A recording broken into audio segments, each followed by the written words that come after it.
And go it is, ladies and gentlemen. We are back with another day of the Ruthless Invitational Showdown Season 10. My name is CelcomDigi. Together with Contra, we'll be your casters for today.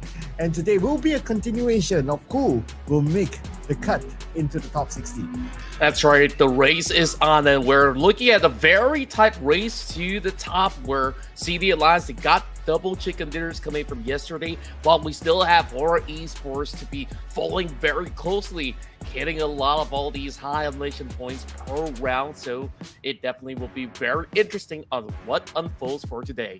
Yeah, and we're starting to see the rise of teams on page number 3 as well.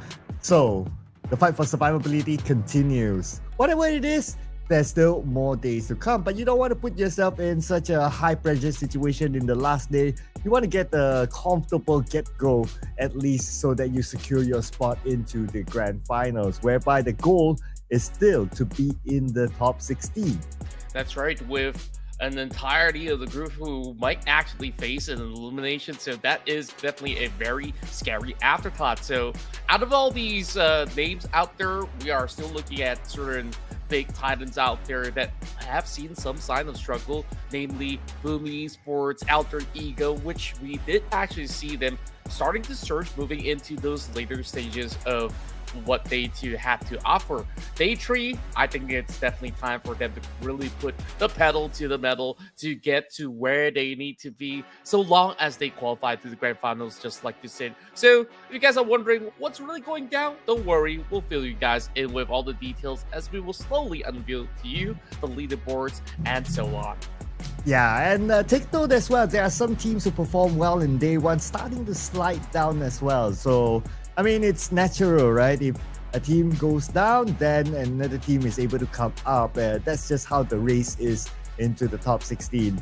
So something to take note of, that these teams will still need to put the pedal to the metal, like what you said. But before we begin our show, of course, we have to reintroduce again the format that everybody knows. Winner chicken dinner will take home 10 points, second place 6 points, third place 5 points, fourth place 4 points, fifth place 3 points, sixth place 2 points, 7th and 8th will be 1 point. Anything above that, no points, but they're still able to gather elimination points. That's true, and it's majority of how these teams actually accumulate majority of their points by going for high frags instead. So we're already on our Wednesday run. We will still have another 3 days of action here in the playoffs, and then following over on Sunday, we will start our grand finals, which will be running from Sunday all the way to Wednesday, and you don't want to miss any form of these days, as we got so many crazy stuff going on in these matches. So that to be said, we will always start our first run here in the playoffs with Group A versus Group B, followed by A versus C, and then there is fast tree with B versus C, and we will repeat the same process throughout the entirety of the day to conclude 6 matches. Yes, and in the grand finals, it's the best 16 teams that is going to play for 4 days, every single match. During the playoffs, they might rotate, but in the grand finals, it's all the same teams repeated back to back to back. Now, whether we're going to get Sandhawk in the grand finals, well, we don't know. You got to stay tuned to us, ladies and gentlemen. And since Contra, you mentioned about the groups, so these are the groupings. So if you don't see your favorite team in this one particular round, they could be back in the following round. True enough, and overall, we will kick things off with Group A versus Group B. Group C will have to take a little bit of a back seat, where we will definitely see some of the top dogs battling throughout the run. HORAA Esports fan favorites, as always, are having a whole lot of eyeballs to see whether if they can retain that #1 spot. Alter Ego Aries is going to have a little bit of a change as they are currently on that 3rd page, while CelcomDigi Alliance pretty much stuck with the rest of HORAA in Group A. So we are actually seeing a lot of all these big victors coming in from this particular group. Yeah, and when it comes to these teams, for Thrives in particular, they did put up a good show, especially T24. As always, the young fragger for the team, he is always on the game. Now for Group B, we do have REINCE Esports here, who has been starting to slowly slide down the pecking order. So perhaps something for them to reflect on, since we still have a good amount of days left and a good amount of games left for them to play. As for DRS, they're in a similar situation. They did perform well on day 1, but day 2, not so. So today's the day that they need to climb back up. True enough. Meanwhile, inside of Group B, we still have titans like D Savior, ASI8, VOIN Donkey, as well as FaZe Clan, where FaZe Clan has been able to have that late surge coming in with some high performances coming from Kiwi, Chopper, and Kill.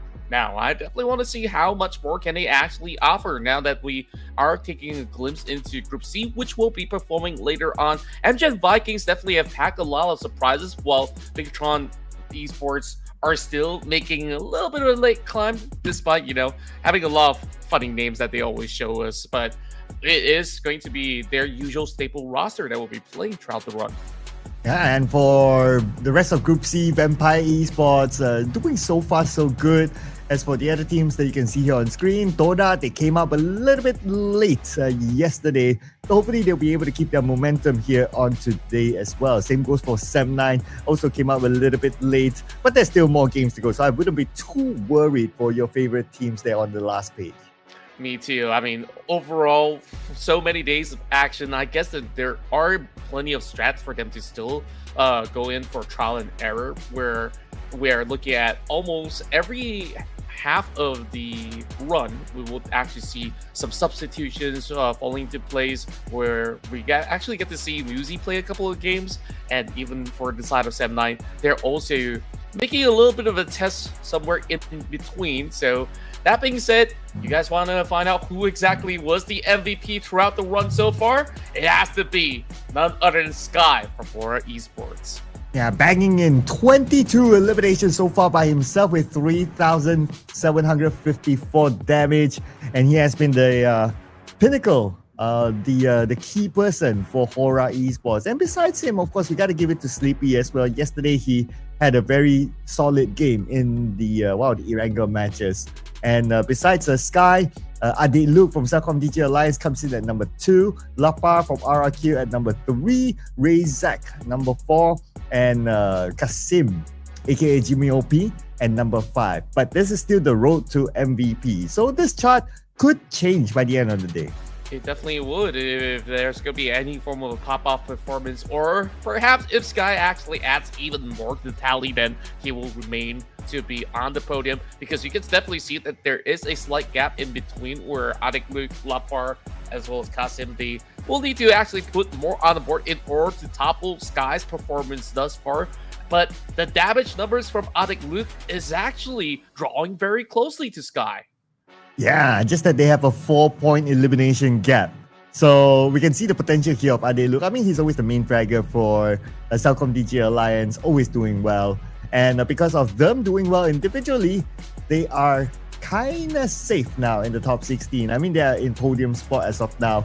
But the team that's at number 1, VOIN Donkey, with a difference of just 1 point compared to HORAA Esports at the top spot, followed by CelcomDigi Alliance, also with a difference of 1 point. And then you have a decent amount of gap of about 21 points between CelcomDigi Alliance and the Vikings, and so on and so forth. But at the end of the day, it's all about making into the top 16. That's right, and overall, it's some big surges coming in from the side of Vampire Esports that finally get themselves into the first pager. Meanwhile, Talon, they also had some huge late performances where they did manage to secure themselves a chicken dinner, while S10 follows very closely with 43 points to be tied together alongside with 4 Thrives at the moment. DRS, a very steady climb, although we've definitely seen that Sleepy has got some really, really huge numbers on those frags, coming in with some crazy run inside of Erangel's Sanaska military base. So we definitely want to see some special moves coming from DRS throughout today's run so that they can retain to be in the top 16. Yeah, at least they are still in the top 16. Other teams that kind of stand out for me here, number 16, ASI8, though they have a chicken dinner, so they have to find a level of consistency. Teams on page number 3, I mean, a lot of surprise a lot of surprises here. Like Xavier, what are they doing at page number 3? Alter Ego as well, Boom Esports, FaZe Clan, all these big names in page number 3. But because they are experienced teams, they have experienced players within it, perhaps today will be the day that they rise up and be in the top 16. True enough, where perhaps they're just treating it as target practice for the past 2 days. Now it's all about showtime, where they really have to step up because there's not too many days left, because they really want to at least make it to the halfway mark with convincing numbers for them to be able to maintain all these records per game consistently. So we'll definitely have to see how all these names will be able to bring glory to their own respective region. Starting with match 13, we'll be moving into Erangel, as we'll just rotate between Erangel as well as Miramar. This is Group A versus Group B. Yeah, so Group A and B will kick things off. And of course, we have to do our due diligence really soon. Still going to be a hard choice on which team that we might predict. It's never easy though, but we have to like kind of pick one. So do you already have a team in mind?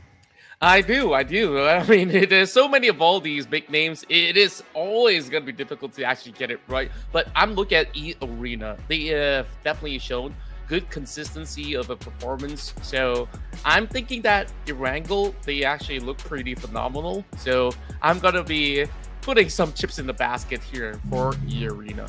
Okay, eArena. I mean, they did show a good performance yesterday, right? 2014. All these players using pseudonames, but still they're able to perform. So a team that so far so good. They are in page number 1, so they can continue to perform to retain their top 16 spot. Not going to be a problem. I do have a choice of mine though, but before that, let's make it official for Contra. He locks in eArena. Okay. So what's your pick?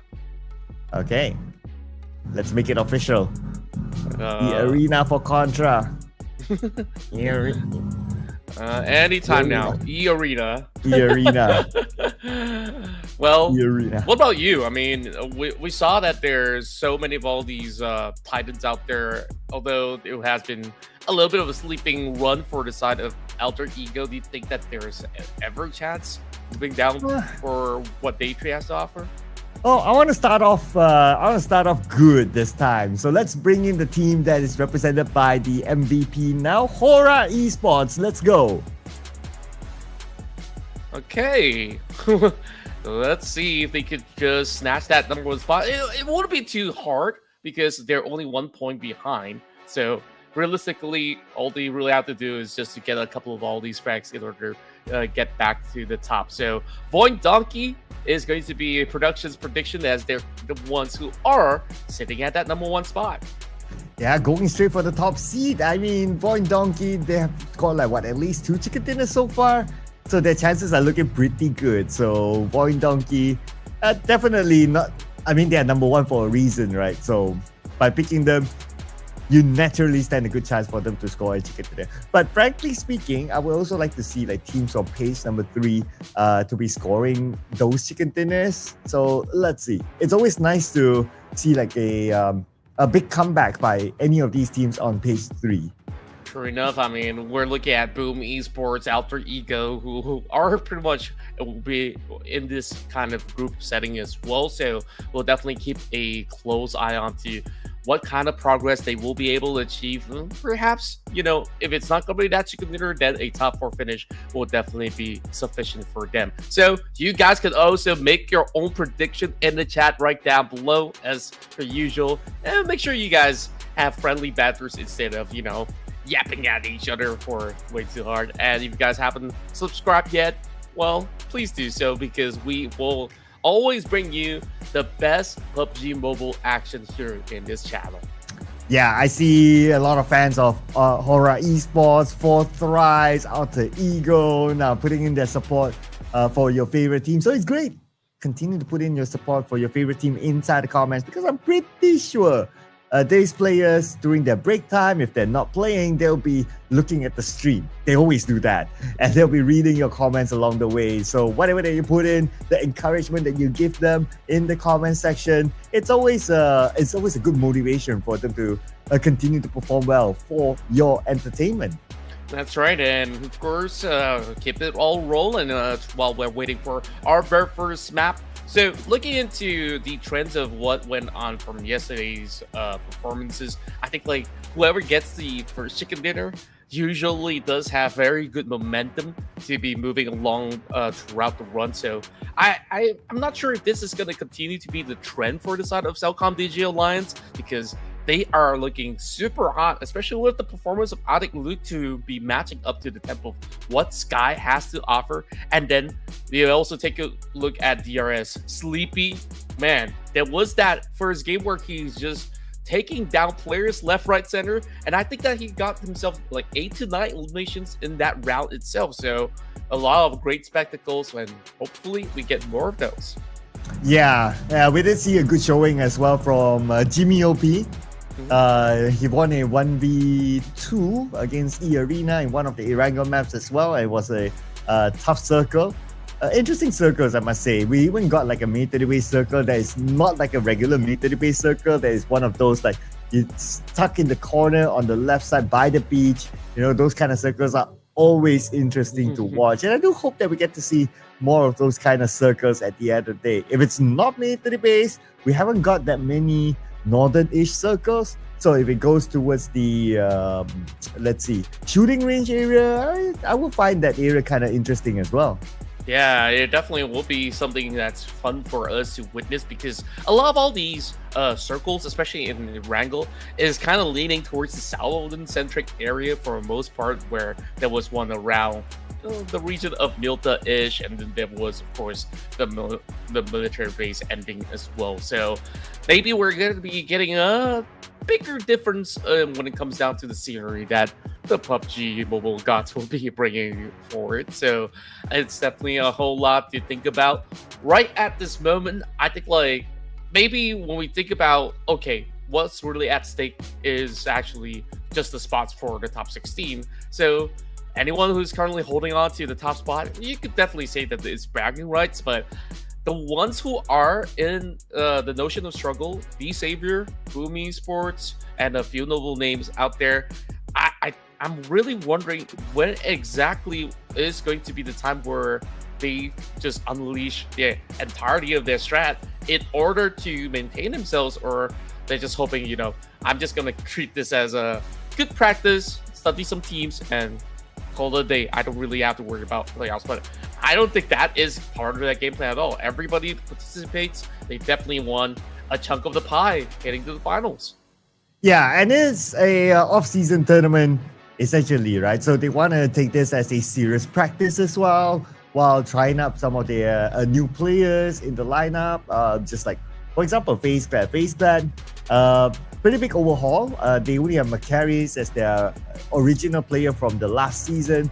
Other than that, players like Shopper, players like Dewey, transfer from Austria, Thailand onto their lineup. They want to take this opportunity to just, you know, gel the team together, because at the end of the day, what matters is the professional league coming up next for them, which is the PMSL, because from the PMSL, that will lead to Esports World Cup. And, well, we don't know for PMGC, will it be about points collected or what? It could be about points collected too. So they want to do well in the PMSL, collect as many points as possible, not only for FaZe Clan, but also for the other teams as well. So the second half of the year will be very, very important for all these teams, because there's a lot at stake coming up. Indeed, especially when you talk about Esports World Cup. I mean, it is one of the bigger events that we have here for 2025, with millions to be won by all different titles out there. So, of course, PUBG Mobile is one of the major titles running around. That before we even jump into all these nitty-gritty of EWC, you did mention ASIA8 members now moving about. Their journey so far has been really interesting, because we know ASIA from, you know, back then we call it the PMCL wildcards, and they used to play in Cambodia. Well, once they got Matoy in to bring in some Thai players, eventually they just moved back into the Thai branch, starting ASIA8, and now being picked up by FaZe Clan. This is just a very interesting maneuver when it comes down to how many times these guys will have to make big changes, and it really shows that this team has been rising stars out of the Thai region. Yeah, I mean, the Austria Thailand, they did perform fairly well before this. Even players like Red Bull, especially from the PMCL to the PMSL, like he kept his performance going. So it's great to see that he has a new continuation now in such a big brand. And you mentioned about Matoy as well. So I'm going to drop a fun fact here. So Matoy apparently is now coaching one of the teams in BGMI. Oh, which team in particular? I don't remember, but apparently he's coaching in BGMI. So yeah, totally, totally different environment for him. Not sure how his team is doing, but I've been seeing him doing stuff there on social media. So I guess with the fact that he's visible on social media, I guess it's doing not too bad. Yeah, and of course, there's a video with his old friend out there. So, of course, I'm pretty sure it's been happy days for Matoy, and of course, all the best to him. But I'm going to kind of miss him in the global stages in a sense, right? Because he has definitely developed this squad really, really well. So, for FaZe Clan, of course, this is a esteemed organization that have a lot of stakes involved, so they're definitely hoping to make a very deep one when it comes down to the EWC. I believe that there will be those qualifying runs for all these teams to actually make it out. I know you guys are waiting for the games, so are we, so hopefully we do get it up on track in a jiffy. Yeah, it should start real soon. I'm sure the players are being prepped up for the lobby coming up soon. Okay, so yep. Oh, just as we mentioned it, yeah, the timer comes up. Okay, just in time. So 20 more seconds, ladies and gentlemen, before we head on to game number 1. That will be inside of Erangel. I wonder what kind of flight path, what kind of circle. That's something that we look forward to. And also, what are the type of early clashes. So far in Erangel, we have had one game that has no early clash, but for the most part, there is. So that's something that we look forward to, ladies and gentlemen. Here we go, Erangel. And we will kick things off from the top of Mount Stalber, heading all the way down to the south side. So that is from Axis moving into the Sunlovska military base. I believe that certain teams will be very happy about that, especially for REINCE Esports, if they choose to start things off in the islands again. So when it comes down to areas where we see contests, I believe Yasnaya is one of the hotspots out there, home to HORAA Esports, which we see some teams hailing from Vietnam to always be poking and prodding at the very same time. So I definitely want to keep my eyes peeled out for any corner battle happening over that corner. eArena, the last we saw, they were fighting for vehicles on those garages outside of Chinky. We'll see whether or not will they do that again. Oh yeah, that eArena, the knife battle, very, very early on, and they got a team ace. Everyone got a single elimination each. So that was something. You don't get to see that all the time. But I believe because that happened, well, I guess it won't happen again because you kind of learn your lesson along the way, right? So that's natural what might happen. But I'm looking at Sovereign. So we have ASI8, we have Team Secret. Team Secret, they changed their drop spot. Normally they drop in Novo, but they choose to drop earlier this time to maybe challenge Sovereign from the hands of ASI8. Circle-wise, there's still a little bit of a split between the North and the main peninsula. So it could be tricky for these teams if it suddenly goes all the way up north. True enough, and Millie as we go. eArena going for the challenge again. Another knife fight, but there is a shotgun involved, so it is going to be eArena to completely shut them down twice in a row now, taking out Blue Squad. Man, GLU Squad, 2 times now. I guess the next time they meet in the same map, they might want to consider to let this one go. eArena. Man, again, a clean one. Though it's not like everyone got their own elimination, but it doesn't matter. It's still 4 points in the bag. Very cleanly at that as well. The only knock was on to 2014, and it doesn't seem like they had enough firepower as compared to Joker, who's been able to please back to at the process, bring themselves a little shotgun. Well, they're just making whatever noise is like, okay, if there's anyone around, you definitely don't want to challenge eArena. Hey, and that's your prediction. So at least as a start, they have a good one, retaining all 4 of their players, so they're fine. And eArena, they'll be happy with these 4 points collected. So that's the very, very early clash here inside of Erangel. Other than that, no other clashes. And we don't see Xavier being challenged inside of Pochinki, their regular hometown.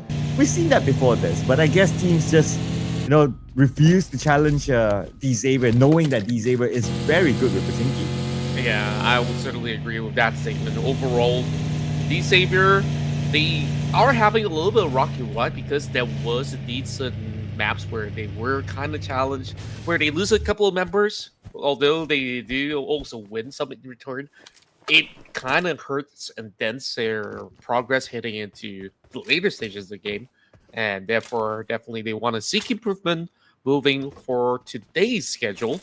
Same goes to Boom Esports. Boom Esports, I think that they're firmly planted inside of Ruzak. They don't really have to move much because they're almost in the direct center of the very first phase.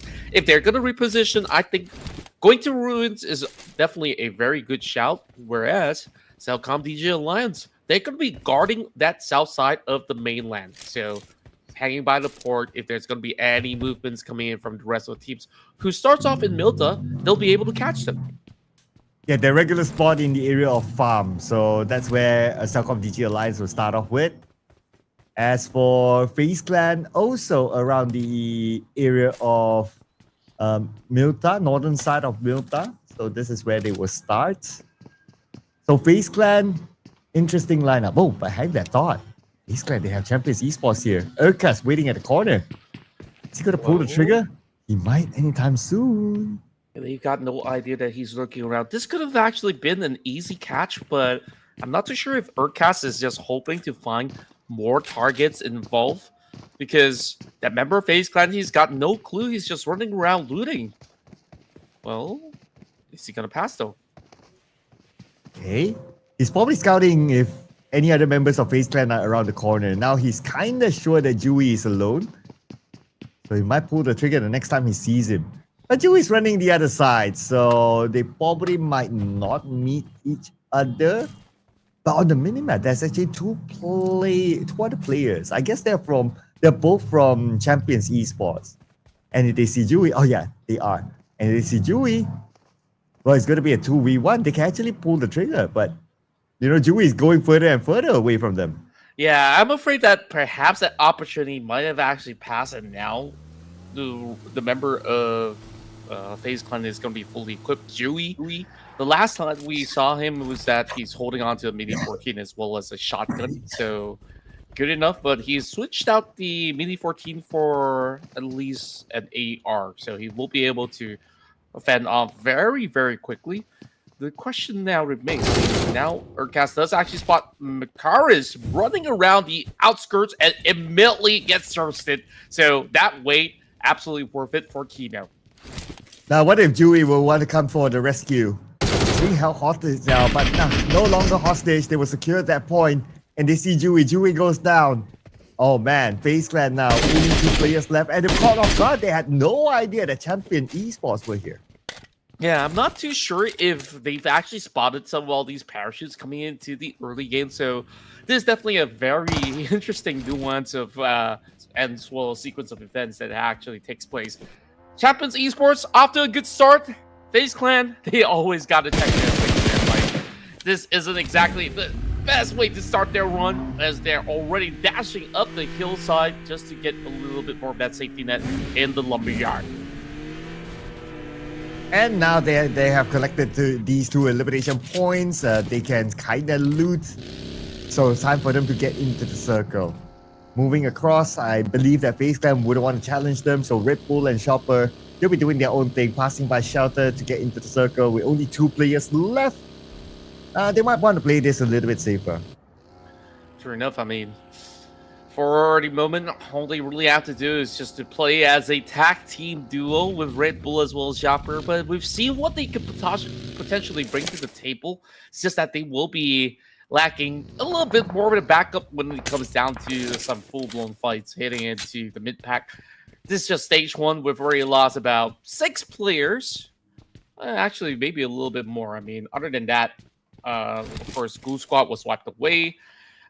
Who else is not really having the perfect score line right now to actually kick things off? ASI8 is only playing with 3 members. I'm wondering what happened to the 4th player. Oh yeah, they're playing with 3. Okay, not too sure what happened, but hopefully they'll be able to come out on top as well. I mean, we have seen multiple times that even though a team plays as a trio, they're still able to score chicken dinners. So it's still not the end of the world for ASI8 yet. But they're at number 16 in the overall charts. So they wouldn't mind collecting more points just to stay afloat, that is. Sure enough, I mean, ASI8, one of the aggressive teams that we have seen hailing from the SA region. A lot of all these other squads have been able to book a prime spot. It seems like this circle is trailing all the way back into Rozhok. The last we saw, it was Blue Esports that was hunkering down that position, and that is now FaZe Clan claiming some territory of their own in the city. Yeah, as a dynamic duo to try to claim Rozhok, they have to be prepared to defend Rozhok, that is. I would expect like more teams to go towards Rozhok now, since the circle is centered around there. Even though the circle hits away later, at least they will be able to hold on to Rozhok or the circle for a few stages. So expect more teams to be entering Rozhok real soon. VOIN Esports especially. Rozhok is their regular drop spot. But ASI8 against VOIN Esports now on screen, and beautiful nade by UZM. Oh, wait a second. Actually, UZM naded his own teammate, Crypto. And Yummy took advantage of it. Yummy with the SLK will eliminate all of them. Oh man, it was a bit of a boo-boo there. Yeah, it's just so rough. I mean, a little bit of missed time on that grenade. It was actually hoping to catch Yummy, but they actually walked into the same direction that they popped that grenade. So it's kind of to their own demise, and Yummy cleanly takes all those points back into their favor. So VOIN Esports off to a better start today. 30 points at the current moment. Only 3 more to be able to topple the Savior, who haven't really gotten into any form of action at the moment. While HORAA Esports, they've always been looking around. Now they have been able to make a firm entry over onto the outskirts of Rozhok towards the east side. They heard some of all these shots, but they're trying to seek out the members of FaZe Clan that's pretty close by. Alright, the Xavier spots Team Secret, GK on the other side. But we shift over to HORAA Esports. They are now within Rozhok. But look at the spread in Rozhok. They really want to lock down Rozhok for themselves. But they also have to be careful if they're spread out like single individual players all around. There's a chance that their opponents might pick them off one by one. So I guess that's why they're starting to converge together. Try to play as close as possible since more teams are expected to come in Rozhok. Fair enough, and for the meantime, I think that there are certain teams who are hoping to stay on the outskirts instead of moving directly in the city, because it could always bounce back onto the outskirts. It's only stage 2, so we will expect certain shifts to happen. But here comes Urcast now, dropping Gante on the block while Chama trying to hold down the line with defense. You can't really find the angles to actually get much more done, but the Molotov clipped onto Chama, burns him down, but he still finds Urcast. Oh, he's able to fight back still. Here comes the rest of Cavalry. DRS have arrived. FaZe Esports, they need to fight back. Baojiao on the other side managed to get the knockdown onto Chama. And he will finish off Chama. Champions Esports, 3 active players. So far, so good for them. As for DRS, they still have Killer YT together with Delta, the duo that has to do it against Champions. Oh, beautiful strikes coming in from the side of Delta, ensuring that they will secure the points right now. Champions Esports, now they really have to fend for their own as they're pretty much damaged at the moment. But they know that all the members of DRS is pretty much stuck within the same compounds. There's still a grenade in the hands of Killer YT. And the South Asians are really rocking the hard while Baojiao finds Gante, secures him down. Killer YT at the corner. Knockdown, now it's only down to Delta to do the business, to come out with a clutch against Champions Esports on the second floor with the DBS. He doesn't have M4 on the other hand, but Champions Esports, they came up on top. 5 eliminations so far, dominating. Beautiful work coming from the side of Champions. Meanwhile, DRS, they were kind of segregated in that sense where it was pretty much Yante getting singled out, and it was really troublesome when they were trying to go in for those trades. But it was still quite a banger of a fight, I would say. Now, onto the side of FaZe Clan, only these two members remain. What has happened is that they've been able to at least take 1 point off from one of the teams inside the city of Rosal thus far. And here comes Team Secret. Looks like they will take over the Potato Hill, but Potato Hill is by the edge of the circle, so very likely they will not get the circle after this. Something for them to consider on where to move next. Maybe it's still going to be Rosal coming to stage number 4, since the circle is still centered around Rosal itself. I wonder how many teams are in Rosal right now, and they could be fighting for dominance here, with Sky getting one out of FaZe Clan. Chopper will be down, but he's quite far away. Red Bull should be able to pick him up. Sure enough, this is just the full intelligence getting gained by Sky. All he really needs to do is to basically send more members in, and it starts off with Supreme. He's already just by the corner wall, ready, cooking up that grenade. Same goes to Red Bull as he's hoping to form up a response, and whoa! Quick shots coming from Chopper to negate all form of threat. Oh, and here's Sleepy. Mr. Lots of frags for HORAA Esports, navigating around. He sees Red Bull right in front of him with the UMP in hand. Jump shot comes in by Red Bull, but Sleepy from the other side, beautifully executed with his own jump shot, eliminating FaZe Clan at number 12. So clean on the spray down with the UMP. Just like that, just cleans up the entirety of FaZe Clan. So now the entire city belongs to HORAA Esports. It would have felt like there were supposed to be a lot more teams to be moving into Rosal, but that is now cleared up. The only closest target is going to be VOIN Donkey. I wonder if they're going to be interested in moving into the city now that it's no longer in the direct center. It is, as a matter of fact, Alter Ego that's currently challenging Pubg Esports for the dead center of the map. And School is now the middle of the circle. Pubg Esports, Alter Ego, they lock down their own compounds but expect more teams to come by. They try to defend their ground. Look at this, Pubg Esports, only 2 players trying to show off the members of VOIN Donkey, but VOIN Donkey has arrived in the School apartment. On the other side, Alter Ego coming in as well. It's starting to be a crowd here. Yeah, a crowd of Indonesians at the very beginning that we're looking at a huge scuffle. I believe that will be joined by Champions Esports over onto the outskirts. There are 20 pounds further towards the eastern corners, while CLComDigi Alliance, they're trying to hold the hillside with the rival of Team Secret to be going for the town. eArena now find themselves in a pickle, being on the outskirts, being caught out by Sky as he will nail them down one after another. And eArena now falling apart to the hands of HORAA Esports. CelcomDigi Alliance, Leo in the fight. The moment he shows up, gets knocked down. Now he's down to Jimmy OP against Team Secret. And Jimmy OP with an SLK, a weapon that's able to clutch teams. And corner cooking up his nade. He knows that somebody is around the hallway. Lobs a nade across. But Drungsin is actually in the next building, and Drungsin will surprise Jimmy OP instead. Great timing with the peek out, and despite Jimmy OP being prepared with those nades, it was just a little bit untimely, but the fight is far from over with the rival of Four Tribes as well, trying to pin down the rest of Team Secret while they have been weakened by some of the members of CelcomDigi Alliance. Four Tribes now pushing outwards, and it's been a full, glorious run for Team Secret, now backing those 5 points, and here comes D-Savior! Oh! And they're not done yet though. Typhoon, one against the world, one against D-Savior, and he fights back. Zero's eliminated, same goes for Typhoon as well, and D-Savior stood tall in this compound. It's crazy how many fights happen within these four corners of the wall. But D-Savior, they have their last laugh. They exited the corners of Pubg rather late, and they know exactly where to find some of all these pickups. So we will focus back onto School, who now with Alter Ego pretty much side by side with some of the members of Champions as well as Boom.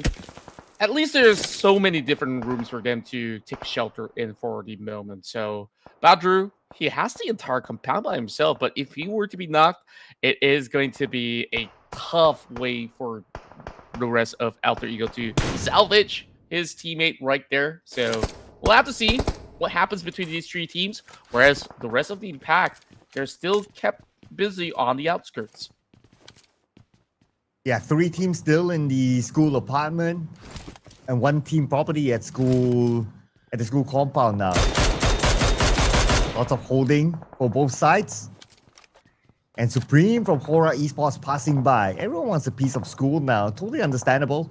But stage 5 is upon us. We'll see if school will still be this valuable area that the teams will need to go for. Or they might want to go for somewhere else. It really depends on where the circle will go in about 5 more seconds. And here's the circle. Teams hoping to get the circle for themselves. Hardship or not. And looks like the school apartment will still be a center focus. Yeah, but that also allows a little bit more room for player 014 coming in from Alter Ego to be able to at least have a safety net by playing over onto the mountainous regions instead. So there is definitely an escape plan coming from Alter Ego. I wouldn't say the same for the ones that has been gridlock inside of these school apartments, but it is going to give a firm priority for the Savior, as much as they're on the far stretch over onto the corners of the blue zone. It really seemed like they could just pick their options if they want to slide into the apartments, if they want to play by the hillside. Options are plenty. Yeah, the hillside is not too bad as well. But it also depends on where stage number 6 will go. So we can see that some of these teams there are not too desperate getting into the school apartment, which is totally understandable. But for Claw Esports, Claw Slayers, they decide to go to the hillside instead. Alter Ego Badru gets data by a mate. I wonder if they will start to push in onto the school apartment. But player 014 is kind of busy at the hilltop. Yeah, it's going to be Sky that will be able to attack them out over on the hillside. So you got some really huge Titans to be fending off some of all these positions at the very moment. HORAA does actually stand a very good chance for a chicken dinner, so you might actually score with well, depends on how well they actually hold out. C1, they're currently on the move, but are getting pepper sprayed by the rest of the members of Alter Ego. Not really finding a good angle just yet, but they're kind of stuck in between. Already relying on the smoke, so plenty of resources are now being drained from Champions Esports. And where is Kino gonna go? Out in the open, he still has that smoke, but he has to move away before Pablo takes him out. But at the same time, Pablo is actually managing other teams. Over on the hilltop, you have the Saber Lamborghini spotted out by Badru. And they're trying to keep teams away from the school apartment. So far, so good for Alter Ego. Yeah, looking really solid, but even better for HORAA Esports. Sleepy has already scored about 3 points thus far, as he's rocking up the hillside to go up against the members of Claw. See a little bit of that damage coming in with Pepank. He's just going for the spray down. And this is just going to be a little bit of a tough challenge if they were to go in for that full hustle. Only 2 members left for the side of Claw Slayers at the very least, so they can leave them for later on, while Kino's gonna be able to strike down Razak to at least negate some firepower off of Alter Ego. But Kino is still not out of it yet. Vehicle blown up. Unfortunately knocked out by Pablo out in the open. It's very unlikely that he will be saved by his teammates. They're still tapping on Kino to ensure that they will secure that elimination point, and he will continue to bleed out. The point should go to Alter Ego soon. As for Alter Ego, look at the spread still. They're still not playing together. Player 014 still at that hilltop. But Yeah, that decision might change depending on where the circle will go. True enough, and I'm not too sure whether if Rosemary is actually playing for this matchup, where of course all these names are not the most familiar for some of the fans of Alter Ego. I believe that there's at least a few names coming in from the main roster at the very least. So far, looking really solid as they're retaining a little bit more. Driving by Vinty, he is thinking that it is safe, but instead, they're slowly whittled down because of that maneuver against Redface. Now Pyrogen has to be the one to try to recover them. But Claw Slayers also still on the hilltop. In front of them is going to be Sleepy from HORAA Esports. They see the smoke. They will suspect somebody's behind that smoke. Claw Slayers, they're not too sure how many people are in front of them. They need the information. As for the Xavier, well, that crashing didn't work out for them. Now it's only Pyrogen left. Pyrogen, what's he gonna do is the big question though. Now they're crashing right into the shack, so Urkasi's gonna be absolutely ready to try to take him on. Paragin does actually get him shut down, and now he reclaims a little bit of that room to be able to hold out for this circle. Moving into the top 7 with 5 points secured. Even more for the side of HORAA Esports, who's currently on a dominating streak, but they did manage to lose a few members in the process with this Molotov now dropping right in. Alter Ego, they want blood up against VOIN Donkey. VOIN Donkey, they have to defend the ground. Alter Ego charging in. VOIN Donkey pushed to a corner while Alter Ego, they're starting to play together right now in the school apartment. They want to clear off VOIN Donkey and be dominant in the school apartment area. At the same time, Champions Esports out at number 7 with 6 elimination points. On the corner is going to be Paragin. Look at him. Paragin's position, if anyone moves out to the wrong side of the school apartment, Paragin could be the one to shoot them down. True enough. So it is going to be a very daunting task, whether they exit or whether they commit to this battle. So they have to be absolutely on their toes. It's been a great run so far for the side of Champions Esports despite falling out, where they were pretty much stuck on the outskirts anyways. So I would say that that's really good effort coming from Champions from what we've seen so far. HORAA Esports, though, they got so much space to work with. All they really have to do is settle the score with claw slayers, and they should have the entirety of the kills to themselves. But easier said than done. There's still 2 members left ever since D-Saber were going with a very awkward push, so they got punished for it. Now, I think that it's really all about whoever gets to settle the scores in the department in order to set up that meeting with HORAA Esports later on. Yeah, and HORAA Esports, they're playing the chill game right now. Not making the big moves yet. Probably waiting for the next stage of the circle. Might as well, since stage 7 will be upon us in about 20 more seconds. And HORAA Esports down to only Sky and Sleepy, the top 2 fraggers for the team to come out with a run here to secure the chicken dinner. Back on the VOIN Donkey and Alter Ego. The fight continues on as Vexy will be knocked down by Nylong. Nylong taken out by Razak. The trade's happening between the 2 of them. Potato's pretty low and Potato will be eliminated. That is Alter Ego standing tall in the school apartment. Reigning supreme as they've been able to really hold down their fortress. Now the circle does pop, and it does favor the rest of HORAA Esports. So they got to find a way out of this, whereas the rest of Boom Esports, they're trying to push right through, finding 2 members on the side of Alter Ego to clear things up. Battleground very low in this process as they will now find the trade running in favor. It is going to be a slight doorway that will be the demise of Alter Ego with 6 points. And what a jump shot there by Yummy to secure that elimination point. Now leaving us with 4 teams left. Heavy casualty on all these 4 teams. HORAA Esports only 2 players left. Boom Esports 1, D-Xavier 1, Claw 1.5, that is, until they are able to recover their teammate. But unfortunately, Pepeng eliminated by Paragin, leaving Claw with only 1 now. Paragin stuck behind a rock in the hard place, and it is going to be Red Face that does strike him down. It's such a great run so far for the side of Claw players are now relying on to Red Face as he takes on Sleepy and Co from the side of HORAA Esports. Boom. They only have 1 player left, so this is a 3-way battle that is going to be really close. Sleepy almost getting pinned down. Yummy is finding all these sharp angles. Now, they have their attention pretty much peeled away. Do they want to focus on Red Face or do they want to focus on Yummy? HORAA Esports, they stand the best chance now of scoring the chicken dinner with the numbers that they have. 2v1v1. Now we're approaching the final few stages here, ladies and gentlemen. As HORAA Esports having the dominance within the circle. They're trying to keep Red Face out. Red Face is still on the outside circle. The blue will be upon him soon, and Yummy will be the one to spot him out. And Yummy will finish off Claw. Now it's Yummy against HORAA Esports. All they really have to do is just stop him from coming right across while he climbs up. Immediately gets spotted by Sleepy. Funny enough, he will be able to at least keep himself prone by the ledge of the door. So he is trying to find these kind of tricky angles to go for a repeat, but the blue zone's already creeping in.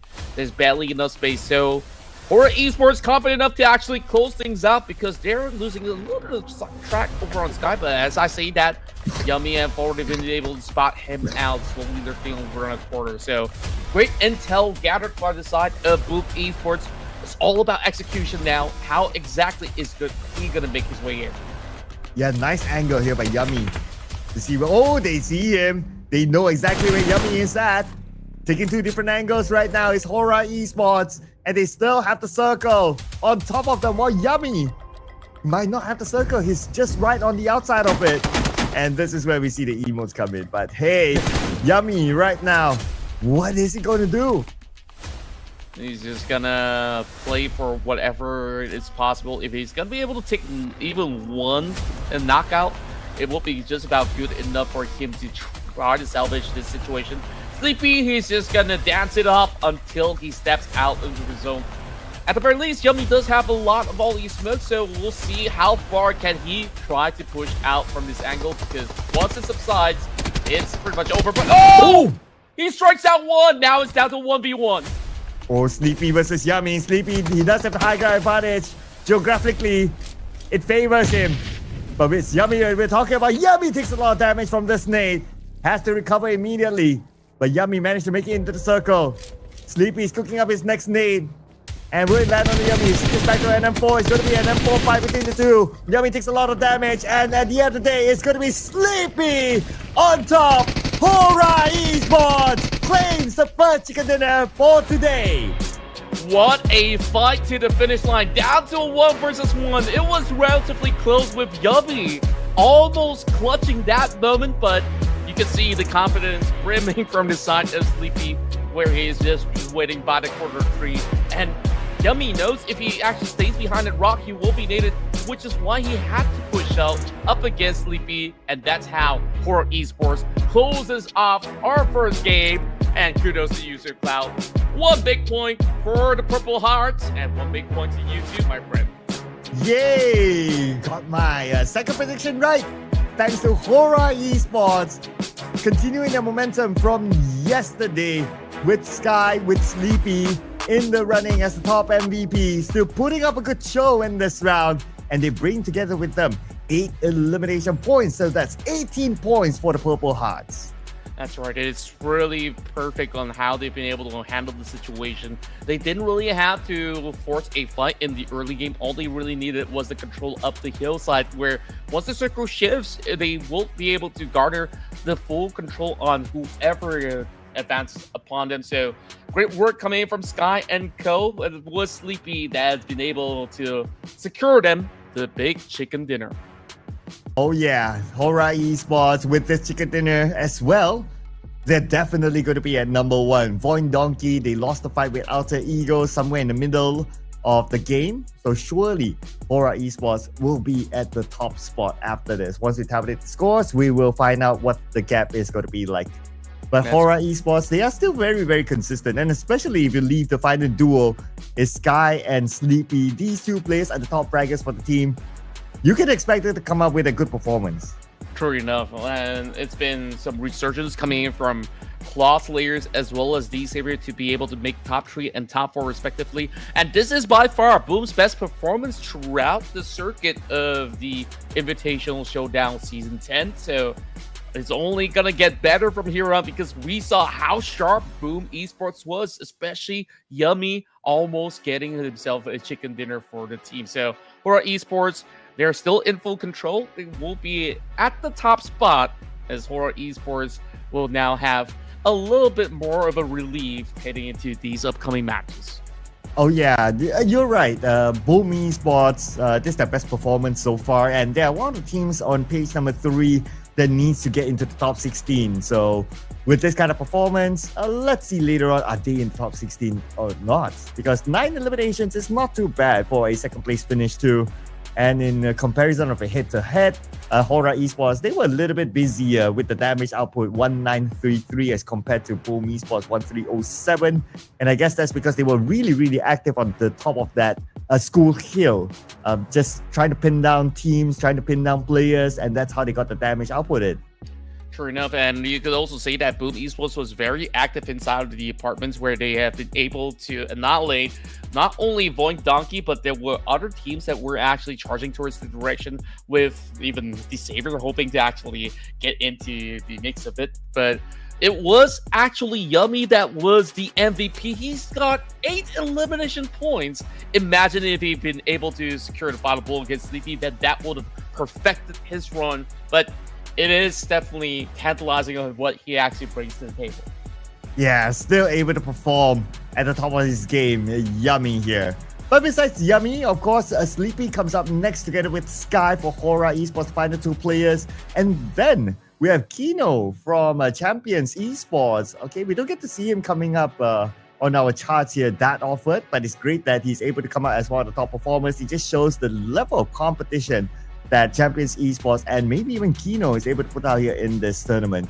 Now, for the numbers, HORAA Esports 18 points, Boom Esports 15 points, Claw Slayers and D-Xavier both 10 points respectively, so that's the double-digit club. But on the other end, too bad for GLU squad. We saw what happened versus eArena. They went out very, very early again. That's right, and it's been a little bit of a rough ride for Glue where they just didn't manage to play the game at all because of the presence of eArena that's always stopping them when they're trying to get those vehicles. So let's take a look quickly over onto the rest of the stats. It was Bobo Ho that does actually secure the longest elimination distance. This is the highest by far, almost 400 meters. You just gotta add one more on the board for him to be able to do so. But look at the rest of the stats. I think that it's been a really great run for almost everybody out there. VOIN Donkey slides down as HORAA Esports secures another chicken dinner in the back in order to make it their second chicken dinner in the tournament so thus far. Yeah, and HORAA Esports is the first team to break that 100-point mark, putting themselves at a total of 103 points, 13 points ahead of VOIN Donkey now, pushing them down to second place. And then you have CelcomDigi Alliance, 86 points. They only managed to collect 2 points in this round itself. But nevertheless, for fans of VOIN Donkey, CelcomDigi Alliance, and teams on page number 1, don't worry. They're pretty comfortable still in the top 16. That's right. Meanwhile, huge jump coming in from Team Secret, Champions Esports, Alter Ego, as well as the Saber as they did manage to move into top 6 and above for the record. So they're currently holding on to the 16th spot. So the Saber has been pushing some teams down. The question remains is that who are those teams who are moving downwards? But boom, they are now moving upwards. Now tying the spot with DRS. Oh yeah, finally we see Boom here. By the edge, right? But they still need to do a little bit more work to be in the top 16. And for the other teams here, well, I guess like FaZe Clan, they need those points in. I mean, they are a reputable name. But interesting enough, Claw, they managed to secure 10 points. So they move up slightly here at number 21. Is it still the end of the world for them? No, not yet. There's still a lot more games to go, and teams like Claw, teams like FaZe Clan, even Todak and GLU Squad can still come up to top 16. That's right. And of course, the race is on where we will get Group C to be involved in a moment's time in order to see if the rest of the pack will be able to hold still. So that being said, you know, that was a phenomenal run for Game 1, which means that the stake is getting higher. So don't go anywhere. After a short moment, we'll be moving into Game 2.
Welcome back, ladies and gents, as we bring you more action here in the Ruthless Invitational Showdown 10.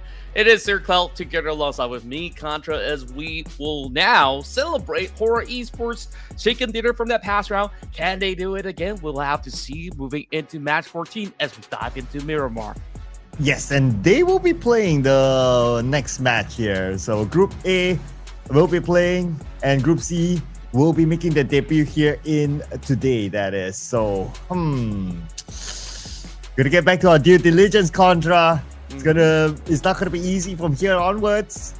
It definitely will be pretty hard. So it is going to be a big jump coming in for the side of HORAA Esports that they've been able to hold on to that number one spot. So I'm thinking I want a big race between them as well as CelcomDigi Alliance and also VOIN Donkey. So I'm going to be voting for CelcomDigi Alliance moving into this Miramar map to see if they could still pack a little punch.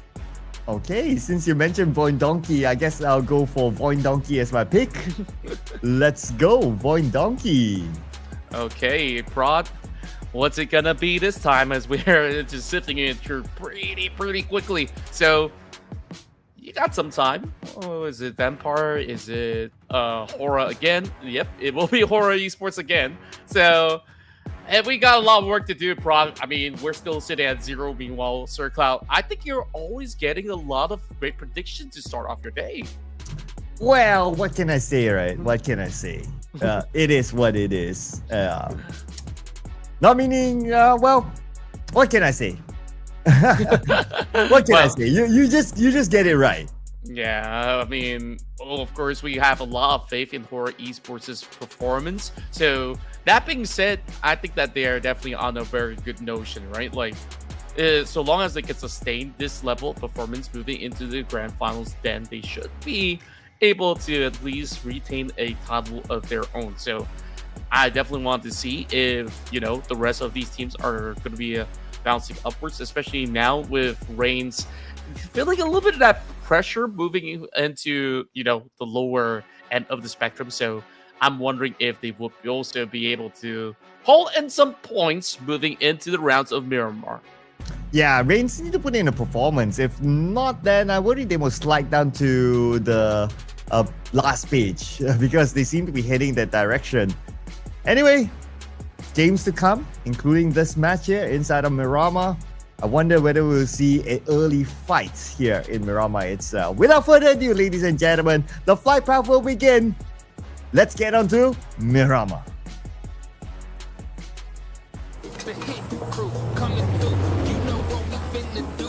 Always great to see these sunny scenes coming into our favorite desert dune. Well, looking at the current flight path, this is very skewed towards the southern area of the flight. So that being said, it'll be great access into Chimicera, Valdemar, as well as areas like Puerto Paraíso. So maybe we're going to be looking at Los Lunas to see even more population moving into this territory. As it's passing by, and it's normal for us to see like Los Lunas hosting like 3 different teams. But while the flight path is happening, checking out some of the stats here. So Sky from HORAA Esports is still the top player in many of these stats. Most eliminations, highest damage output. I mean, if this continues on, I wouldn't be surprised if Sky is the MVP by the end of the day. It might actually be the case. We'll have to see how long can they actually hold on to that spot, because yesterday we've seen a lot of back and forth between them, VOIN Donkey, as well as CelcomDigi Alliance, which saw CV Alliance just besting out with 1 point, and there was another map with VOIN Donkey also besting them with 1 point as well. So we'll definitely have to see how this one plays out. RQ decides to move into the deep corners of Puerto Paraíso. Moving above them is going to be Blue Squad this time. Not going to be worried all too much about eArena. As a matter of fact, this is a very good call because they are closer to the center compared to a lot of the other teams out there.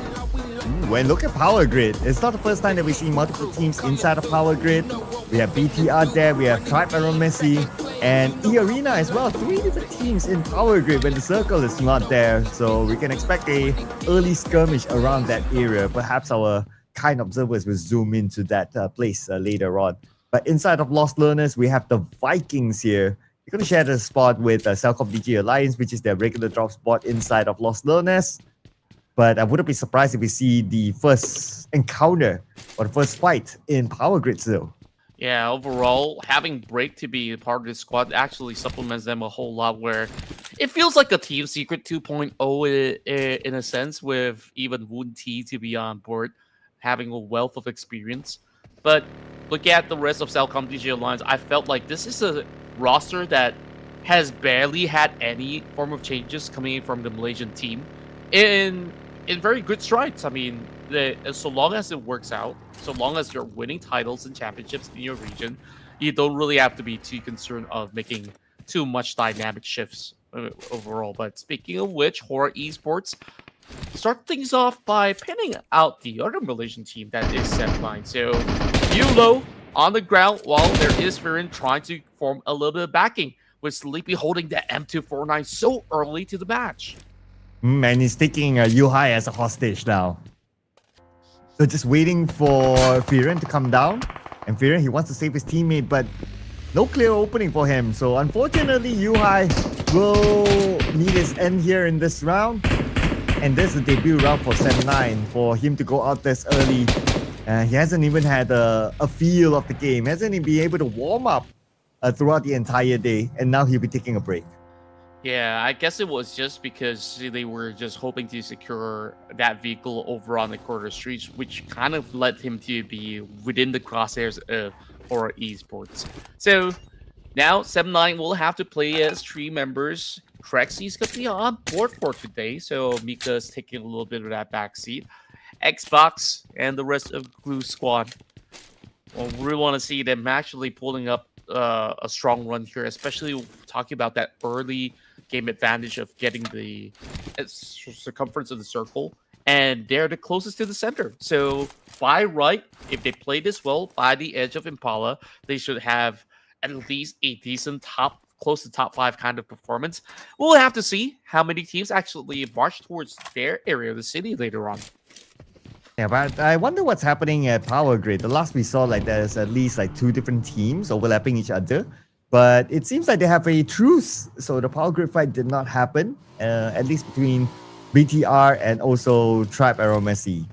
But I guess that's because that they have been encountering each other for quite a number of times now. That they decided that, oh, it's not worthwhile for us to fight. One team goes out, or maybe heavy casualty. Might as well call it a truce. You loot your side, I loot my side. We'll see each other later in the final circle. Yeah, that's more like it. I mean, it's been a lot back and forth. There were some victories for some of the members of AST. There were also certain good exchanges coming in from BTR. So I think it's better to actually play it safe, because you're just denting each other's hope into making a deep run. Maybe together, we'll have to actually see about that. But so long as these 2 teams are pretty much stuck in some of the same groupings, then it is going to be pretty tough whenever they get into Miramar. So for now, Alter Ego, they're on the rise, currently placed 13th, very close to C1 as well as Talon currently above them. If they can actually wipe out one squad in particular, they'll be tied with Team Secret at number 10. That's how close the mid-table is at the moment. Yeah, and that mid-table spot is important because that will grant you permission into the grand finals. And with such a tight spot so far, that means that all the teams will need to be at their A game, be at their top game. And if we were to look at the next team, at least from the overall charts that we can see here, Set9 is 43 points. Even Tribe Aeromacy at number 20, they're at 38 points. They're only 5 points away from Set9. So one good round could propel them to page 2. True enough, and that's why the stakes are so high here in the Ruthless Invitational Showdown. Vampire Esports, though, a lot of work that they have to do in order to make the top 5. But speaking of which, one good team fight, like you said, it's going to move them into the top 4 ratios, or even potentially forming into a decent margin in order to catch up to CelcomDigi Alliance. At least the top 3, it will not be too shaken between CelcomDigi Alliance as well as HORAA, and also not forgetting VOIN Donkey at the same time. And BTR, interestingly, one of those teams that currently pretty comfy. Number 7, 55 points. I mean, it's BTR. We can expect them to come up with a good performance. But the one thing about BTR over the course of many seasons, many years now, is that they're always that team that shows up during the last minute. So if somehow BTR can fix their routine of like, okay, we have a good start from the beginning towards the end, then they will be very strong championship material, especially in the professional scene. The fact that they always leave it like to the very last day for the most part, then that kind of hinders their chances of getting the championship. So let's see if this new era of BTR with this new lineup, the only original player right now with BTR is Sata, if they are able to find that level of consistency from the beginning. Yeah, I guess like this is a team that works well under pressure, so they gotta feel it very early in order for them to achieve great results starting from the first ever match hitting into the late stages. So looking at the rest of these Southeast Asian teams as well, where VOIN Donkey, they're very smart tactically. They will have a certain routine that they actually stick to, that they don't really have to fully rely on momentum per se.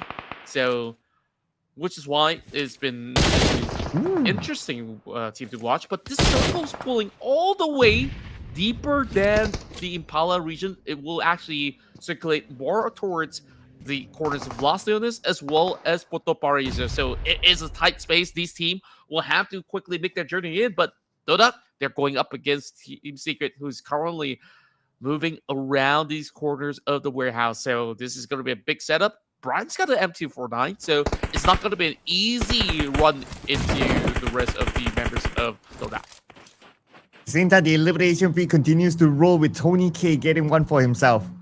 Focusing now onto Todak, playing with 3 players without scam. Let's see if 9 can put on a good performance like how he did yesterday.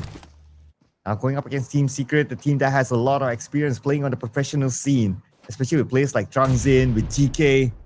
They're always very consistent. And together with their new teammates, Typhoon, together with Xerus, so far they have been so good. Number 9 with 49 points. I mean, can't really complain about the fact that you're at number 9 with the objective of being in the top 16. And Team Secret, they're just waiting for them to make their big execution. And they're getting closer and closer to Todak.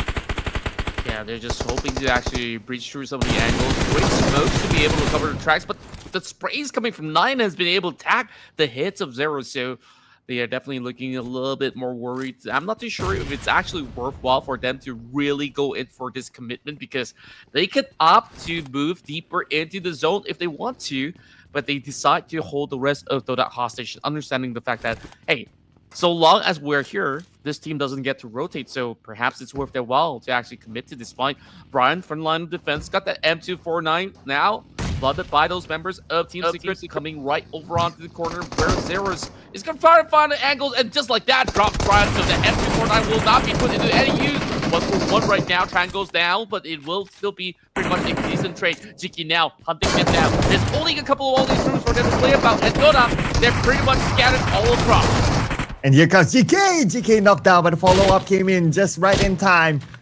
And Todak out at number 16. No point for them this round. Todak, one of those teams who are very close to the case number 3. Currently at number 16 with 20 points. So they need to make a good comeback here in the following round that they will be playing as they're part of Group C. We shift forward now to Alter Ego. So far, steady rise for Alter Ego. Now at number 13. Going up against the Vikings in front of them. Yeah, well, that fight, I mean, that was really clean coming from inside of Team Secret. I've got to commend them for their effort on how they infiltrate. Oh, what a shot coming out of Wunti. Just a few attacks in order to knock Badru out. Up to now, can I get a confirmation whether Badru is Rosemary or not? Rumors say that that's Rosemary, but, we can't really confirm. I mean, the community is saying that, oh, that's Rosemary, but who knows, right? Unless he comes out to say that, hey, I'm Rosemary somehow, or maybe he changed his picture or DP or name. But yeah. Can listen, can't confirm.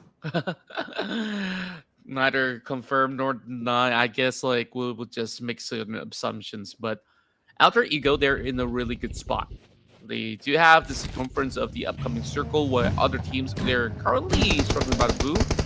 Team Secret, they got themselves in the midst of the battle and now gets a free picking up against what seemed to be, was that Member BTR or something like that? I gotta confirm it again. And look at it. Kasim's also getting on the board. This Jimmy OP gets to nail down one of the members of eArena. And Jimmy OP on top of this hill. A decent spot to be in, but Alter Ego is just right above him. Looking up this nade, Pablo's in front, lobs the nade across. Bam! And looks like it will not connect, or at least get a knock at least onto the member of Alter Ego. And so far, Alter Ego's position is pretty okay, but they don't have the circle. So they have to come down at some point. Yeah, true enough. But at least they get to hold out for the meantime while the rest of CelcomDigi Alliance says, we won that spot, but Kino says, nope, you got to try a little bit harder. eArena is still pinning them on those hillside though. So it is an awkward scenario for the rest of CelcomDigi Alliance. We're looking at another fight breaking loose. Champions Esports now closes in up against the rest of 7-9 on the Longhouse. They managed to actually get one knock. It's only 3 members left for the side of 7-9. As we last saw, Yuhai was the first one to be taken out. They're playing as a trio now to defend this compound. As Kino's looking for an advantage, lobbing nades into it. Another nade, no connect. 7-9 instead. One of the players will be knocked down by Balja from the side. They do have the man advantage right now. Time for them to go in before 7-9 licks their wounds. Yep, perfect strikes coming right through. He does have the SLK just to try to space through the corridor. Not finding much, but that grenade secures it. Oh, what a detonation coming in from Kino. Beautifully executed by Champions Esports, I must say.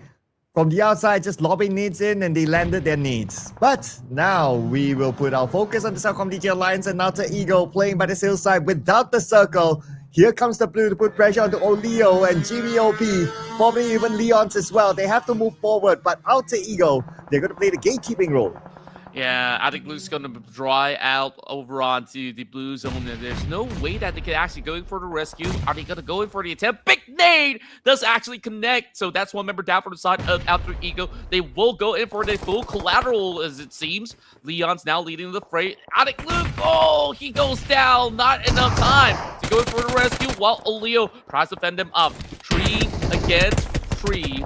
In that sense, as Nylon needs to be revived in order to participate while the rest of MVKE stretches them down from the back. Bounder now sifts them through, and just like that, snaps 180, finds them all, and now it's only one member left for CD Alliance. Man, it's starting to be a party here. Now Leon's, the final player for CelcomDigi Alliance, who is rushing in on the Badru. 1v1, Badru retreats back, turning his back on his opponent. Now he turns back onto Leon's, and he caught Leon's while he was running. While he was turning his back, took advantage of the situation. Alter Ego comes out on top. He should have actually kept his eyes on Badger, if anything at all. And now Alter Ego gets to go for that big reset. Alter Ego still has all 4 members intact, but MVKE is hustling them over on these corners. Now Break is over on the ground. Superman's already down and out. 3 versus 4. Alter Ego, they can go in for that full reset, and once they're ready, they should be able to flush them right throughout. HORAA now takes on the rest of Blue Squad, but the strike coming from Sticky! It is going to be a 1-for-1 trade. Even Sleepy goes down. Haitami gets pinned down, and this is how they bounce back up, securing the top dogs of the tournament. Oh, but Alter Ego, they cannot rest yet. There's still the Vikings there, trying to pin them down. And also eArena on the other side. Publish it over to Trap Aeromacy now. And Trap Aeromacy, okay, they do have eArena in front of them. Alter Ego do have the Vikings still in front of them. As Battery is still bleeding out. Pablo and Nylog will need to do the business here. Woonty comes in, tries to close the gap between the two of them. Trap Aeromacy, they're pretty busy on their own long-range shots onto eArena. But here comes Tins to get a knock onto Pablo. Beautiful spray coming from the side of Tins as the rest of MVKE. They're on the move as there isn't much space for Nylon to work with, but the grenades actually dropping from both ends. that forces him to be held back, going for that quick heal, while the rest of Alter Ego, they use this opportunity to bail out of that situation. Good call coming from Alter Ego.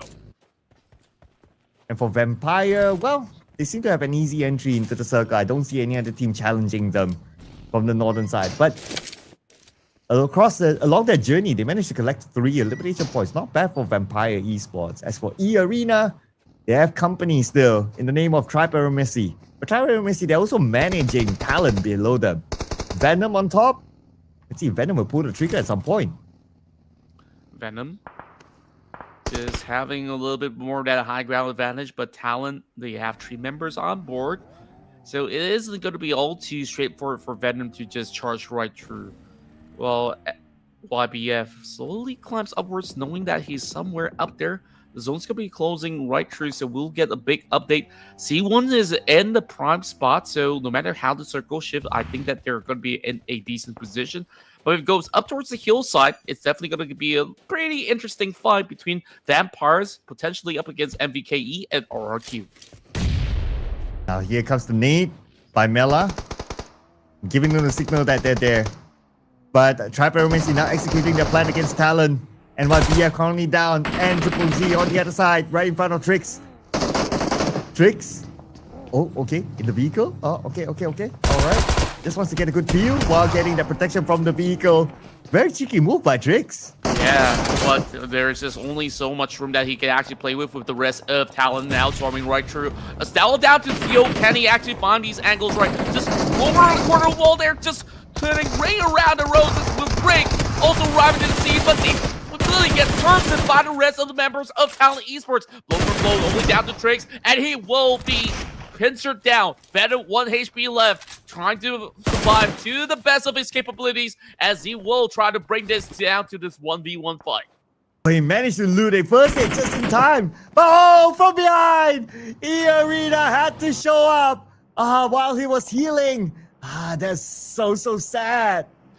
Oh, that could have actually been such a good run for the rest of these members of the team, but it seemed like it was just a surprise ambush coming from eArena to shut them out.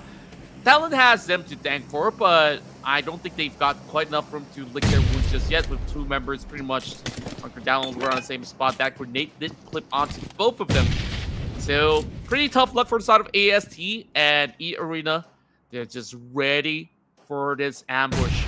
Axel holding on to the lower ground. Eye over onto the top floor. So they definitely expect a little bit more of that company, but it's only 2 members that we're looking at here from the side of eArena. Yeah, 2v2. But what that's happening, we're looking at Vikings now with Woonty taking a decent amount of damage from the top. eArena probably going to execute their plan anytime soon against Talon. They just need the information. They just need to know. Or they just need to find an advantage with this nade. 2014 lobs a nade into the building. And it does connect onto Ayok. Let's go right now for eArena onto Axel. 2v1 Axel with a DBS on the second floor. Prioritizes onto the revive onto his teammate, but he does not have that time. He does not have that space as the next nade will be cooked up. And that nade will finish off Ayok. I feel like these nades have a tracking device on it. It just keeps sticking over onto these members, and now down to Axel. It's been rough so far, but Axel, if anyone to do it, it has to be him, as he has been able to secure all 3 kills, but it is just too overwhelming. Just like that, eArena closes the fight out. And eArena stands tall with their 2 players to get that win. And now for 4 Thrives. Okay, interesting enough, 4 Thrives. No elimination points yet. They've been playing this round rather safely on the southern side of the circle, but that could change soon. Look at that road in the middle of the circle. That could be a spot that a lot of teams might need to deal with later on. And the circle shifts. Here we go. We still have that 50-50 split with that road. A little bit of a tough task for some of these teams to be moving over onto the mountainous regions. But they could just stay put for now if they're already inside of the zone. So we'll have to see what Bigetron actually does with this, because they are trying to take the sweet spot in between the hillside as well as the crossroad that we've talked about. Meanwhile, there are a lot of all these empty ditches which they could actually playing for cover while Vampire Esports are starting to be pinched by Naki from right across. Four Tribes now heard those commotion coming in from the rest of eArena, trying to drive right past. It seems like they will really have to settle it up against this Thai team. It's Naki with the smokes deployed. In front of him is eArena still. He needs backup. Backup is on his way. So he just need to hold his ground for now. So those smokes are to buy time for Naki. But they're not in the circle yet. Just take note of that as well. As Team Secret is in the fight. eArena, they spot out another member of 4 Thrives from the other side. And Mr. eArena, whoever he is, just using his team name. So basically he does not have a name here. But anyway, what matters is for eArena, if they are able to take out 4 Thrives, it will be 4 points in the bag as 24 teams circling around, gathering information. But here comes BTR, surprising eArena. Yeah, that's perfect setup coming in from the rest of BTR in order to clip them just the moment that he passes through. So no go while the member living is just going to be looking for a little bit of room to keep himself alive. Just find a little bit of that dip for him to be able to hold true. For Tribes, I think that they do have a really solid chance in order to slowly strike down whichever targets right in front of them. Enola as well as Miaola just moving right across, where the rest of Vampire Esports so far have such a clean run that they've secured 8 elimination points so far. Ooh, 8 elimination points? Not bad at all. And potentially being able to collect more. Let's see for Champions Esports, 3 elimination points playing at the southern side. Oh, the elimination feed, Razy from BTR just got knocked down. 4 Thrives. Now they're starting to get real busy with not only BTR, but Champions Esports close by as well. They have to finish off a team at least. Here comes Noki rushing in onto BTR, and they will finish off the final player of BTR Sata, eliminating them at number 6. Yeah, they were pretty much overwhelmed right through that small little valley and just like that. C1, they do have the numbers advantage, and now pinning down Fallout. It's insane what Kino does throughout this run. He's secured 3 points and now looking for number 4. So the rest of Champions Esports, they will start to close in. Not much space for the rest of 4 Tribes to be able to maneuver around, but I believe there is still some backup coming in for Fallout, especially Cairo moving right behind. I don't think he's spotted out just yet.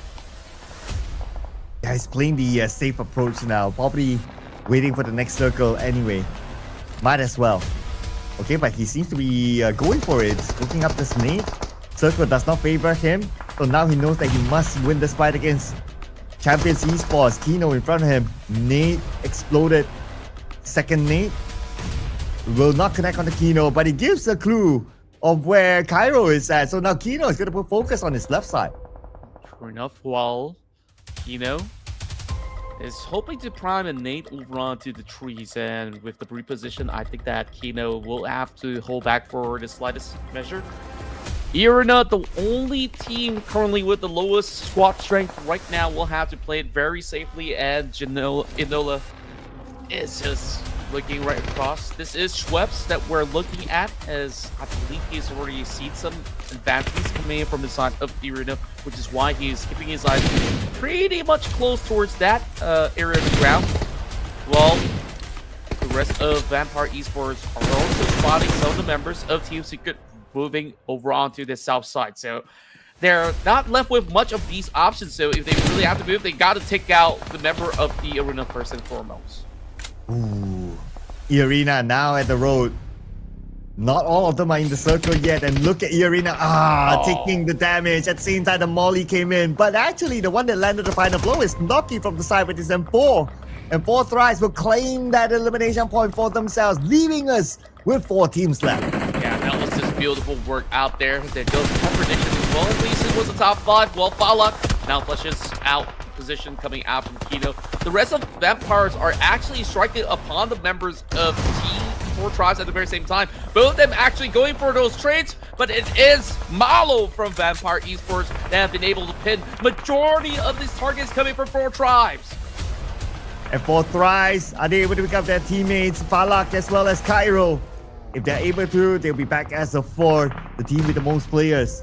Going up against Team Secret with 3, Vampire Esports 3, and Champions Esports with 2. Here comes Doki from the side, from afar, trying to get the one knock. almost getting it. But then again, Kazus, safe for now. He's able to find that space to heal. Mela, he actually gets a lot more done. Takes out Falak in the process. Naki, though, he gets so much of all this vision up upon the members of Champions Esports while they barely have enough room to breathe. You can see that whenever they actually move out, they get shut off. And it is going to also be the members of Champions to be very vulnerable to not only them, but Vampires and Team Secret at the very same time. Vampire, they might show up anytime soon, coming in from the north. Probably waiting for teams to cancel out each other before they come in too. But now with the Stage 8 circle, Champions Esports, they do not have the circle at all. They have to move forward. But right in front of them, there'll be other teams waiting. Naturally, with 4 teams with Stage 8, everyone's just so close to each other now. There's barely enough room for them to actually work around with Team Secret, though. They still have to deal with the rest of Vampire Esports later on. That's the team that's taking majority of the space from them, as a matter of fact. Having so much of that breathability at the moment, Mela now pushes forward as they want to now conclude the fight by knocking over some of the members of C1 once again. Great catch, and there is Naki. Then they will be able to go on a massive rampage with 10 points. Wow, 10 now for Vampire Esports. They're on the roll so far. But then again, Team Secret and 4 Thrives will challenge them for the chicken dinner. Let's not forget about Team Secret. They're actually behind Mela. So Mela could be surprised if he's not alert, if he tunnel visions onto 4 Thrives only. All these teams so far in the circle. We're approaching stage number 9 soon, where the circle will close entirely. 4 Thrives, they have to find a way to cut across the road. They do have vehicles as an option, so let's see what sort of strategy will they deploy with Mela single-handedly just keeping 4 Thrives across the road. Just being the gatekeeper, like you said, they can actually consider the vehicles, which I think is a safer alternative, but I'm wondering if they could just get the engines to wrap up fast enough while Naki is also giving them a little bit more of a pressure, especially with Team Secret hoping to actually climb up. Gets a good angle up against Schwebs. He does actually get the knock, and now up against Malo. Trading so beautifully well. 4 Thrives, they're onto something right now. But 4 Thrives, they need to reset. Time is on their side as the zone is starting to close right now. Noki going in to save his teammate while Vampire Esports resetting as well. Team Secret, they have the advantage because these 2 teams are trying to cancel out each other. Zerus with his nade, cooking it up. Malo and Genola will need to be extra careful. Nade could land on top of them, but he decided not to use his nade. Switches back to a Scar L. But looks like the nade did land onto Malo, chipping down his health to 20%. They barely have enough room to actually move out as they are absolutely exposed to the wrath of Team Secret. They finally get the job done, but with the weakened side of Vampire Esports, what are they going to do? Are they going to be able to rush right through the rest of Team Secret? Zerus now going toe-to-toe up against Malo, and it is going to be a full flush that sees Malo coming up ahead. Oh, the fight's not over yet for Vampire Esports up against Team Secret right now. 3v2, Malo takes a decent amount of damage. But before that, he secures the elimination point by taking out Zerus. The Molly is just right in front of him. He cannot move further forward, but still able to get that one knockdown. Now Typhoon for the lower ground. Typhoon will be eliminated. Vampire Esports. How can you doubt this team? Vampire Esports now moves all the way back up with this huge chicken dinner. A flawless run so far as we saw them being in control throughout the whole run. Despite Tony K faltering very early on, it really felt like nothing could stop them on what they're up to on the high ground. Oh, not at all. Not at all. Vampire Esports, they have to manage like 2 teams at the same time. 4 Thrives and also Team Secret coming from behind, but they're still able to. Beautifully executed by Vampire Esports. I mean, this is basically the Thai super team that we're talking about, and it's not their first time getting the chicken dinner. They also scored this chicken dinner together with 13 eliminations. So that's 23 points collected by Vampire Esports this round. Yeah, it's just beautiful stuff. You can see the amount of damage output this team brings to the table. Up to now, I'm still trying to figure out the real name for Malo. I kind of forgotten. If you could enlighten me who exactly that is. Of course, we got Schweppes, we got Mela, Tony K, who's, of course, himself. So we'll definitely have to dive deep into securing who exactly is this guy who's been absolutely popping off, especially in that final fight. Malo, if he didn't get the trade well done on to the exchange, it could have actually crumbled for Vampire Esports. Yeah, I also need to kind of refresh myself. So, getting a confirmation, Malo is Onzens. Now, Oh, okay, it makes sense. yeah, why did they change their name? Why Schweppes changed to Genola? I have no idea. I mean, these players, they just like to do stuff during the off season. It's not like oh, we don't know that that's you. Like your picture is up here. And with that said, Vampire Esports are back on their winning ways, and I would say that perhaps compared to the rest of the squads, they have decent amount of travel time throughout the course. But what really was a major factor on how they've been able to win some of the trades is that they have plenty of utilities that they've been able to put to good use. Yeah, and besides Vampire Esports, we got to give it to Team Secret for Thrives and Champions Esports as well, coming in as one of our top teams. And we're going to compare Vampire Esports with the second place finisher Team Secret. When it comes to eliminations, it equals with the amount of damage output. It all favors Vampire Esports. But for Team Secret, a lot more heals. So they've been taking a lot more damage as compared to Vampire Esports. Yeah, they were spending a little bit of time outside of the blue, and at the very same time, we saw those exchanges between them as well as four tribes and a couple of all these squads that comes in prior to the final few engages, and therefore Team Secret, as much as they were playing a safe ground, it wasn't exactly all too safe towards the point that they were unsusceptible for some of all these multiple angle engages. But our MVP of the run undoubtedly will be Schweppes with that 7th elimination that he's acquired, and that damage output is kind of absurd if you think about it. Yeah, 1,219. Wow, with 7 eliminations, he's been bringing in the frags for the team. Schweppes without his signature afro, he switched his look a couple of seasons now. I do miss the afro though, but what's important is that he's still able to put in the performance for the team. And besides Schweppes, of course, we got to give it to his teammate Onzen, 5 eliminations, and then we have Noki, 4 eliminations, and another player from Champions Esports, Kino, again showing up as the top performer. Yeah, Kino so far has been phenomenal. You saw they were playing over on that bit. Because of his effort, he's been able to really hold out 4 tries for a very, very long time before, of course, getting overwhelmed with even the pressure coming in from, Team Secret, Vampire Esports that had a better view from those mountainside. So Vampire Esports, this is a huge parade of points with 23 being stashed in with Team Secret to be 10 points short from the record achieved by our winning squad. So I would say at the very least, a lot of all these back and forth where the only few teams that didn't really get too much are the Malaysians with 7-9 and Todak falling off very early on. Yeah, and that includes CelcomDigi Alliance as well. It's a bit unfortunate for them to be down there, but it's a marathon, it's not a sprint, so there's still games to go for them to come back up. Now this time, match stats. Ooh, this is the most throwables used that we have seen so far, more than 200, to be exact 212. So teams have been really utilizing their throws this time.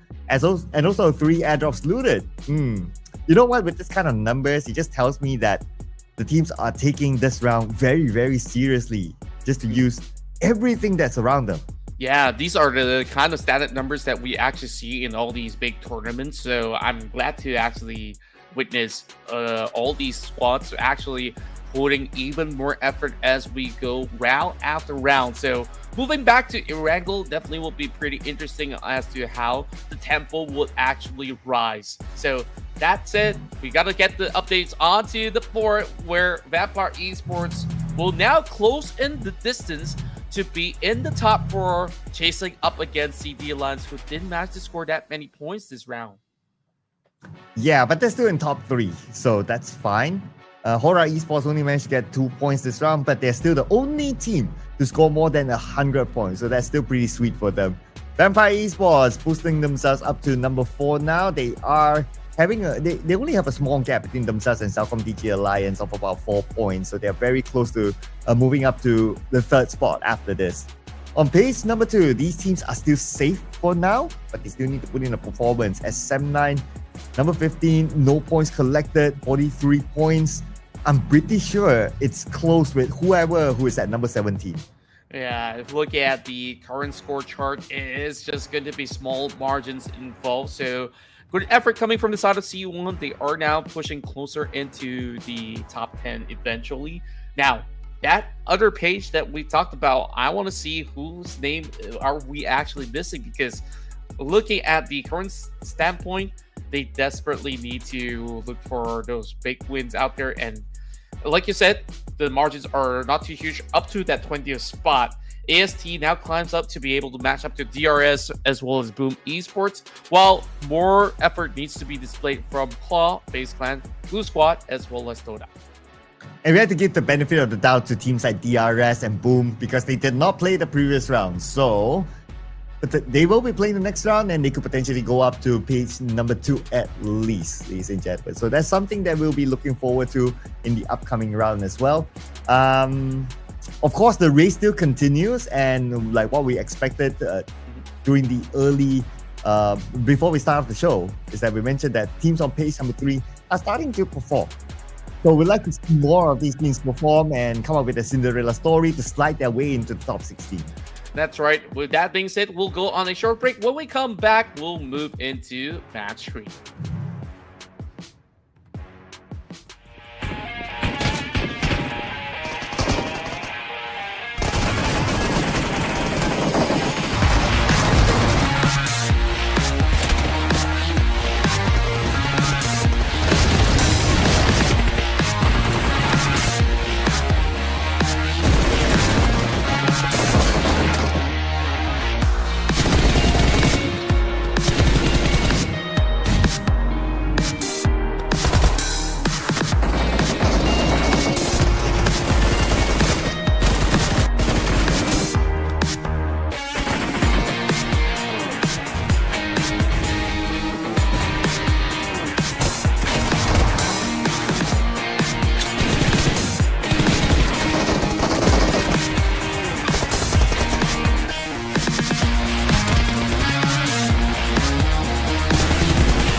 We are back, ladies and gentlemen. This is game number 3 in the Ruthless Invitational Showdown Season 10.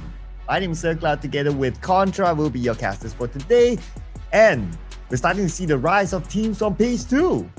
Yeah, indeed. And on top of that, we're also looking at a dominating spree now that we got Tony K back on the board. But it was Schweppes to be the hero of that last round. So rather interesting of how things have definitely followed through for a majority of all these squads out there wrestling their way into the finish line, especially on that other portion of what we saw earlier with a lot of the teams who are getting themselves a lot of all these big comeuppance. So we'll definitely have to see what else will they be offering us in these upcoming matches. Just to keep you guys up to speed, so first chicken dinner was by HORAA Esports, followed by Vampire Esports chicken dinner. Now, third chicken dinner, we're coming back to Erangel, and it's going to be between Group B and also Group C. Group A will be taking a break, and these are teams between Group B and C. What I noticed is that in Game 1, when Group B was playing, REINCE Esports did not play. So I wonder if they'll be back for this round. Yeah, and hopefully they would be able to at least garner a little something moving into this upcoming matches. And look at the current standpoint, we are actually getting plenty of all these room for even DRS to also climb back up. So Group B, they're definitely looking for redemption because even the likes of ASI8, Boom, Claw, REINCE, they're hoping to at least form a big push. So with Vampire Esports currently thriving, I wonder if they will get themselves a double chicken dinner, just like how the rest of the days have seen winning teams to hop on board for 2 chicken dinners. Yeah, and personally, would like to see like teams like on page number 3, like Todak, to be able to come up with a good performance to keep the drama going, because we like to keep like the top 16 race towards the final day. So let's see if they will be able to come up with a good performance. Now, prediction time, Contra. Do you have a team in mind?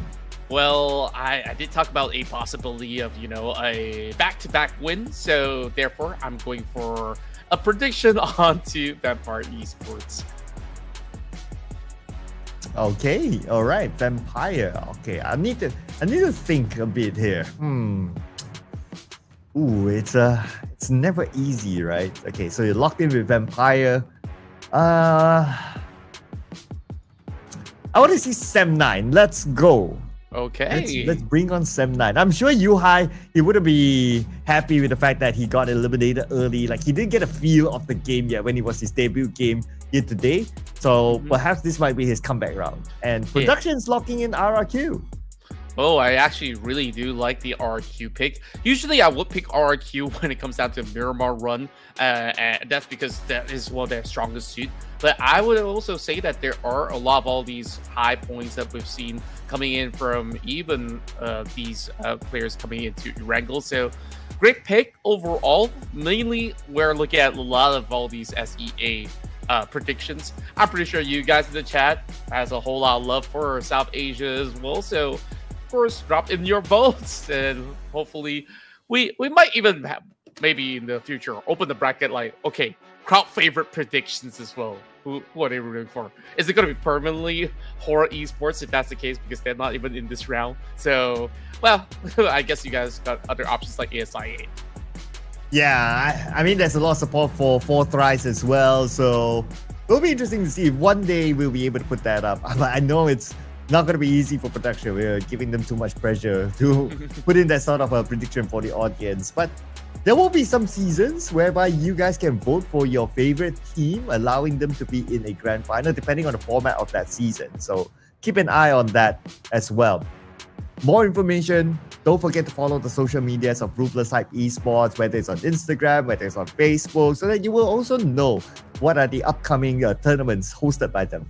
That's right, and there's just so much more happening right now as we are getting ourselves ready right before all these other major events will be taking place down the stretch. So make sure you guys hit that sub button as you can stay up to date, and also follow them on all these social media platforms because we have got a whole lot of stories to tell. Yep, and more stories to tell here today. So we are coming into game number 3. This will be the last game in the first half, featuring B and C, and then we'll roll back the A and B after this. And coming into Erangel, so far today's Erangel has been pretty okay. The last circle, it kind of ended around the area of school. So what say you? What sort of circle would you like to see?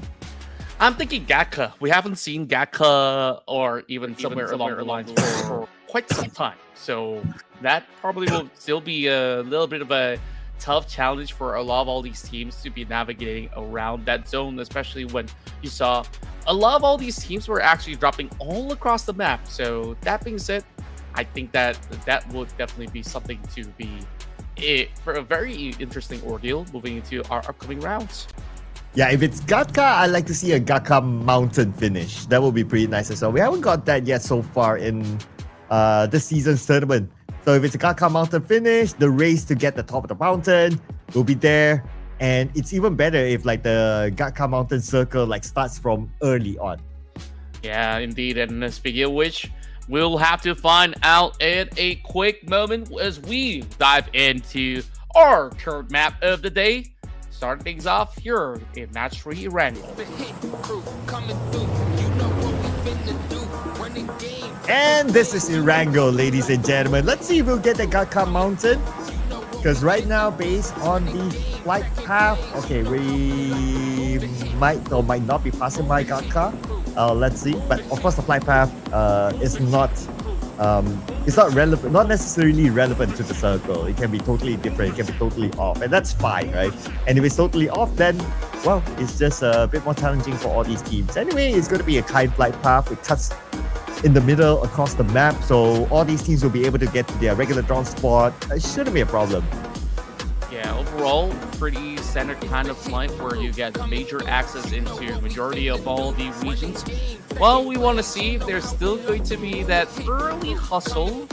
I do think that eArena is probably not on board, so Blue Squad, they get a little bit more of a safety net if that's ever to be the case, if they're going to be able to in this round. A lot of all these teams are traversing over onto the far eastern corner, and that's going to be BTR looking for a little bit of stretch over onto the outskirts. And looking into farm, I think that without the presence of CD Alliance, then farm is absolutely available for BTR if they want to take it. Ooh, yeah, you're right. Without CelcomDigi Alliance, a team could take that. VOIN Donkey is actually heading towards the farm area, so maybe they might be the one to lock that in. Are we going to get a 50-50 circle between the north and also the main peninsula? Or could be a Rozok finish again? Or maybe a potential Rozok-ish circle. Let's see there. If it goes there, then VOIN Esports will be the happier one of them all, since Rozok is the regular drop spot anyway. That's true, and overall, it's going to be a very standard start without all too much of a casualty. We're looking into Pachinki. We always have the rest of the Savior to be holding on to this stronghold, while the rest of DRS floating right next to Vampire Esports by the corner of Primos. What's going on here, ladies and gents? Well, we do know that Vampire Esports normally drops in Primos anyway. So DRS got to challenge them for Primos. Okay, let's see who will get the first knockdown. VSS in the hands of Delta. We don't always get to see a VSS being used. So let's see if this VSS will bring him dividends here, as this is his one and only weapon now. Well, I think like it is actually pretty solid if you were to go on for an initiation, because it was already equipped with, you know, a 4x scope, is also suppressed at the very same time. The only drawback is that there's only like 12 bullets on the VSS, so you gotta be very, very careful with that DMR. Well, it's one of the weirdest DMRs, right, if you think about it, because it kind of sprays like an AR, so to speak. So they could actually put that to really good use. But looking at the rest of Vampire Esports, they're not really well equipped to actually take on a fight, which is why you're looking at them pretty much scattered across the field. Rarely do we actually see DRS actually going for this kind of early challenges, but I definitely would want to see what happens from here on, because I voted for Vampires, and it'll be really sad for me to see them go first. True. That's a good point. That's a good point. So let's see Vampire, how will they manage this? And so far, they're not really interested in taking this early engagement, but they might be forced to, because if you look at the positioning of DRS, they're on the northern side of the city, and they seem to be gatekeeping them from rotating out. And they have to rotate out because they're about 1,700 meters away from the circle. So the Vampire Esports might be forced into this fight. Now, whether they win it or not is going to be a second question. True enough. I mean, it is going to be down to all the slightest margins. Whoever spots who first. Yante already equipped with 8x on the Mini 14. So he gets to see every single pixel, while Chama got himself a little bit of a horse just to secure the outskirts. And DRS is starting to get pressurized as Killer YT will be hurled with a grenade as Tony K is going to force this push. And here's Tony K on the lower ground. Killer YT is there. But he not only has Tony K, he has Melo and Mela behind him as well. So Killer YT with the DBS, not the best of weapon in that sort of range. He decided to just back off for now since he is alone. He doesn't want to take that risk of being knocked in front of his opponents.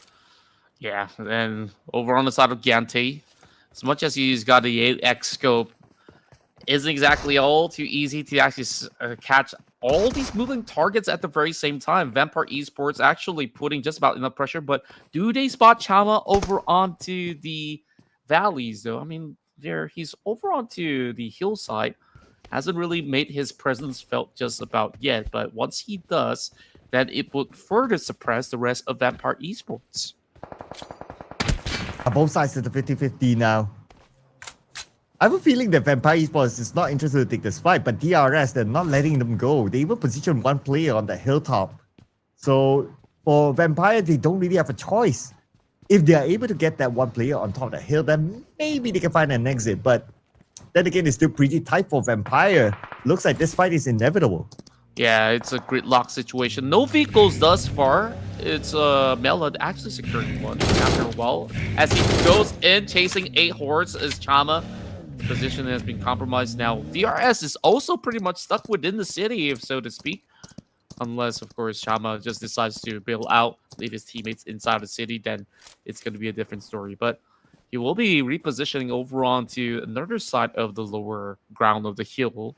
So a little bit of prio has been lost from the side of DRS, but that might just be spotted out with Trev once again, swerving all the way past just to ensure that they will keep his position in check. So DRS kind of revealed their location to the rest of VPE, so to speak. But they're going to say hello to the blue soon, so I don't know how long this fight can continue on. Vampire, at least 2 of them, managed to find an exit on the left side, but the other 2 players are still within Primos. No, I don't know. I don't know how they're going to get out of this. And still DRS. They don't want to let them go. They want those points for themselves. And totally understandable, right? If you look at DRS composition, they are number 18. So points that they can get, they will go for it.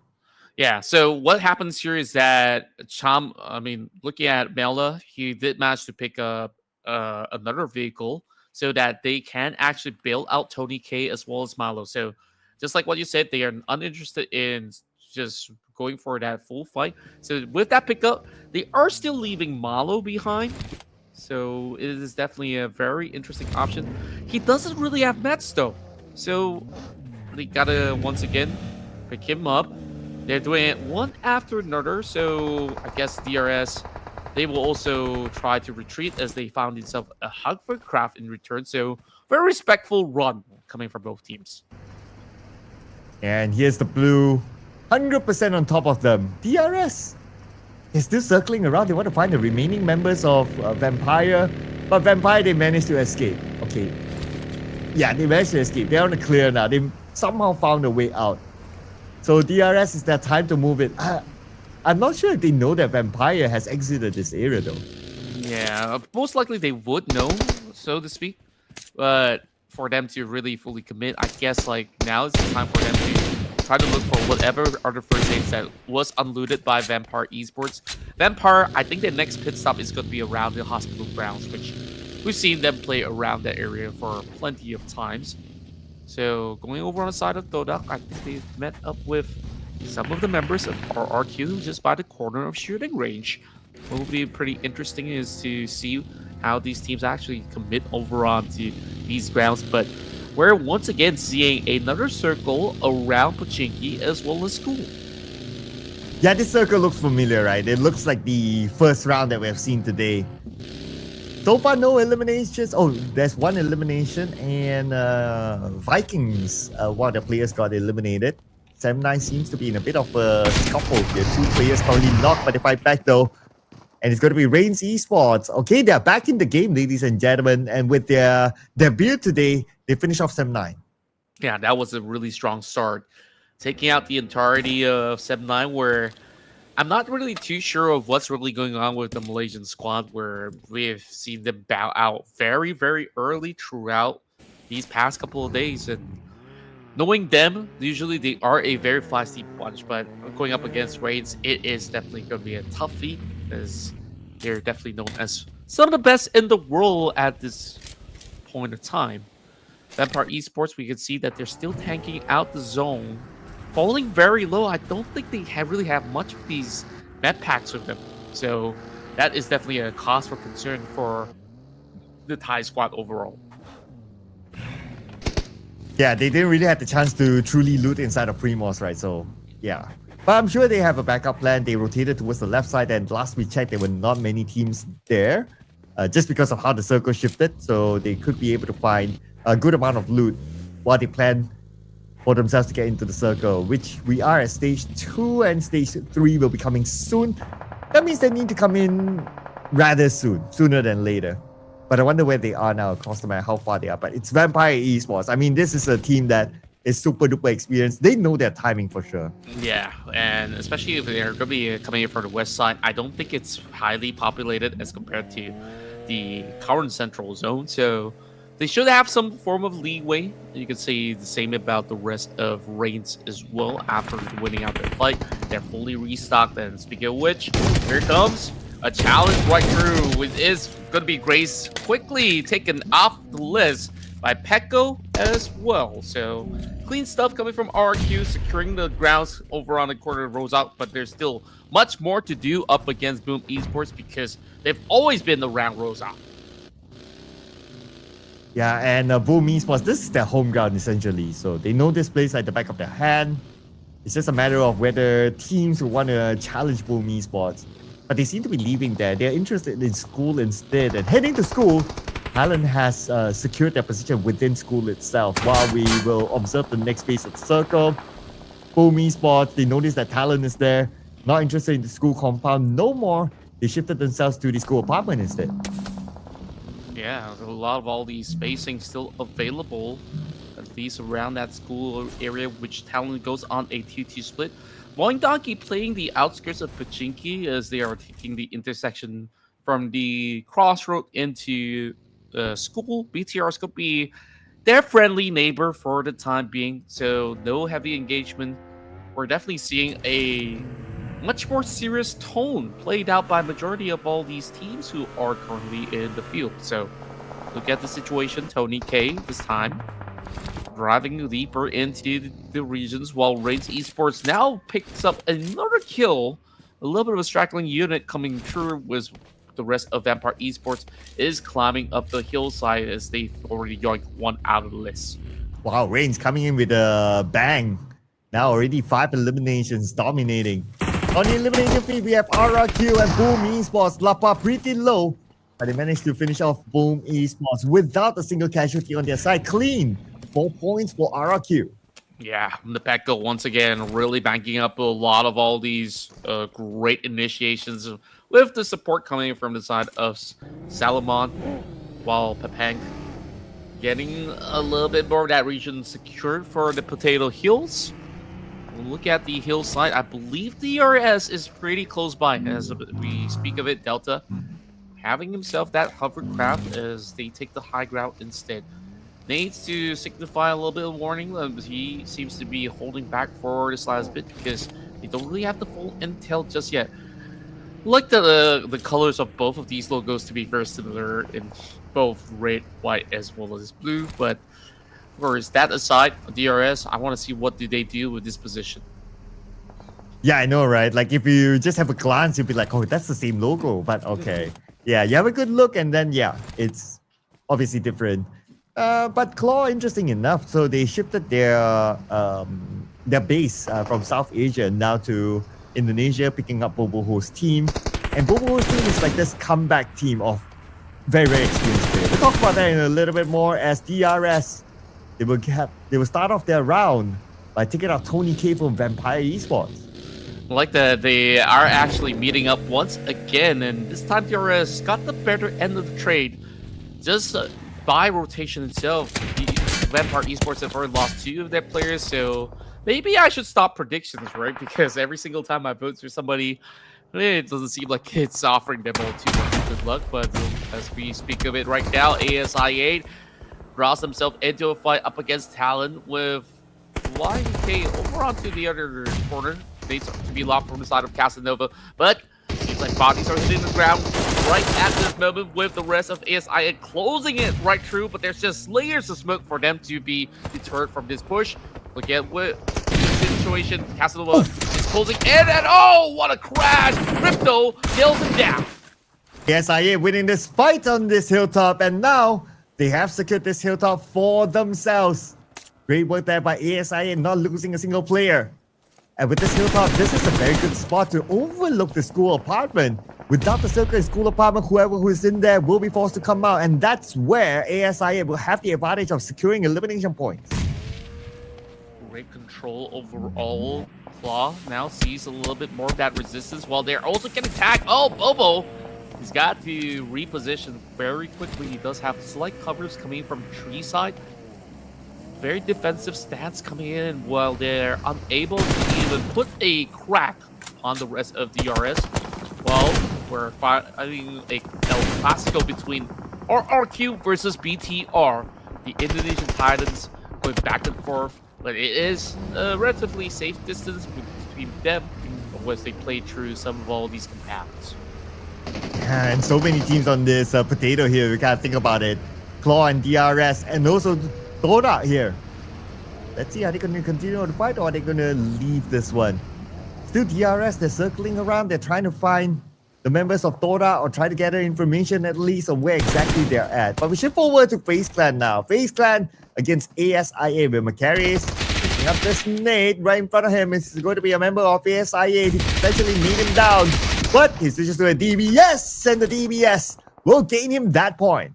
Well, great repositioning as well as great control coming from Macarius in order to save his entirety of his team.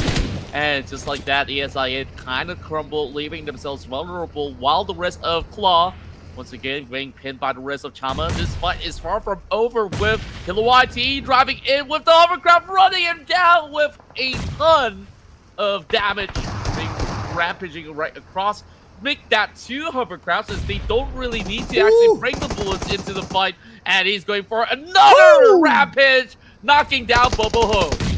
Who needs weapons if you have the hovercraft, ladies and gentlemen, a fully protected vehicle? And with that, they're able to take out the players in front of them. Man, that was savage. Claw Esports out at number 13, but they're not out of the fight just yet. Todak right now will be picking up against DRS. Getting just out of his vehicle. Good that one knock on Todak.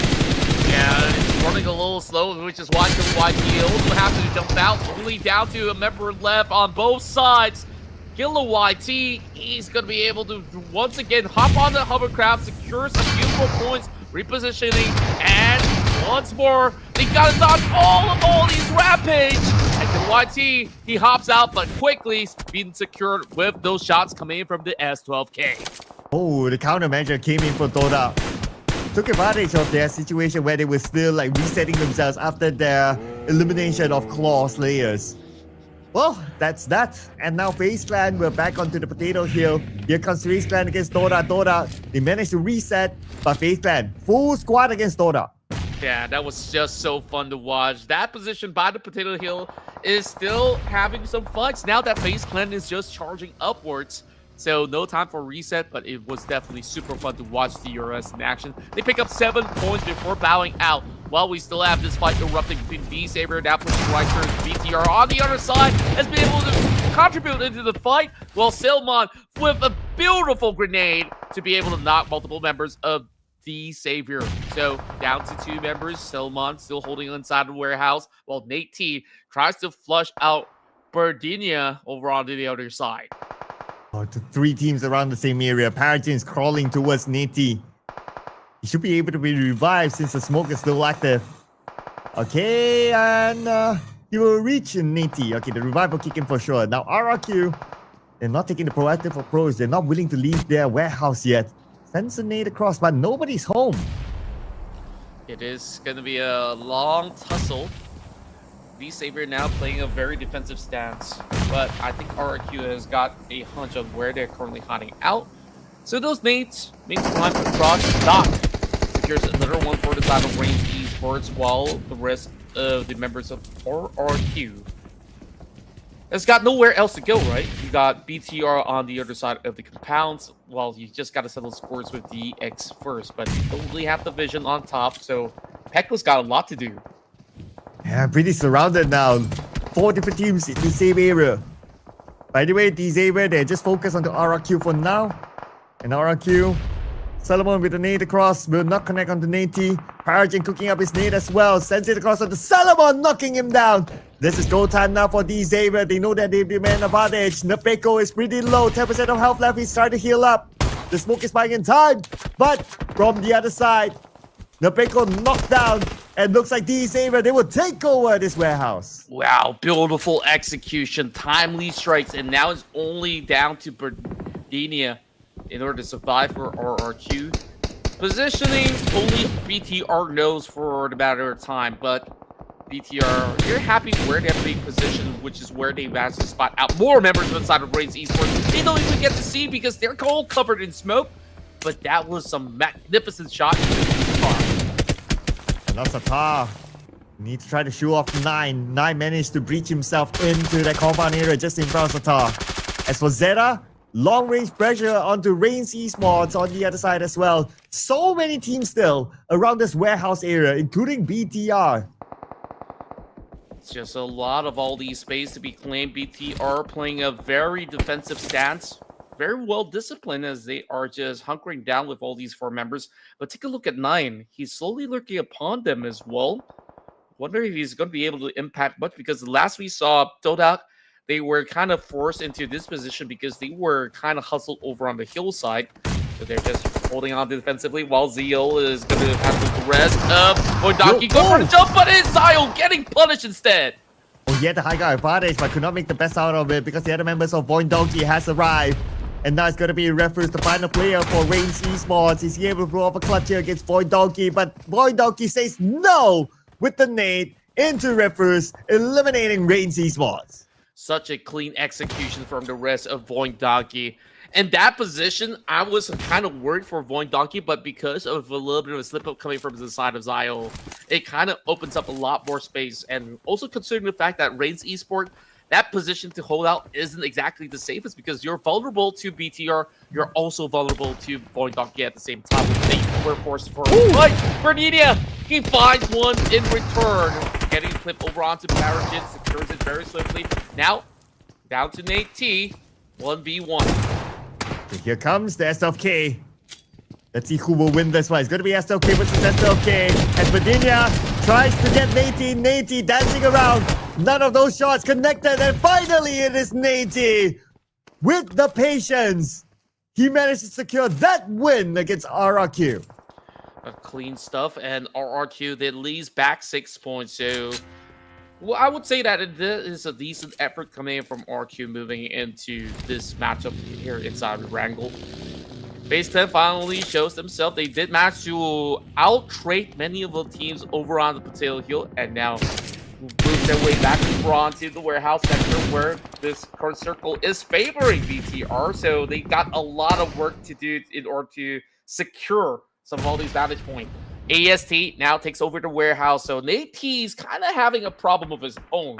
So BTR, how long will they want to focus onto AST? Because all the other teams are interested in securing this compound. These are the only few real estate that's currently in the zone. Man, when there's a chance that the circle will actually go away, so I wonder what brought the party to these teams. Anyway, Vikings coming from the other side as well, going on to 9, and the moment they saw 9, Superman will eliminate him. Todak is out at number 8. 5 eliminations, 6 points collected by Todak in this round.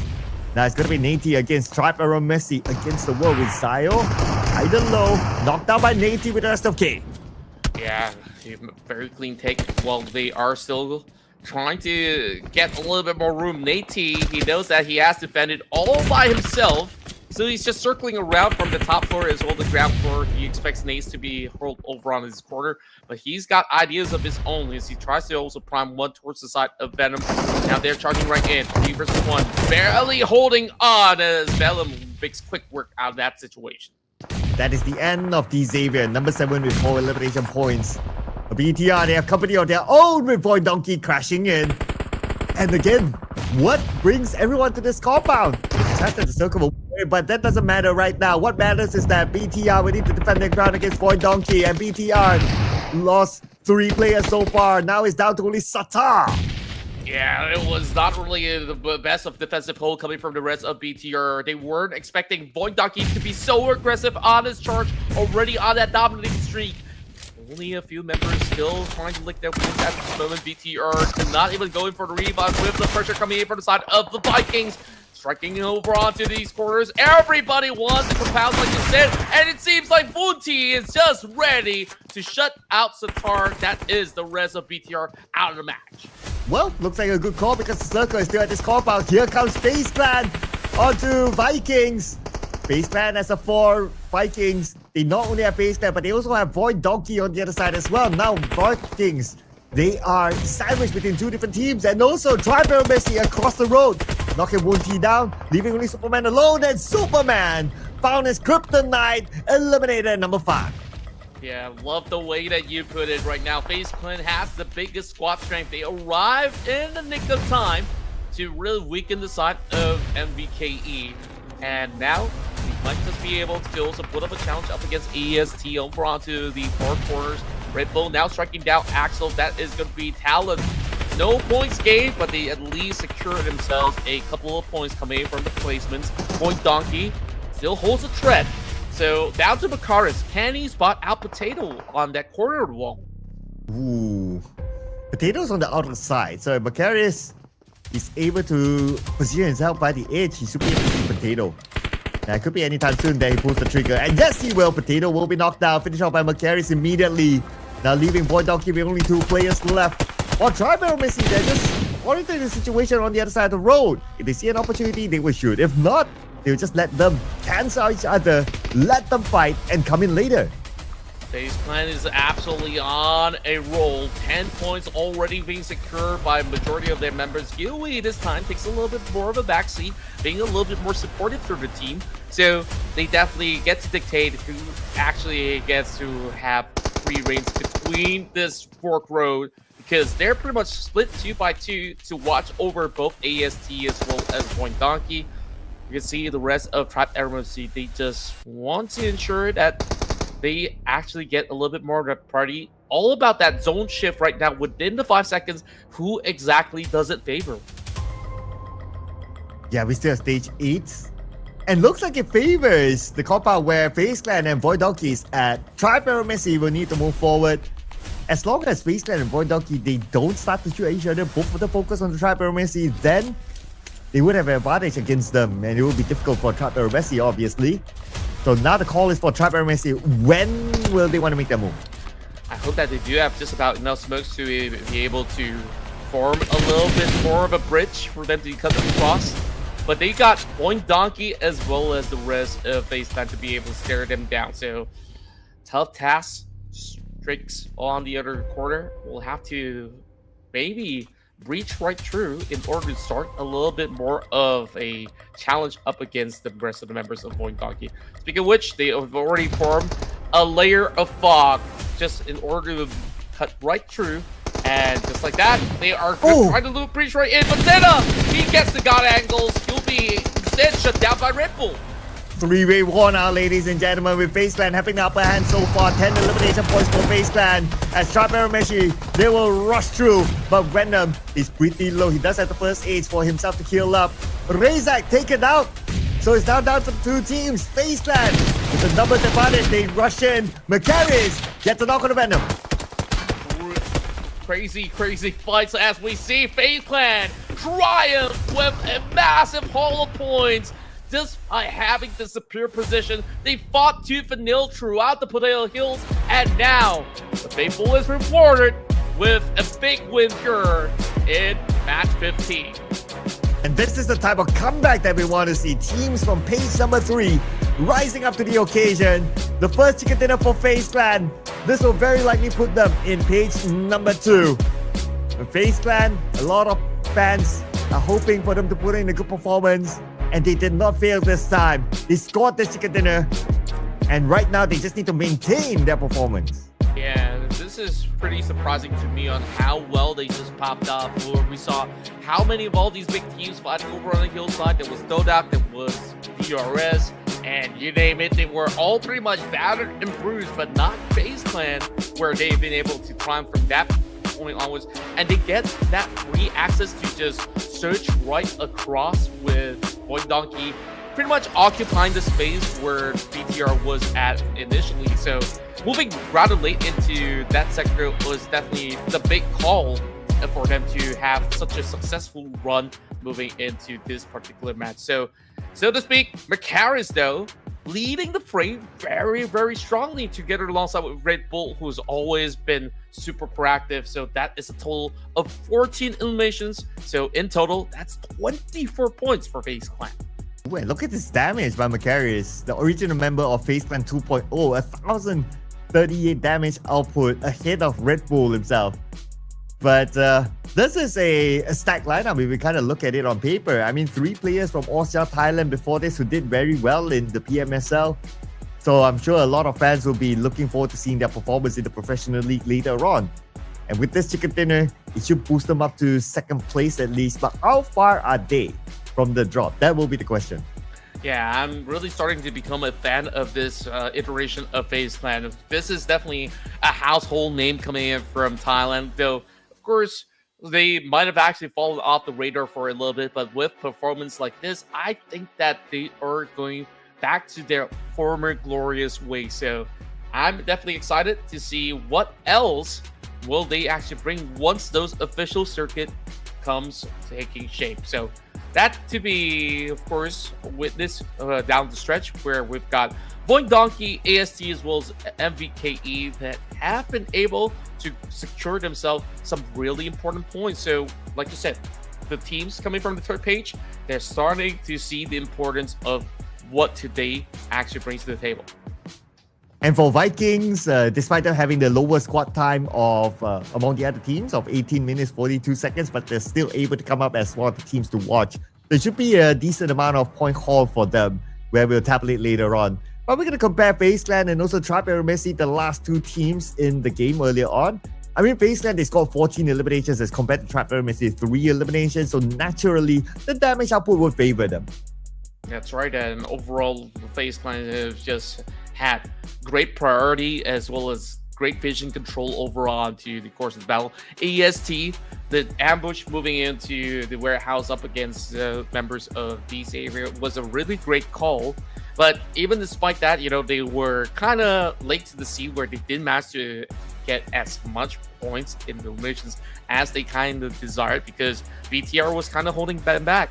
VOIN Donkey as well. So man of the match, undoubtedly, Macaris, who's done so much work in this match. Yeah, 1,038 damage with 5 eliminations ahead of his other teammates.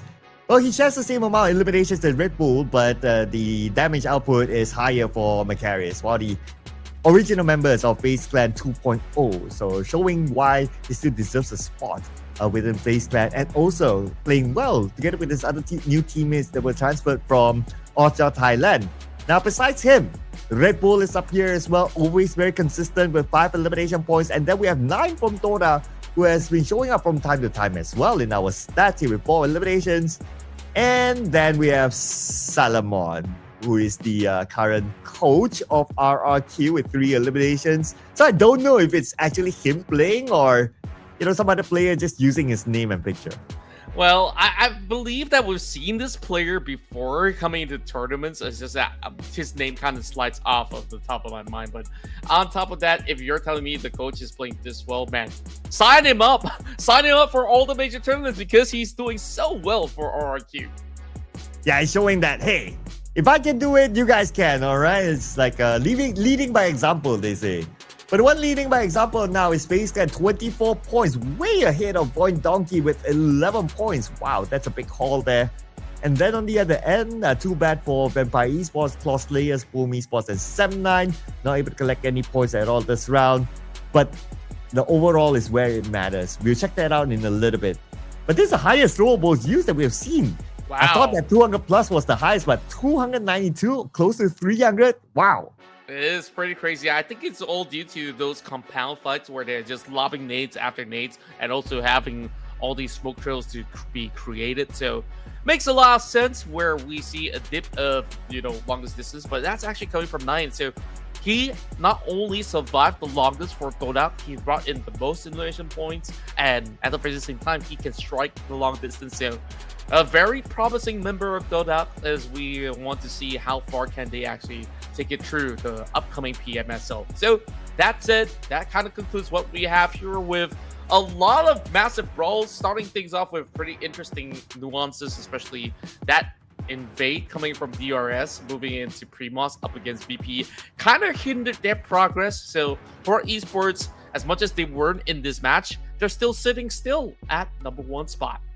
Yeah, if you were to compare between DRS and Vampire in the overall charts, obviously Vampire, they are way higher. They're on page 1. So the risk is lower for Vampire, so to speak. And other movements on page 1, we have BTR coming onto page 1 as well with 63 points. And also we gotta give a shout out to VOIN Donkey. With that one good round, they managed to break that 100-point mark. So they joined HORAA Esports in the 100-point club, just 4 points behind HORAA Esports. Yeah, it's still going to be a very good chase moving into the upcoming matchup. While Talon's been moving upwards with them overtaking 4 tries. I believe 4 tries wasn't really part of this matchup, which is why we see them sliding down. REINCE now has been able to do some strong maintenance in order to really move up the ranks here as they currently sit at the 12th place. AST as well as FaZe Clan follow suit. Because of this win, they are now holding that 16th spot. Yeah, and number 17 is still DRS. Well, they rise up a little bit, so they are still close to getting into the top 16.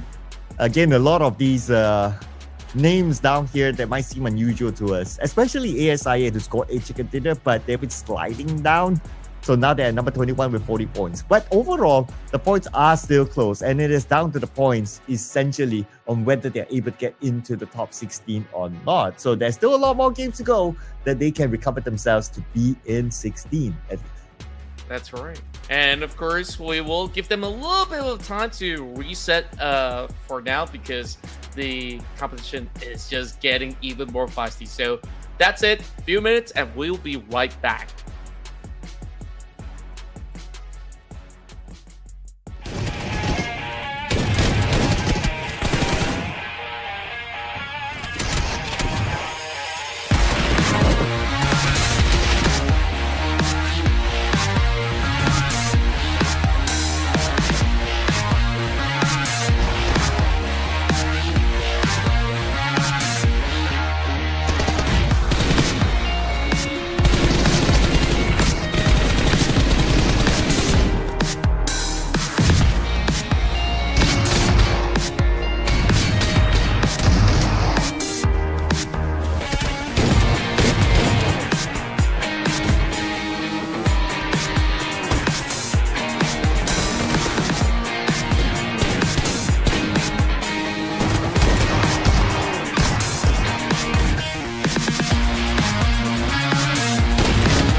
we are back with the second half, ladies and gentlemen, of the Ruthless Invitational Showdown. Season 10! Already 10 seasons in. This is like a decade of Ruthless Invitational Showdowns, Contra.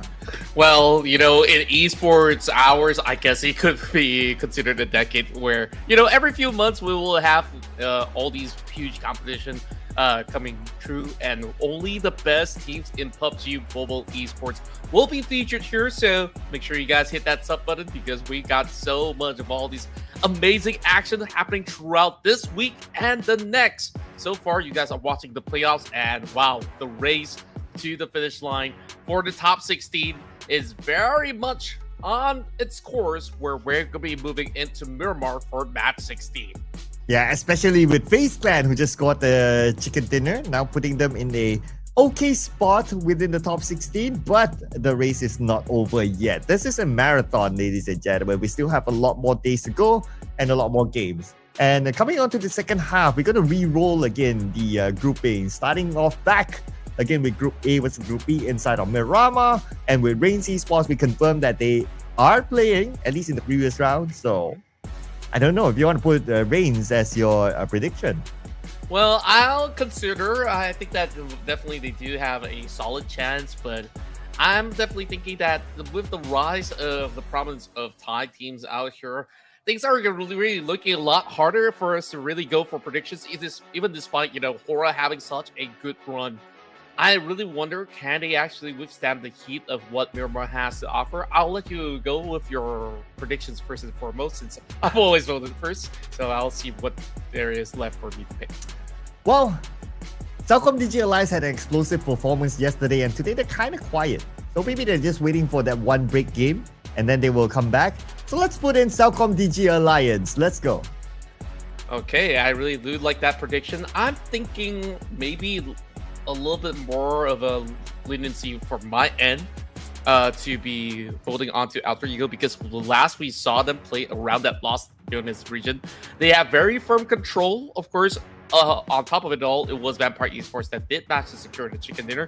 I'm just thinking that at least they're on a decent record at the very meantime. So I gotta see what more can Alter Ego do to find more successes. Okay, locking it in, and production is going for D Xavier.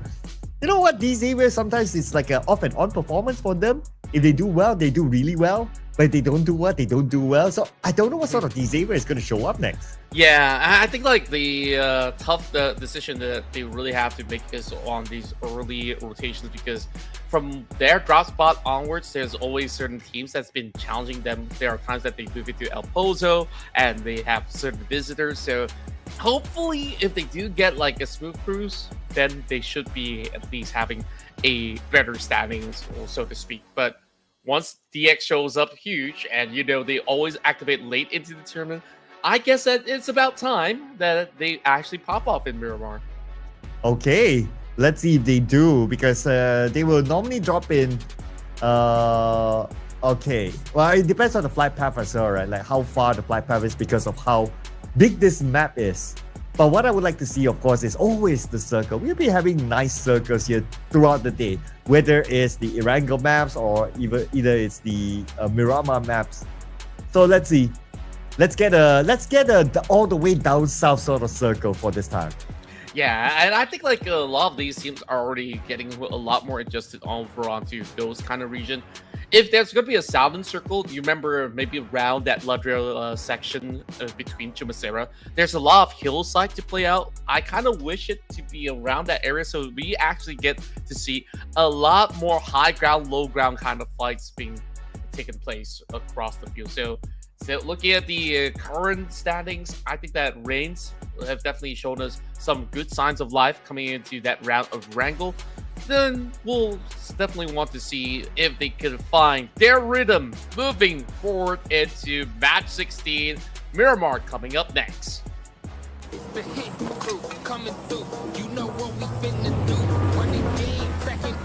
And that's the sound of the flights. And here we go, Miramar. We're going to start off somewhere on the southern side, it seems, when it comes to the flight path. I do see Impala there, Puerto Paraiso, and also the legendary islands outside of Impala. if the circle does go there, it's always really interesting. Although the chances are pretty low, but we have seen that before. We have even seen that in the PMGC finals. So if that circle goes there, it will be a race to who gets into the island first to block out everyone else. I can remember how legendary that ending really was, and there was so much on the line for them to actually secure the championship. And up to today, that has been an unforgettable finish out of all these matches to be played out. So, as we take a look, this is a flight path that did actually start not too far away from the islands that you mentioned. So that allows VOIN Esports to secure themselves Impala, while we're also looking at Alter Ego, who typically starts off somewhere around the northeast section, whether they want to take Azahar or so. I'm hearing shots already. Where's this coming from? Oh boy, Blue Squad, they're on the chase, and they're on a hunt. Looking for the next target. They managed to get a couple of knocks, I believe. Okay, going up against... Is it Boom? It could probably be Boom, but we'll wait for that to happen. Now GLU Squad fighting back. Yes, it's going to be Boom. And so far, Boom Esports, they're managing GLU Squad, but they lost one player though. Circle is all the way on the left side, so this fight has to end. They're about 2,000 meters away from the circle. Boom Esports with the upper hand against GLU Squad.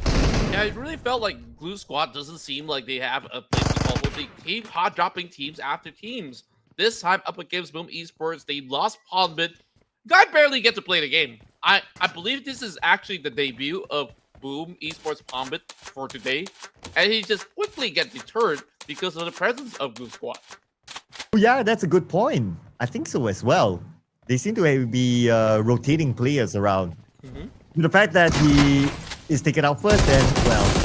But Boom Esports, they will take out the final player of a GLU Squad, and that's quickly down. Xavier, busy themselves. They're going up against ASI8. ASI8 on the second floor. Levi managed to reload just in time with his AK. And on the outside, they're pinning that one player down. And it's going to be Casanova. Xavier wins this fight, but they lose Lamborghini in it.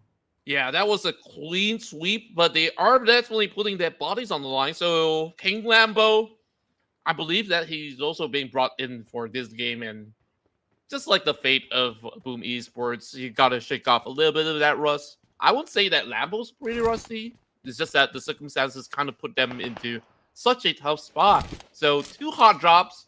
What more will they actually bring? Now, looking at the rest of FaZe Clan. They're just right beside HORAA Esports. So what are they plotting up over onto this course? Because this is definitely not an easy fight to take up against HORAA. Yeah, sharing the same area with Red Bull holding down the line. And HORAA, they know that FaZe Clan is around the corner as well, so both sides at the peak of their focus. But FaZe Clan, they do have the liberty of like still moving around, and they can still loot around their corner, while HORAA Esports, they don't really have much space, so a bit of advantage to FaZe Clan overall. Definitely think so, but they're going to be forming up all together just to see if they could overwhelm some of the members of FaZe Clan. We are starting to see it repositioning coming out. Red Bull definitely needs a little bit more of a helping hand, but as they cut across, it's going to be Killer YT that actually attacks on the Supreme. But where exactly is DRS? I don't even get to see them in the map. Oh yeah, that must be a super duper long range one. Not even on the mini map. Hopefully you get a visual later on. But Sleepy is defending his ground against FaZe Clan. Dewey is right in front of him. HORAA Esports doing so far so good. But Aitami knocked out by Red Bull. Red Bull makes an appearance now just behind HORAA Esports. He's a reload and he's back up right now. Dancing around, ring around the Rosie. A little bit of backup. Not gonna hurt as HORAA Esports taken out by FaZe Clan. That surprise ambush coming in from the dumpster is definitely a little bit overwhelming, where they did not find out that just like that Red Bull does force them to pay for their own mishaps. FaZe Clan now tries to actually run across and now bumps into the rest of Team Secret. Such an explosive early game. Just barely 3 minutes of play, we're already getting ourselves so many players taken out. As a matter of fact, take a look at that. Only 49 players still on board. Wow, 49? What? Okay, this is the fastest early Miramar round that we have got so far. I kind of lost count at some point, like, oh, how many players? But expect more to come, because we can see here Team Secret, they managed to get one, and that opponent of theirs is currently bleeding out. Delta will get FaZe Clan. The last we checked, we know that DRS, they're around the corner where FaZe Clan was at.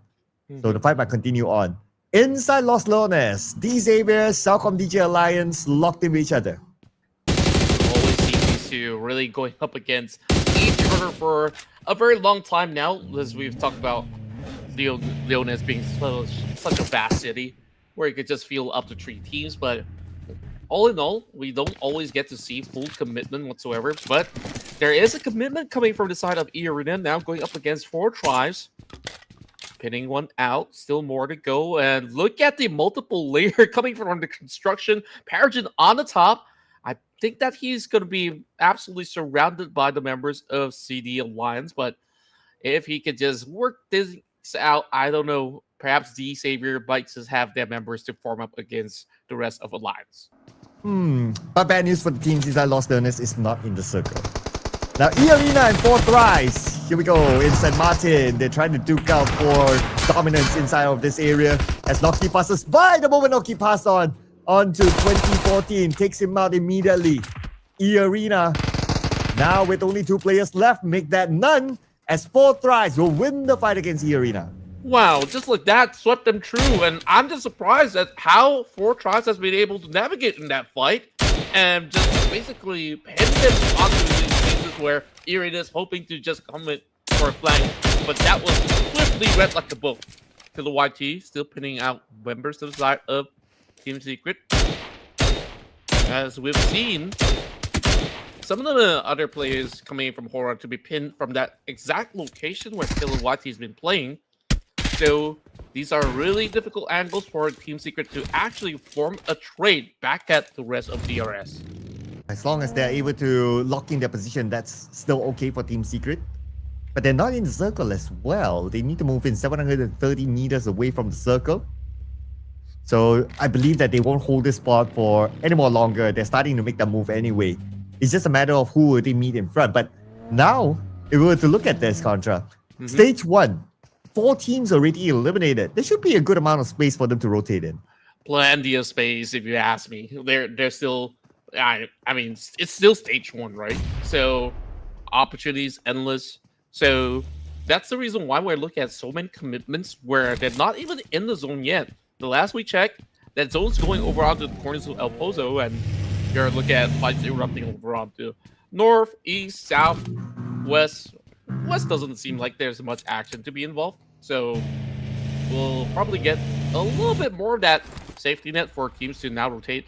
Now, excuse me, that's one skin that I've not seen for quite some time on that van that kind of looks like a furry rabbit. Very interesting. But if you think about it, if you use those kind of skins, would that not give away your movement, right? Like, it's so obvious that teams can they're there, like they're moving there, we can shoot them, we cannot shoot them. Like, they can get that information and decide what to do. So I don't know. I mean, it's fun to have those skins in competitive, right? But then again, objectively, it gives away their position. I would certainly agree. I mean, if it's not the looks of it, then you could just say some of the roaring engines would have just given it off anyway. So some aesthetics don't really hurt too much from time to time. Plus, if you're good enough, I guess you will always win the trade. So speaking of which, the Saber now are forming up against CD Alliance just by the corner of the wall. Statey just by the creases as he will be backed out by Levi's, clearing out the vicinity. Still understanding that there's more members to go, so Olio comes in as a backup. And finally, we've seen this fight end right now with Blue on top of them. Xavier and Nate just across Paragon moving off down. Only Nate left, the final player for Xavier. Up against him is going to be Adeluke, the main fragger for CelcomDigi Alliance. Adeluke lofts a nade across, and Nate takes a lot of damage. I wonder if he's able to heal up in time. He is able to heal up in time and counter back onto Adeluke. Wow, perfect timing. The moment that he actually heals up, he just goes ahead to really unleash the shells coming from his shotgun.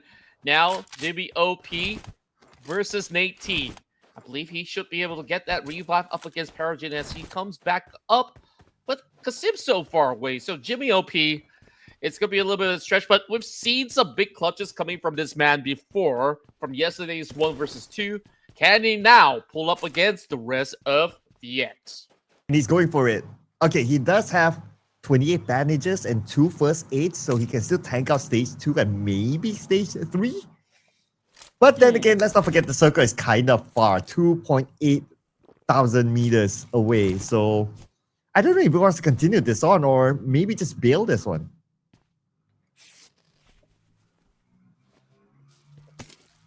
Doesn't seem like he has the vehicles to actually bail out just this form of moment. So if he could find any form of first aids to buy a little bit more time, who knows if they could still form up the exchange up against ZX. But for the time being, if they want to look for those vehicles, they have to start moving on the outskirts. And for now, we'll move over on the side of Champions Esports, sending out these members onto the corner of the wall. So that's going to be Boom Esports slowly losing members against the rest of Champions. Champions scores their first elimination this round, taken by Urkas. And so far, a good position by them. I do really like teams who are able to play the high ground inside of Miramar, especially when the circle favors it. Okay, speaking about the circle, we're going to see the next phase of the circle. Champions Esports, they are currently on the southern side. El Pozo is the center of attention now, and it will continue to be the center of attention with the circle. Oh, this is going to be a very interesting urban warfare, and it also covers the top portion of the corners of Crater. So look at this current moment. There's plenty of teams on the outskirts barely making it in. FaZe Clan from the north still tanking out the blue, while Claw Slayer is going to take first dibs. While VOIN Donkey have heard a little bit of the roaring engines, and they will trail right behind Champions Esports.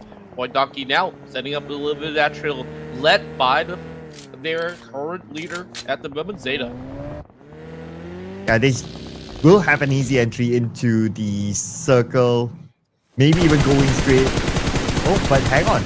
Oh, Champions Esports by the side deals a lot of damage to Razak, forcing Razak to stop and heal.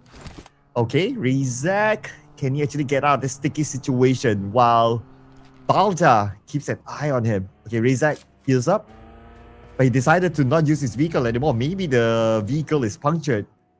Perhaps so. we'll get a good view later on. Yeah, now they're also closing right in. So he's walking on foot, so he's going to be absolutely a sitting duck. Not too sure where exactly are the rest of VOIN Donkey. They're not trading back just yet. I heard a couple of shots, but that's not really connecting on to Champions Esports instead. So quick takedown, just what they needed. Just a little bit of a hefty point gain, slowly and steadily. While we take a look at the rest of the pack, D-Savior still tanking the blue zone. The singular member of CD Alliance still by the corner of Los Angeles, trying to make his way out of it. So it has been such a tough struggle for some of these games to even have any more impact heading into the late game. And speaking about impact, DRS, they start off this round with 3 eliminations already. So they're currently at number 16. But the next contender, Alter Ego, is still in the game with full squad, so they need to continue on to collect those points and ideally eliminate Alter Ego for them to be in the top 16. But so far, based on their position and what we can see on the map, no further challenges for them. And Alter Ego, they're on the other side of the circle anyway, so for them to meet up with each other, it's probably not going to be now. Definitely will take a while. Meanwhile, look at 4 tribes there trying to battle for the high ground position, and not too far off is going to be a member of Alter Ego.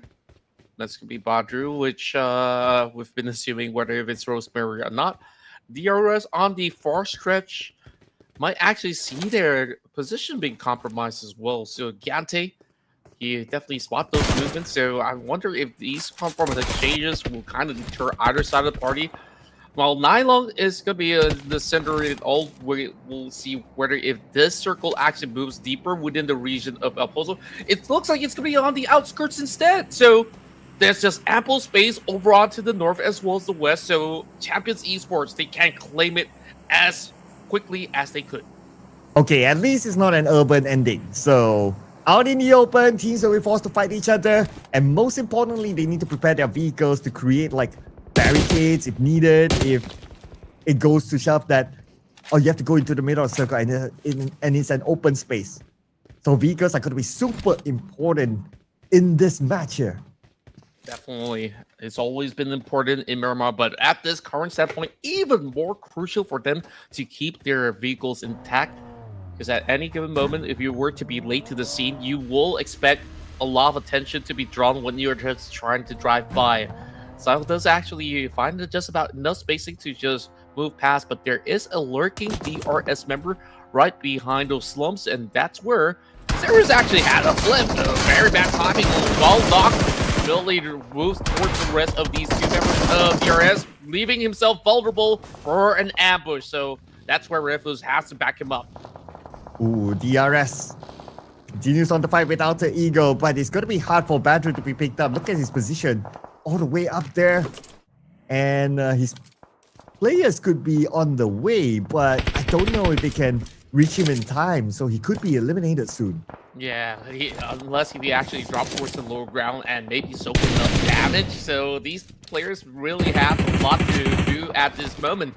The rest of Pubg Esports, they found themselves a little bit of that safe region, but they also want to find a deeper area of play because they are stuck within the city of El Pozo at the moment. Yeah, that's what happens when you get this kind of circle that moves away from the urban area. Everybody who's within it will need to come out. But DRS not in the urban area, but they're trying to find a route into the circle. Here comes Delta. Flying car gets one, but cannot get the second one. Whoa, that was pretty huge. Catches coming right through with DRS so far, holding it strong. But here comes the rest of Alter Ego closing right in. Otherwise, he barely has any space. And he just wants to ensure that this thing will still disrupt him, but at the same time, he leaps forward, leaving himself vulnerable to Nylon's long-range ambush. Beautiful support role by Nylon from afar to ensure that they take this win against the DRS, but they're not out yet though. Gante is still here. The sole hope for DRS, but he chooses to move towards the left side where Thrives Donkey is at. Thrives Donkey does have the high ground advantage, but Gante's shot does connect. Now arriving is another member of Thrives, and they have the numbers, they have the manpower to eliminate him. Wow, that was explosive. I mean, Alter Ego surviving through it all?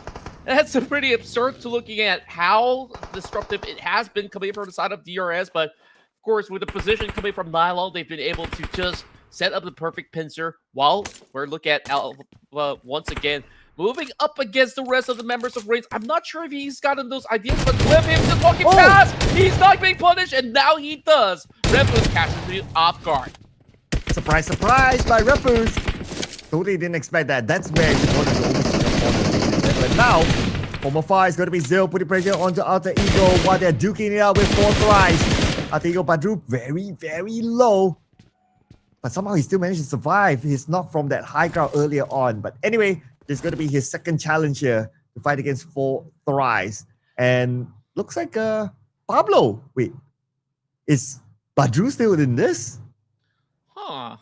I think he might actually be in this. So if he is, where exactly could he be positioned? Because you got Alva taken out. You've had the rest of them pretty much taking different spots. Now that they're having a bleeding member, it's just going to be one member left for the side of Alter Ego, unfortunately. Pubg Esports, they're on the lower ground. They exited the compounds coming in from El Pozo, and now this is going to be a steep climb up against the rest of REINCE. And take a look at Pepang. He's also drawn pretty closely. So if they manage to expose the location of Pubg Esports, then all of them will be in trouble. Well, Refuse gets a Pablo from Alter Ego. REINCE Esports now only 2 players left, Refuse as well as Joel, and they don't have the circle. They have to step out of this compound. And a lot of shots waiting for them, including Pubg Esports. Here comes Claw as well. So many teams in front of them. But they have to make do with the 2 players that they have right now. Or hope for these teams to cancel each other, and then they'll have an opening later on. True enough. Now, Thrives dealing with the situation up against the push coming in from the side of Claw Slayers. One member being pinned down, but they also put their bodies on the line. Wow, that's a huge one as the rest of Thrives, they go on a rampage. That's 10 elimination points secured. Wow, Thrives on a roll this round. 10 eliminations already and probably more to come. As within the circle, in the middle, we have Champions Esports. But there's also other teams around them. But okay, we'll focus onto the right side of the circle because now it's time for REINCE Esports to move. REINCE, they have the entire area surrounded. Pubg Esports barely getting enough of that space, but they could still squeeze past, I do believe, by playing on that lower ground. to just get a foot into the zone. That's just about as good enough. But for Vexy, now dealing with the rest of Team Secret. Team Secret weakened only to 1 though. So Vexy, he should be able to pin him down, and he just moves right past these members. So VOIN Donkey, they should be able to eventually wear him down. So it's really down to GK. How much can he acquire in this fight? There's only GK left right now. Up against VOIN Donkey. Oh, door opens. GK, surprise, surprise! With the SLK. Don't forget to check your corner. Wow. That's surprise, surprise. I mean, the same form of punishment towards Alva. All these players, when they are in this high adrenaline mode, sometimes they got to ensure that you just look around, cheer for some of these footsteps, but we can definitely understand why, because it's been so rowdy throughout this ride for Tribes. They at least have a little bit of that safety net into the corners of the church, but how long more can the rest of REINCE Esports hold there just by the corner of the map? I believe this to be closing into the center, and that is going to be Kasim still sneakily hiding in between members of Champions, and they're still Alter Ego having a member somewhere in the open. Vexy with his AUG. Now Team Secret, they managed to pick up all their teammates. It's going to be a 1v2. But Vexy is not really pushing it. He does not have the information. Now he's turning his back. Team Secret, they're not interested to counter onto him since they need to reset as well. So Vexy counting his lucky stars. He's okay for now. A second time around by GK. GK almost getting Vexy. 10% of health left. In front of Vexy is going to be Pubg Esports. So Vexy has to be extra careful now. Yeah, he's falling so low. He's got to heal up the nades. Now being tossed in from the side of Secret. He's got to quickly reposition, else he'll be clipped. But it seems like it's just going to be a couple of smokes down for him to just be able to trail right through. Naki just knock on their door. Well, for Tribes, holding the rest of REINCE hostage. Zyle could not afford to actually climb up. No space for him to do so, so they're just trying to hurl grenades as an exchange. But there we go. This is going to be some hefty jump for him to actually secure it. Well, I can actually dismark, but not any longer for Tribes pinning him out. Number 7, 2 elimination points for 4 Thrives. 3 points collected by them. Now we're going to look at Champions Esports, who's kind of comfortable in the middle of the circle. So far, so good. Retaining all 4 of their players with 5 elimination points. Champions Esports, this team, what I noticed is that they are always pretty consistent, though they have not scored the chicken dinner, but you always see them do well.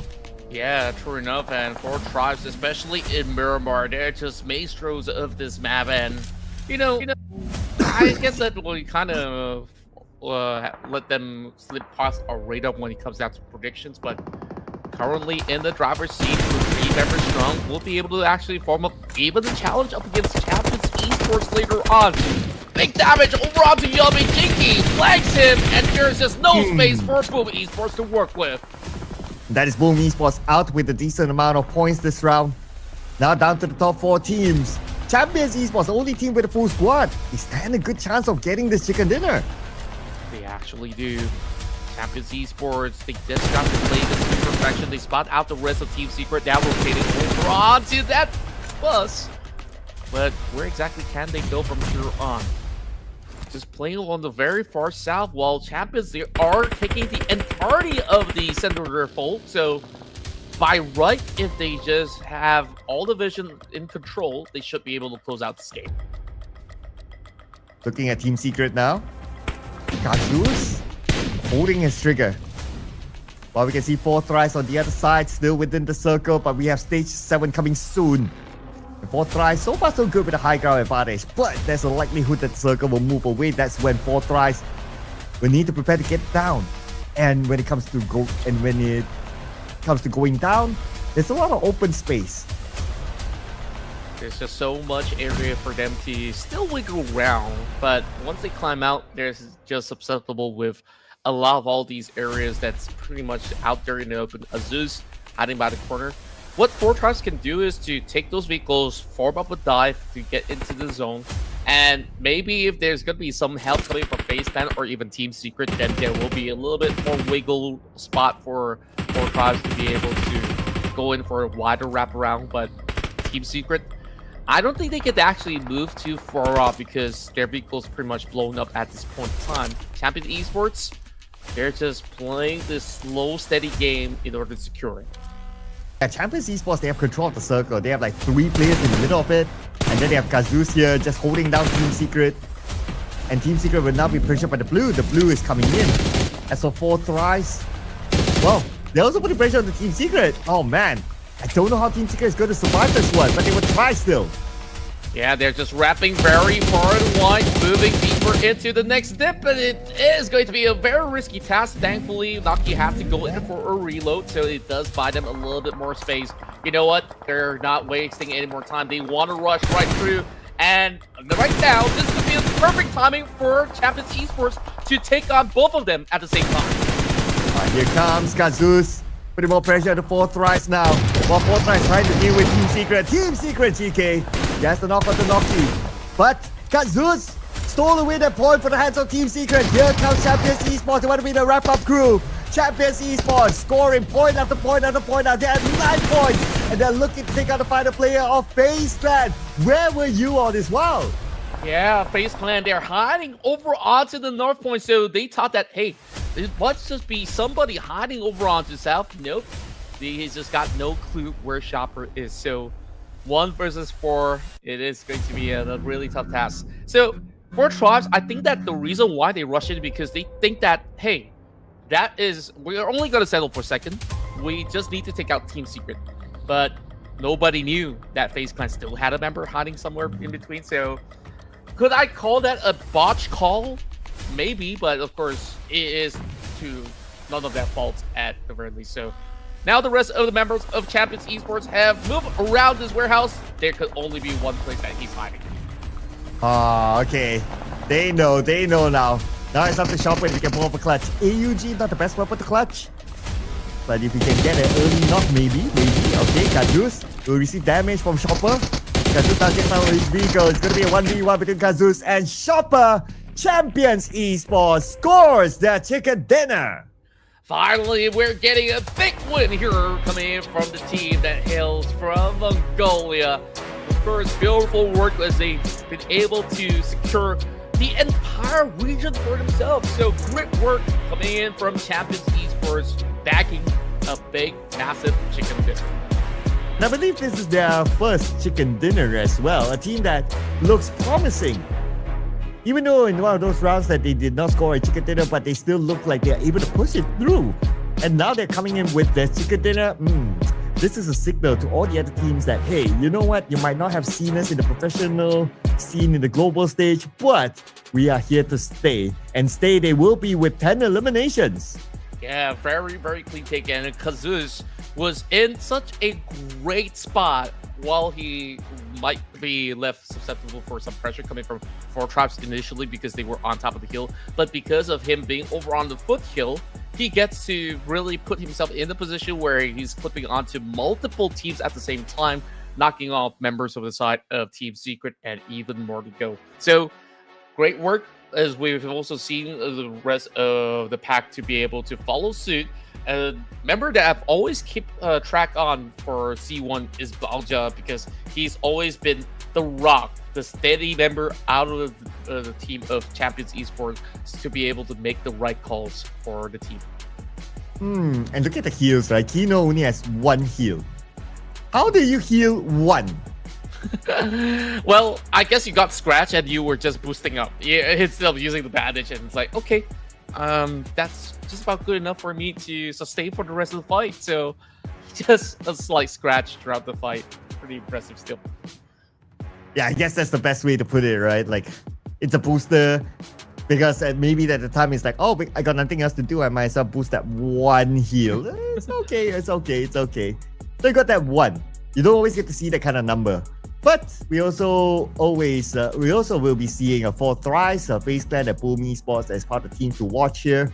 Pubg Esports, again, the team that was on page number 3 the last time we saw them, looking to climb back up to at least page number 2. We'll check out the overalls later on, because right now we will compare Kazus and Balak. Well, very strong stats as we're looking at all these big numbers out there. And with 4 elimination points and 697, you could assume that some of all these points have been stolen away from this member. But Kazus, though, he was in that prime position, so to speak, that I've talked about.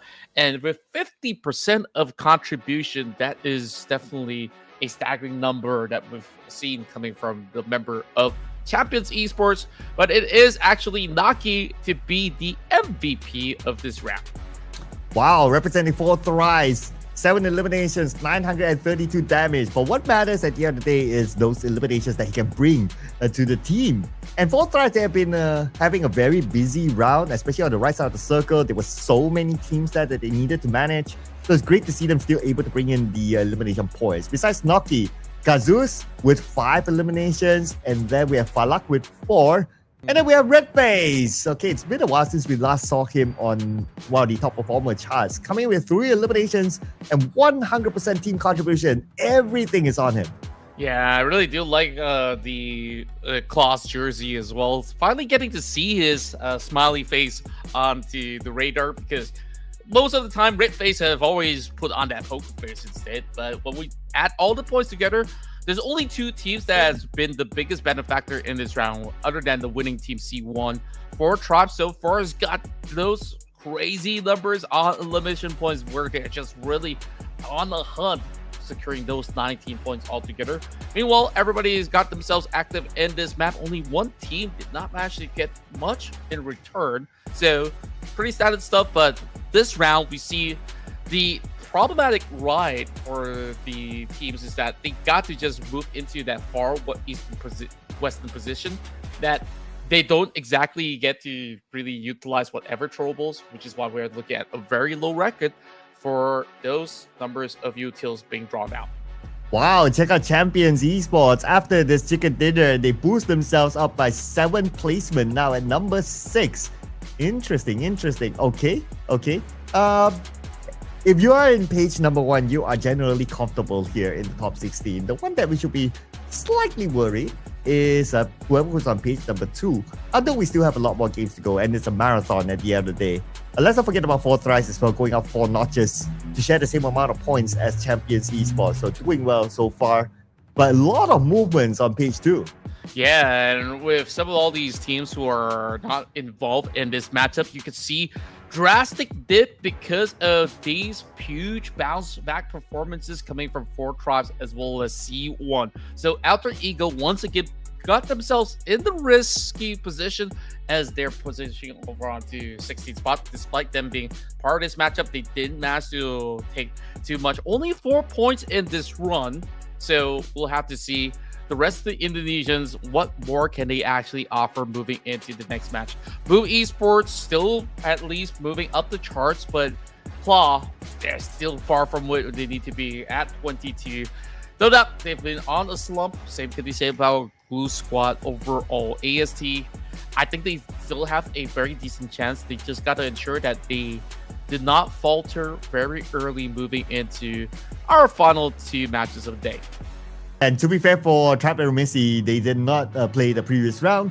So their last 2 games, surely they'll be playing. So they'll be looking to come back up to page number 2 at least. It's not nice to see your name on page 3. So we can expect something to come out of Trap Aeromacy and also the other teams on page number 3 as well. But before we head on to the following match, as usual, ladies and gentlemen, we're going to take a short break. So do not go anywhere. We'll see you guys after this one.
Welcome back, ladies and gents. As that was a very short break, as we are eager to bring you even more action. There's only 2 more maps to go for tonight, so make sure you guys be pretty much fixated on the screen. Once again, it's Sir Cloud as well as Contra to bring you all the action.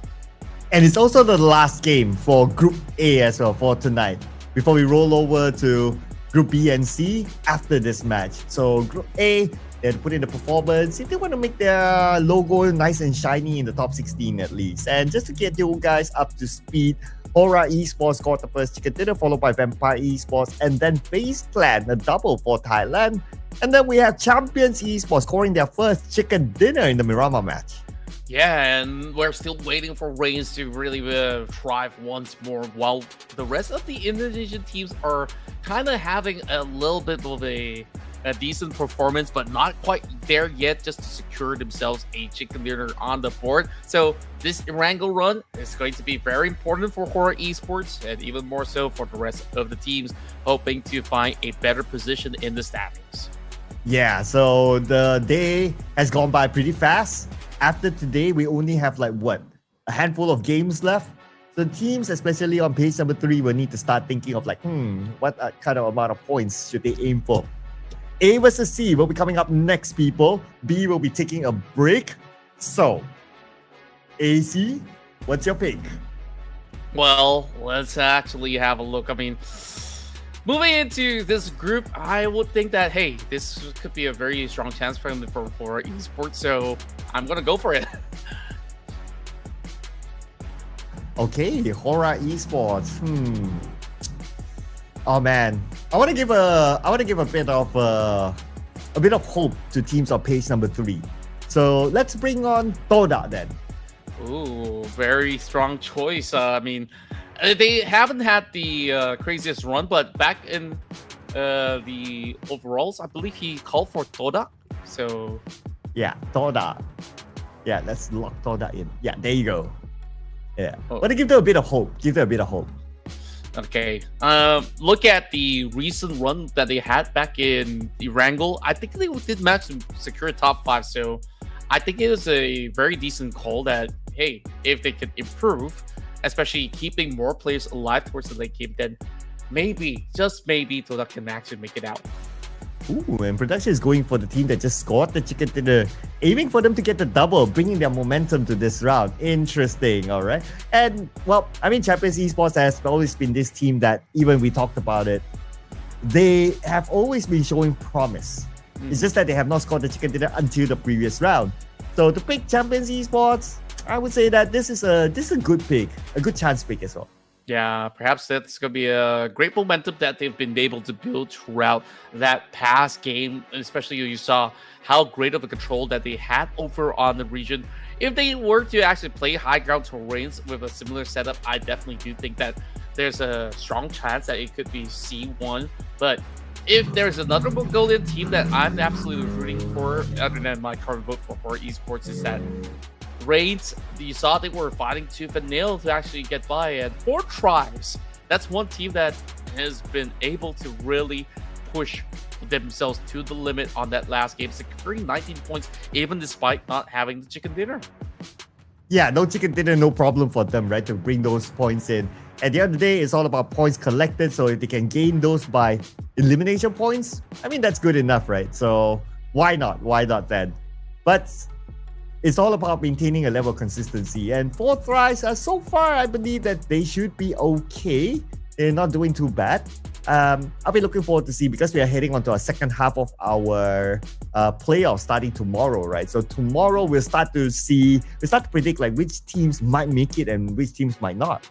Yeah, and I think that it definitely is going to be a scary time for all these teams who are finding themselves on that very final page. So your support towards Todak definitely means a whole lot to the Malaysian bunch. So look at the rest of the field as well. Both esports at least have been able to at least see some appearances over on to the second page.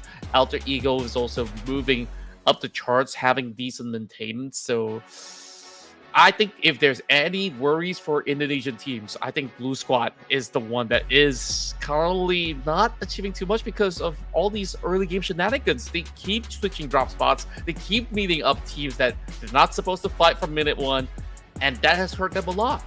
Oh yeah, you're right. Especially the one with eArena in Erangel. So Twice. something for them to consider in the coming days because the win rate doesn't really favor them.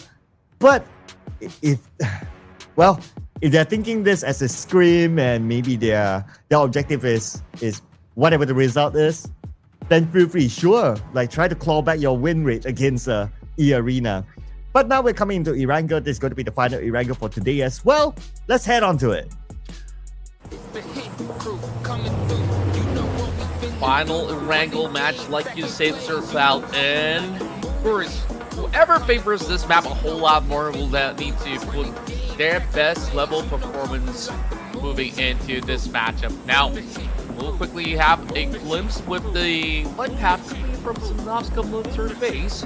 So definitely a lot for them to consider moving across the map, but over onto the western portion of the field, it will be a little bit stretched, so it could be a little worrying sign that we might actually see alternative spots, which also calls for early fights. And nobody's really dropping into military base. Interesting. Okay, 4 Thrives dropped there, but they could be going to Primos or Ferry Pier maybe, since it's kind of close by. Military base will be totally vacant. Okay, interesting. So this is the best time for if the circle goes to military base because nobody's there. And I'm thinking that only in scenarios where the circle does appear over onto that stretch, then they should basically consider that. Else, I don't think that there is any good reason that these teams would actually put themselves into such a spot when you've actually gotten from access from the flight path onwards. So definitely an interesting call. And that's also because some of all these usual players are not currently inbound. So that being said, there will be a little bit of that fight, perhaps, that we're going to be getting around that Georgia Pool area.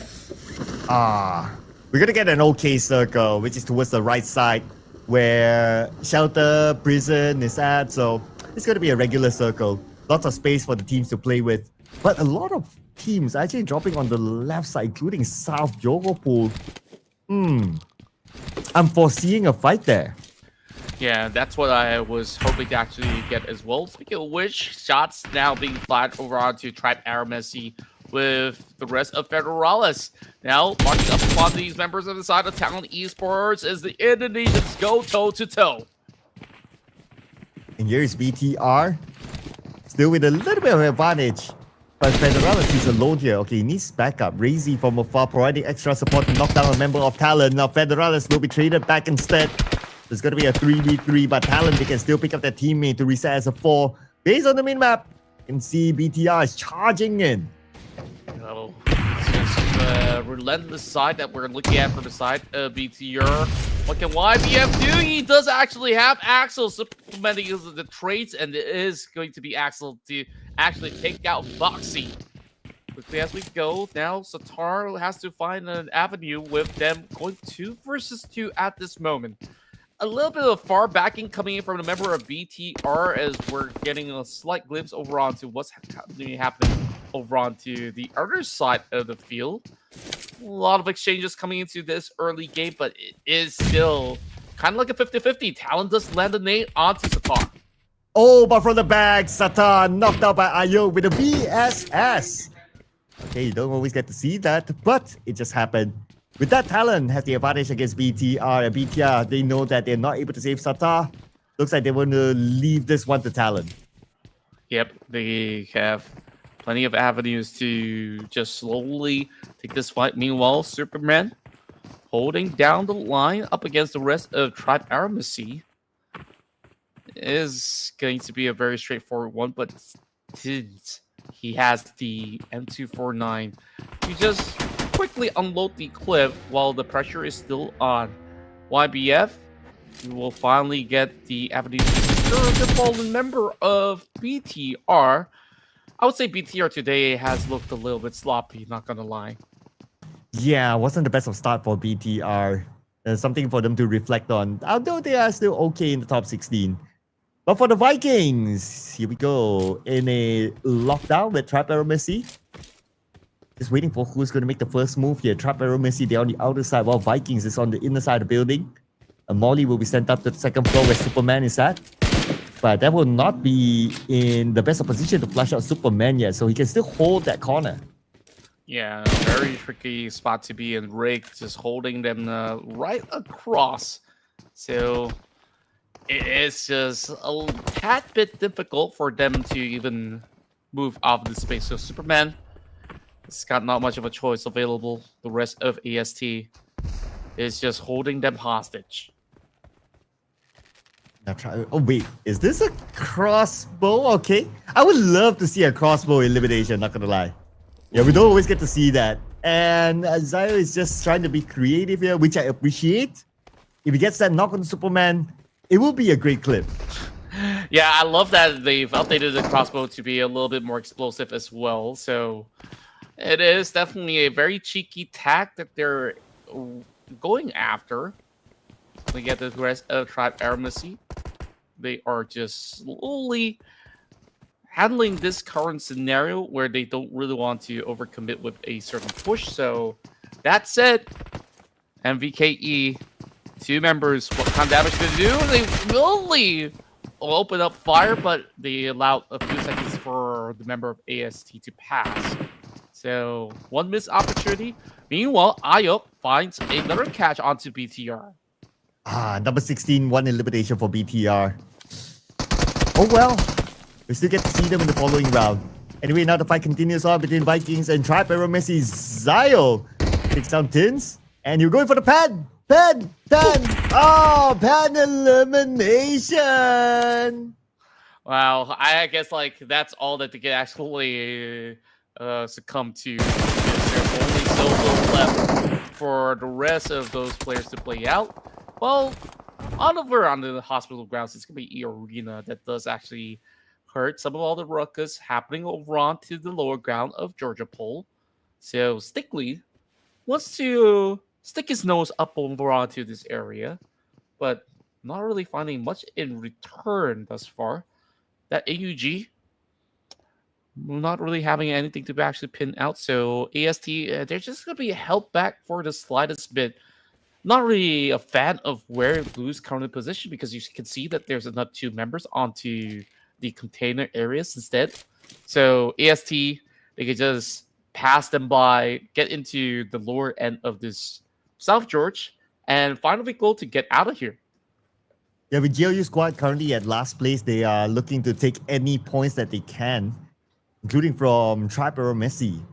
The Tribe Aeromacy, they're not leaving South Jokopu yet, while the Blue is on top of them. On the elimination feed, we see that one player of RRQ knocked down by Team Secret, and here we go, Team Secret.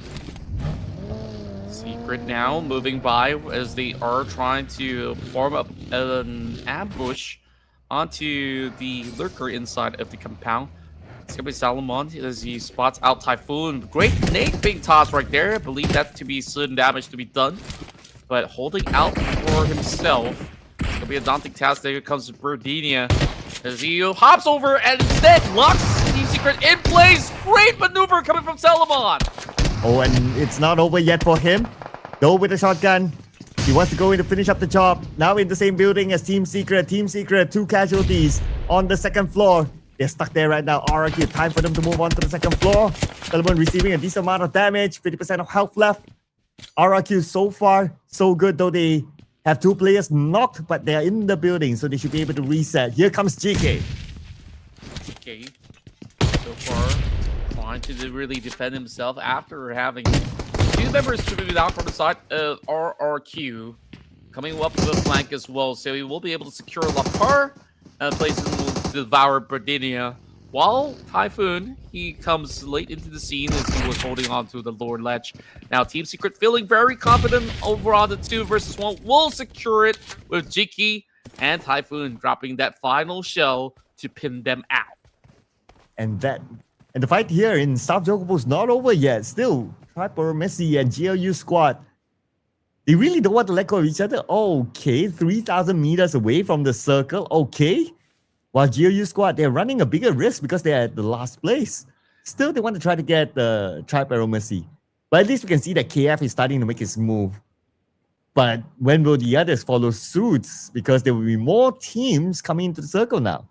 Yeah, I'm not too certain if they could actually make it out alive.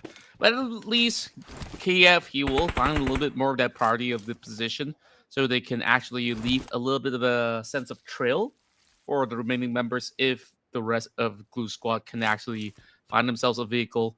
Trap Aeromacy kind of lock into the position and they're slowly bleeding out.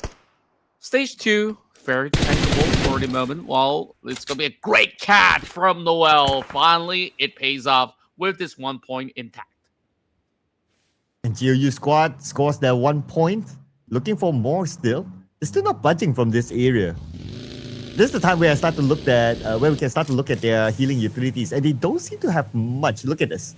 So no, he only has 2 first aids, which is okay. But if he receives damage, then it won't be enough.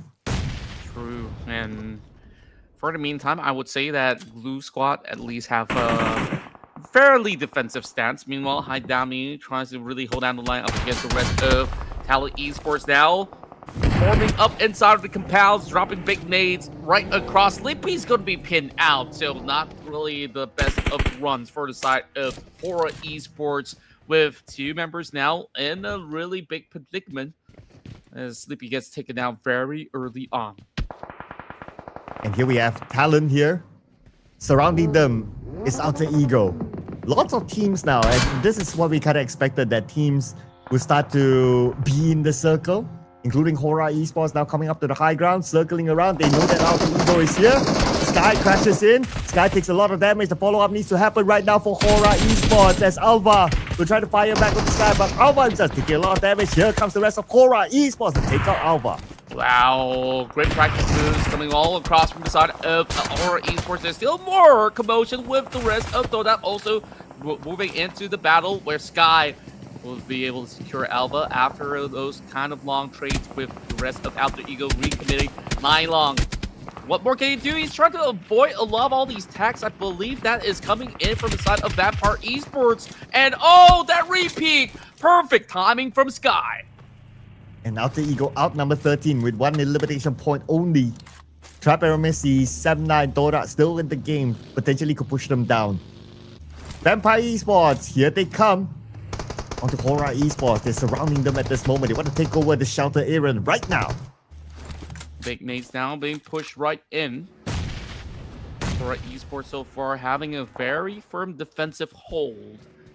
Oh, look at the current scenario with a lot of all these teams battling across the mantle fields. That's where the circle is actually ending up, which is why you're looking at the rest of Empires drawing into it close with eArena soaking that grenade. Wow, big drops coming through as the rest of them will be able to at least hold firm with the rest of Team Secret slowly being deterred. And Team Secret, they only were good enough to secure 4 points in this run. HORAA Esports continue to hold on to their spots. So far, 3 elimination points for HORAA Esports. They're very comfortable in the top 16, obviously being the #1 team right now. But of course, for players like Sky, he wants to chase that top MVP for himself, for the bragging rights. Now with more teams coming by, we have Talon on screen looking down on the Vampire Esports, spraying down with Tony K. And Tony K is still alright, but he receives a decent amount of damage. Yeah, Talon can only afford to peek for the slightest beat. Well, YBF looking for a position right after that because Sky has already spotted him out. There's a good notion that he actually repositions because his vehicle is pretty much exposed. And speaking of which, am I looking at somebody in the vehicle or did that vehicle just shift by itself? A little spooky from what it seemed to be. Well, so far they're in control of the situation, so that's fine. Now is what we call the calm before the storm because we're coming into stage 4 in about 50 more seconds. In HORAA Esports, they are still split up here. Might be soon that they will start to play with each other. Vampire Esports, still looking at HORAA Esports. We can pretty much say that all these teams are already in the circle, and that's why nobody's really pushing each other now.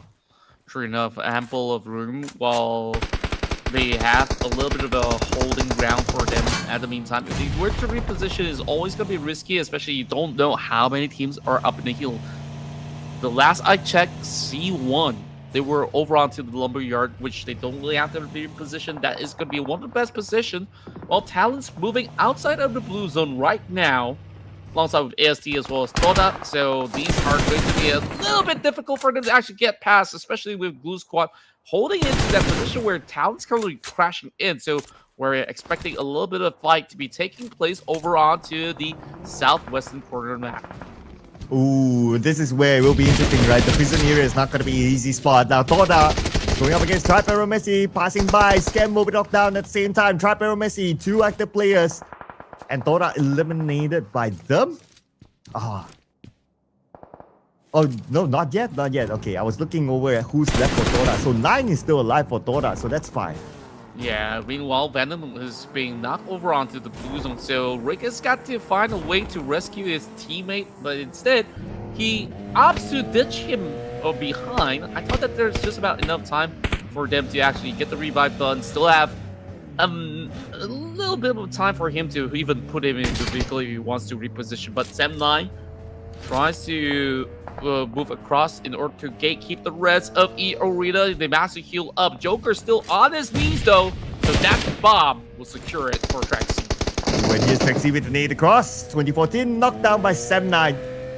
And Sem9 with that knock, now it's time for them to get into the circle. But now we shift over to HORAA Esports and Vampire Esports. They have been having at each other for the longest time, even since before. But now without the circle, both these teams will need to make a decision. Are you going to push, or are you just going to rotate away? I think that rotation is definitely imminent, where HORAA just needs to ensure that they have a little bit more of that safety net for them to move right past. So those nades, it does actually connect. It seems like eArena is now being depleted. So it's going to be a smooth cruise for the rest of HORAA Esports from here onwards. And Sem9 coming into the prison area, playing around high guards of prison. Traxi shows up. Decent amount of gunfire earlier on, so they were shooting at 4 Thrives around the corner. And 4 Thrives are still by the edge of the circle. But they want to move away from Sem9. They're not interested to take this fight, but Viren is interested though. That's where he will collect this 1 elimination point. Running past him while he is trying to also find a little bit of the ground control while he's being spotted out by Falak, I do believe, to be the player that has been able to pin him down. Yuhai is just going to see whether if he's going to be able to go in for the exchange up against 4T. But I think that they're pretty much weirded down to the point where it's a little bit too risky for them to recommit onto these grounds. So Team Secret, they got a bridge elsewhere, so they will have to fall back. Oh, wow, the mini screen. Vampire Esports executing their plan. Okay, now we have them on the big screen against CelcomDigi Alliance with Tony K knocked down the moment he turned his back.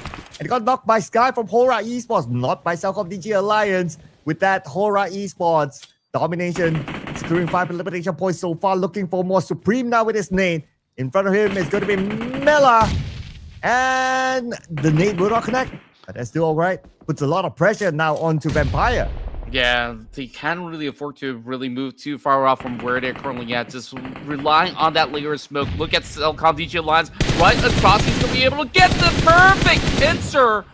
Oh, what a snap. Right across, and that definitely signals a little bit more to the side of CV Alliance. But are they drawing too much attention for HORAA Esports? Because now it's one team against 2. But Sem9, wow, they went inside of prison itself. Okay. It's a good spot if you get the circle, but it's not a good spot if the circle goes out because you only have one exit and also entrance. I will think about that later because now they have the circle. Sky, put the pressure back onto Vampire Esports. Malo is very low, and Sky wants to finish up the job. Lobs a volley across with Genola just right below him, so he cannot overcommit yet. Yeah, but he's done just about enough damage. High damage. He does land the killing blow over onto Mela. So, as it stands, Malo doing a very decent job. But speaking of which, Ansons will also be bombarded coming in from Odic Luke. Well, it's just tough luck for the rest of these members of Vampires while they're pretty much full with everything, including kitchen sink. The rest of CelcomDigi Alliance, they did lose one to the rest of these members of HORAA Esports. HORAA so far being so feisty, despite playing on the very corner. They now get to fall back for a little bit. HORAA needing to still get the reset done. So hopefully they will be able to remain in the stream because there's still more fights to be taken over here. What's happened? Esports, they got shut down with the ambush coming from Blue Squad. So far, the best performance moving to Erangel. Oh yeah, that's a good point. 3 eliminations so far for GLU squad. Could this be their round? But it's still early. We have 5 other teams making it 6 teams so far still in this round. Now, how they look? Got down from the side, left. Jimmy OP, the final player for CelcomDigi Alliance on the outside of the circle, and Sky will spot him out. CelcomDigi Alliance eliminated. Sky so far looking like the best player in the lobby, and indeed he is. 7 takedowns, so to speak. They will want to be able to match him in, I believe, to be Fallock right at this moment, coming from the side of 4 Tribes. HORAA Esports clears up that passage from the north. 7-9, like you said, they were hiding inside a prison for a while, and I believe it was some members of EST that have spotted out to be able to clear it off. So we have 2 teams from Nepal, 1 from Pakistan, and of course, not forgetting the Indonesians, Blue Squad and Talon. So this is an important round for both Blue as well as Talon in order to move away from that bottom spot into the top 16.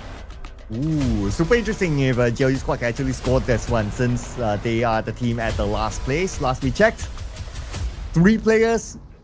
It's still doable for them.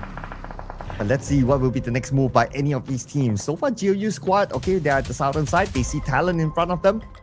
They need to manage Talon before thinking about the next phase of the circle. Yeah, it's kind of hard to actually spot them out, but 4 Tribes so far being very diligent. They've already gotten just about enough information right across the field.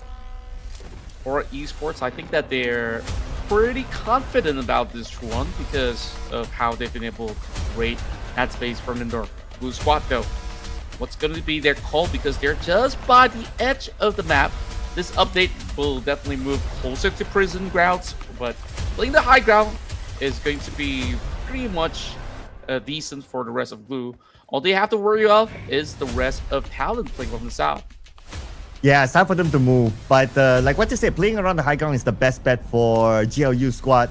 If they want to go inside the prison, they have to make like a big U-turn.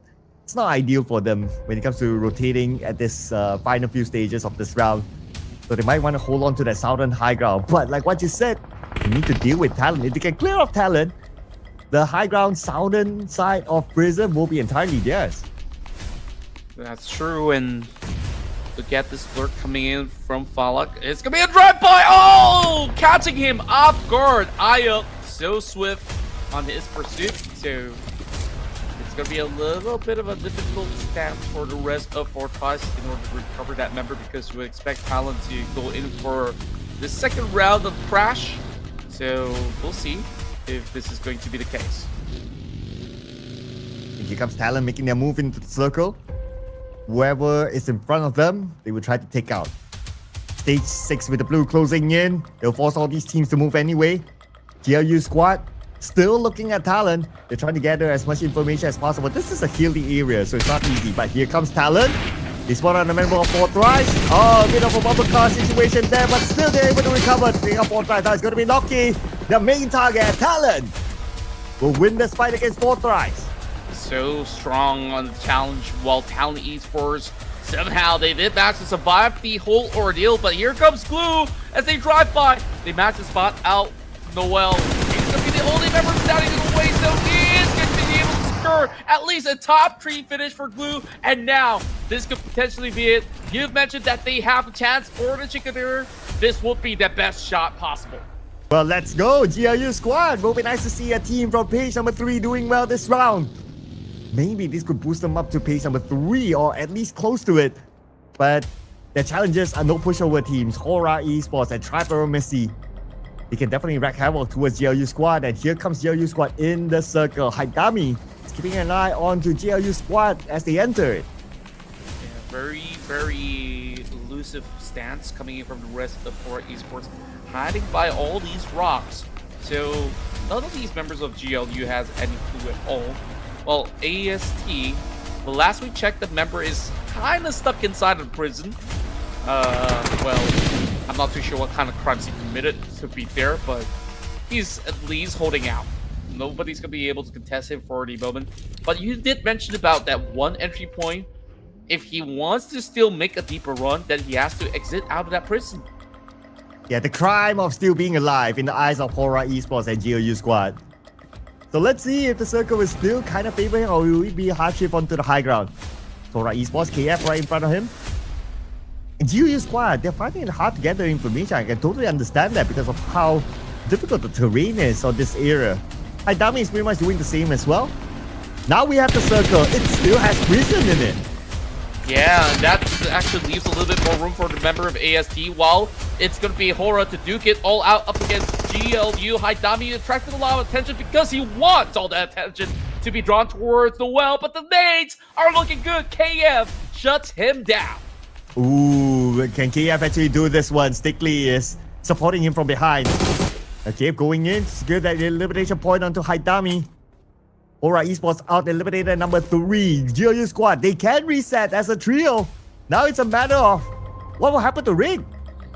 Well, it's only time to find out. He's just hiding right underneath, and Stickley kind of has a hunch that there's somebody hiding right down below, but how are you supposed to clear those angles? I mean, it's all about buying time, and let's be honest here, it might just be better off that Rig just steps out of the zone and just deny that point away from Blue.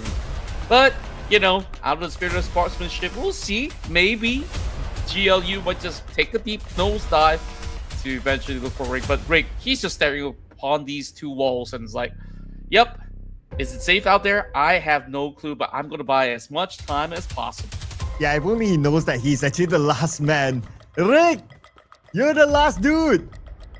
Unless you find a way to beat GLU squad, then well, I also kind of doubt that the circle will favor Rig after this. It could go to the high ground. If it goes like dead center, then there should be enough space for it to be on the high ground. So Rig, this is definitely going to be his last run. Yeah, he's just gonna form a little bit of annoyance to GLU squad. Well, they're just checking every single corner. They know that it must be somewhere within these couple of compounds right underneath prison. So it's all about all the waiting game. So let's just see. Imagine if GLU gets baited and send all their members right down below.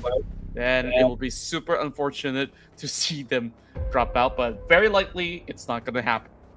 Yeah, they don't seem to be in a hurry. So the circle, yeah, looks like Rick is on the outside. I mean, dude, Rick! Namaste, Rick. This is casters to Rick. You are the only one left. It's more of like stalling for time right now, Rick. It won't change too much unless somehow you can pull off a clutch. But with this circle, it's so difficult. So Rick, might as well come out and try. I think he's about to do it. So he's already exiting those corners. The blue zone's already closing in. So it's only down to KF right now.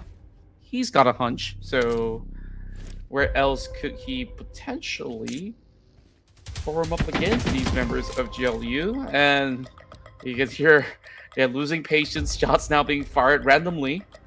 And they're sending the well right down below. So definitely no way out, but if Rick could actually put this damage now being done, they couldn't really get the angles against Rick. And Rick trying to find that angle against KF. This is surely going to be his last attempt. I mean, 40 more seconds before the zone is on top of him, and we're talking about stage 8 zone. He will not be able to tank this one out.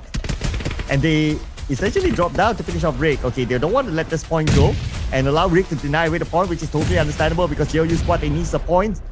But Rick will not go down without a fight. Okay, he sees one. Oh. Whoa! Perfect angles, clipping over onto the well now. It's only down to the two other members as he's trying to see if he can actually secure the point. Now he will try to trade once again, but KF secures it for GLU squad for the very first time, getting Indonesia on the board with a chicken dinner for day 3.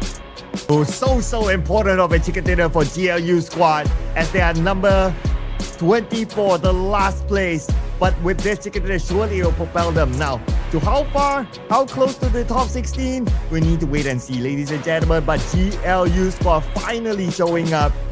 And I wonder how many eliminations did they get in this round. They were really active. They show out a lot in our game, including the very early fight with Aeromacy at the South Johor pool. Yeah, the moment that you see that eArena is not participating in this matchup, they have so much more free reign and control. So after settling with those early game commotion, now you get to see the full potential coming out of GLU. Well, how many points here? Okay, 8 eliminations. So that's 18 points for GLU squad. At this point, if you're a GLU squad, you would take anything. So with the chicken dinner, of course, you would take that with 18 points. I don't know if they will propel them to top 16, but at least they should be at the borderline. Now, on top of that, damage output, perhaps Hasby, he got eliminated fairly early, so his damage output is only 40. But this is also another prime example of like a team that has 3 players, they're still able to get the chicken dinner. Yeah, I would still say it's solid work being churned out, especially KF as well as Noel, how impactful that they have been in this matchup. So hoping to actually see more of these kind of run coming in from the side of GLU squad, as they are definitely on a decent roll. Well, I'm also trying to figure out as to whether it's a new update to the name to be called GLUBLUG. Is that the case? I don't. It sounded a little off, so I'll just stick to Blue Squad. Yeah, I think we'll stick to GLU squad as well. So, yep, it sounds a bit better.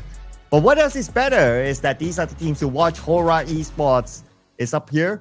Aeromacy represented by Rick towards the end. Also one of the teams to watch, and Talon coming up here as our teams to watch as well. And among all these teams, if we were to look at the full squad time, besides GLU squad of 24 minutes, everyone else is like 17, 15, 16, which is pretty low, but they're still able to survive to the end.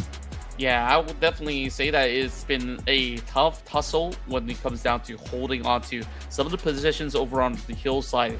C1, we've definitely seen a little bit of damage to be done coming in from the top end of the hill. They were there the earliest, despite, look at the other sort of team like Vampire Esports, who's been going up against HORAA Esports, and even CD Alliance got clipped in return. So other than Blue Squad really being the shining beacon of hope for the chicken dinner, which they did, I think HORAA was in a really strong run because they got so much of all these elimination points back in favor of Sky. So he's definitely going to be one of the MVPs of the match. Oh yeah, that's true. That's true. Even though they didn't score the chicken dinner, but they still had a good run, and they were very active. I believe they did score a decent amount of eliminations, and that's why they are our top 2 teams to watch. As our top 2 teams to watch in this round, GLU squad, Aeromacy compared with each other. Interesting enough, Aeromacy 1,306 damage, even though they were in prison, but they probably fought their way through, and that's why. But this guy fought for HORAA Esports. Sky, 7 points. That's absolutely massive. Only certain teams would have actually dreamed of getting the numbers like Sky. But he's always put his body on the line. You saw he was really taking charge of all the other players coming in from Vampire Esports to CD Alliance, and the list goes on, which is why you're looking at him having such a massive output in this game. Yeah, this guy again showing up. I won't be surprised at this point that he will be the MVP for the entire day. And HORAA Esports, they're done with their day since they're in Group A, by the way. So besides Sky, so we also have Falak here coming in with 5 eliminations, and then Ayuk, aka La Flame, aka the analyst of talent, 4 eliminations. All right. And it's not always that we get to see a representative of GLU squad here. Stickley rise into our top performers with 4 eliminations as well. Yeah, so interesting to actually see the bounce back performance coming in from GLU as well as Talon, between top 1 as well as top 4 respectively. Well, break maintenance coming from the rest of the pack. Well, it's only the Vikings that didn't really get much in return. Alter Ego, Bigetron with 1 point. Am I dreaming or what? It just feels a little bit weird to actually see them scoring so low on the list. Yeah, I wonder how that will affect their overalls, especially for Alter Ego, right? So that's something that we will be checking out later on. BTR, to the best of my memory, they were on page 1 last we checked. So even if they only managed to score 1 point this time, still it's like, yeah, that's okay. That's okay. Now, before we head on to that, of course, we check out some of these match stats. So pretty regular.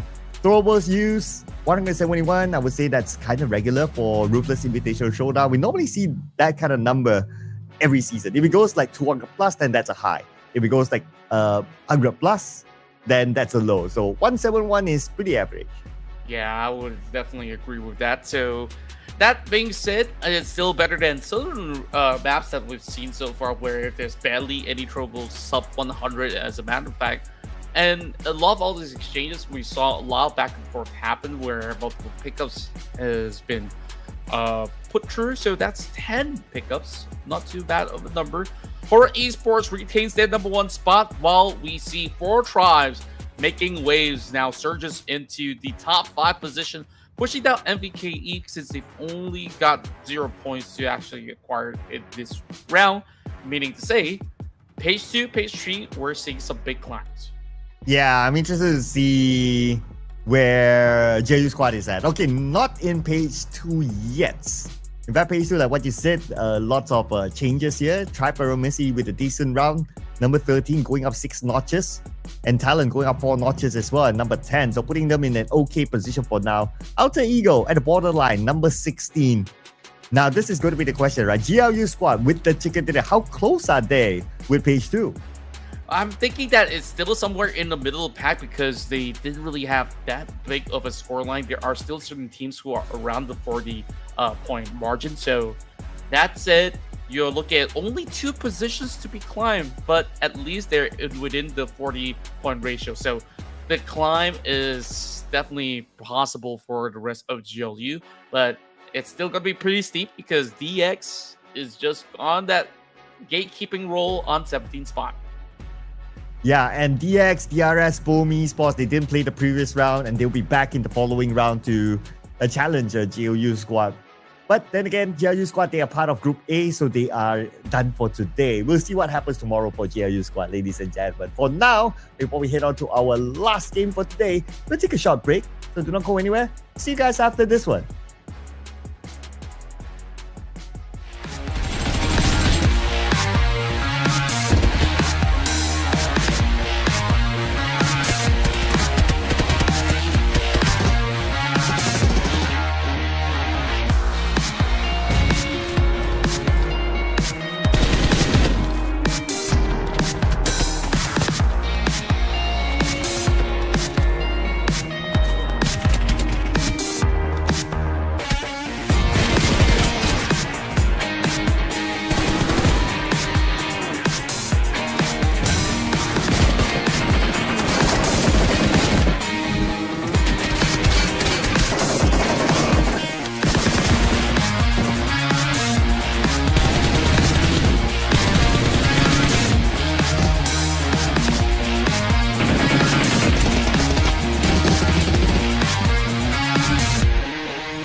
Last game for today in the Ruthless Invitational Showdown Season 10. And your boys are here still with you. My name is CelcomDigi together with Contra.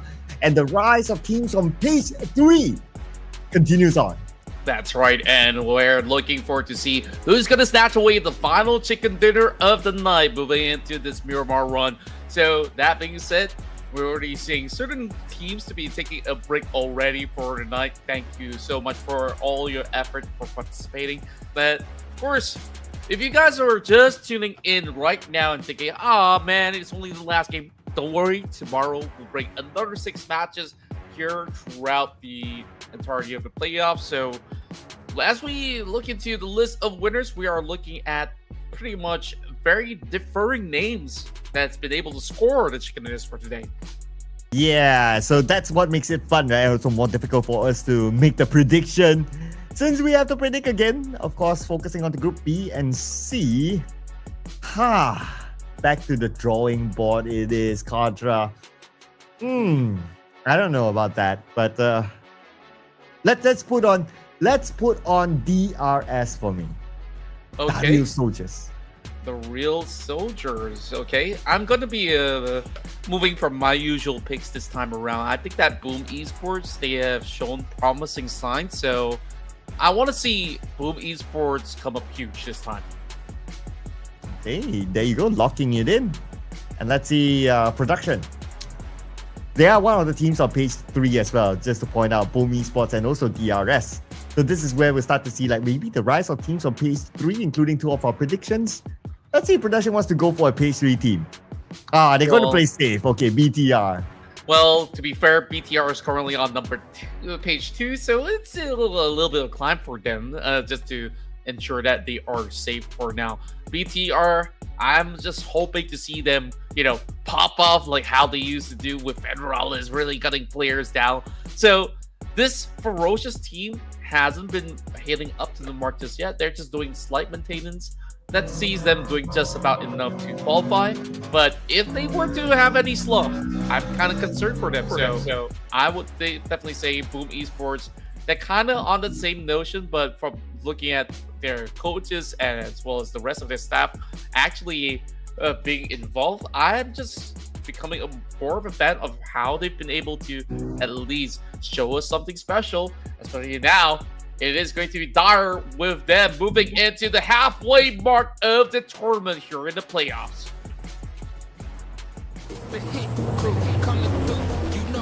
Well, let's see if they'll be able to make you a bigger fan after this round as we head on to it. Miramar, our final match for today. This is match number 18 of our day 3, entirely of our playoffs, that is. So tomorrow we'll be starting the second half with 3 more days to go, and that's going to be the final sprint for these teams to gain those points to be in the top 16. But focusing on to this. Now, from the top, we're going to see a nice flight path cutting across the middle, down south, just below Los Leones. So it's a pretty nice flight path as a start. Fair enough, and we're looking at very early movements coming in from RRQ as well as Todak. Todak, I am still waiting for big performances for them, especially in Miramar, and they do tend to struggle for a little bit. Pulling alongside them is going to be FaZe Clan, so that might just be a little bit of a challenge if they were to move around that corner of Cruz del Val. Whereas, with this fairly balanced flight path, I'm still thinking that the majority of the action is still somewhere around the center as well as the south side of the map, looking into the corners of Los Leones again, with MVKE moving directly into the city. Ooh, Todak in the fight. Okay, that's all the way up north. It could be with FaZe Clan. But also keep your eye on the power grid again. BTR and Tribe Aeromacy dropping into the same area. Yeah, FaZe Clan is here. They got the first knockout of Todak. And it's going to be Red Bull. Well, he's not in a hurry. No other players of Todak is here, so he can take his time, use his opponent as a somewhat of a bait before eventually securing that point. Yeah, and I think that's a really good call coming from Red Bull with his vast experience playing through multiple regions from the PMCL to the PMSL, and just onwards and upwards for this player who's just joined FaZe Clan pretty recently. So, as it seems like a long wait, I believe that Todak will not be sending more players to call in the cavalry. So, this is just going to be an easy losing phase for the rest of FaZe Clan. Yeah, surely first blood now. Don't see any of the other Todak members actually coming by. But I'm also curious what's happening inside of Power Grid, because during the early drop, again, BTR and Aeromacy, and this is the second time that they both drop inside Power Grid, and we don't see any first fight. So perhaps they have found a way to kind of like work it out. But oh, I spoke too soon. There you go. Yeah, the moment you mentioned, that's where we've unveiled that the first blood instead is taken by Trix rather than Red Bull, because he's in no rush for that. He's also not chasing titles for it. So he's definitely just going to let that one slide. While AST always have all these amazing ideas on how they actually fight against BTR. So one member caught out. And what exactly will be the response coming from BTR from this point onwards? Yeah, they tuck at the corner though. And Trix is coming in from behind. Before that, let's take a moment to loot the spoils of his victory. BTR, okay, as a summary, they still have 3 players, but we only see 2 on screen, so not sure where is the other player. But for Aeromacy, at least they know that, okay, the 2 players are somewhere by the corner of Power Grid, and we don't know how much have they looted so far. So if their loots are not that stacked up yet, it's going to be hard for them to fight Aeromacy. Definitely, and especially with Power Grid being so scattered where you just have to walk on those open fields, it's going to put them a little bit more at risk. If you ask me, not really the best sign coming from the side of BTR, but they are sending REINCE onto that low ground, securing himself a beautiful coup just to drive over onto the top portion to perhaps save his teammate. So Trap Aeromacy, instead, they don't really have those vehicles. They will now have to slowly climb away, so they will just leave BTRB, because now you're playing the mental warfare that BTR, they can't afford to just simply move around the map.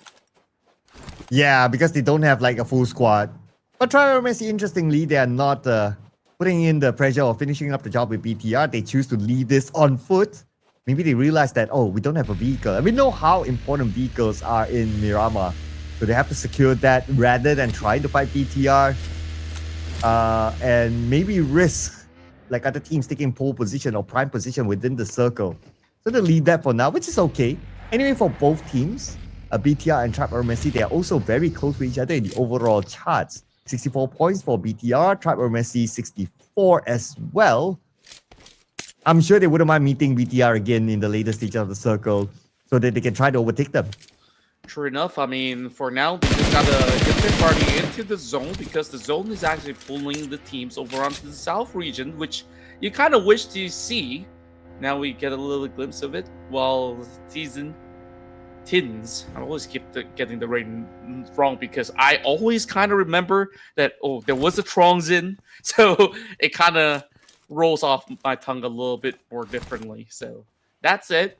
The Savior inside of Lost Nones, they don't really have to force any advancements because they're already in the zone. They're happy where they should be. Wow! Check this circle out. Okay, now we have a good glimpse of how this circle is. It goes all the way down south. This is a circle that we kind of asked for before this. It's like, give us a southern circle. The only thing that I'm hoping for is that for the circle not to go into Lost Nones. If not, it will be a standoff, a long standoff that is. But if it goes down all the way south to like the hilly area of Lost Nones, great. That's right, and that's the reason why I would say that a lot of all these teams in Lost Nones, they don't really have to move too much. But if they want to secure some spots over on the southern portion of, you know, the hotels, the resort, or so, there's plenty of opportunities for them to seize at the moment, where we're looking at a lot of all these teams who started off the north to have a very long rotation. FaZe Clan now meets up with the rest of Todak. It's still to be Gui. Now, further suppressing them through, getting a little bit over onto Nyan, but it will be hindered instead. Scab now goes for trade. FaZe Clan arriving a little tad too late. And that's going to be a live being played onto Huey. Nate's now charged right through. It's only 1 versus 3. And with that devastation, there's just barely any room. And that will be it. Ripple secures it all for FaZe Clan. They lost Huey in the process, but that's okay. They still scored those 4 points, 4 precious points for FaZe Clan, as they're currently at number 14.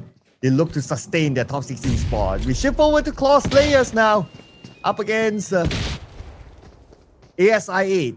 ASI has 3 players inside, but it's only Redface managing them.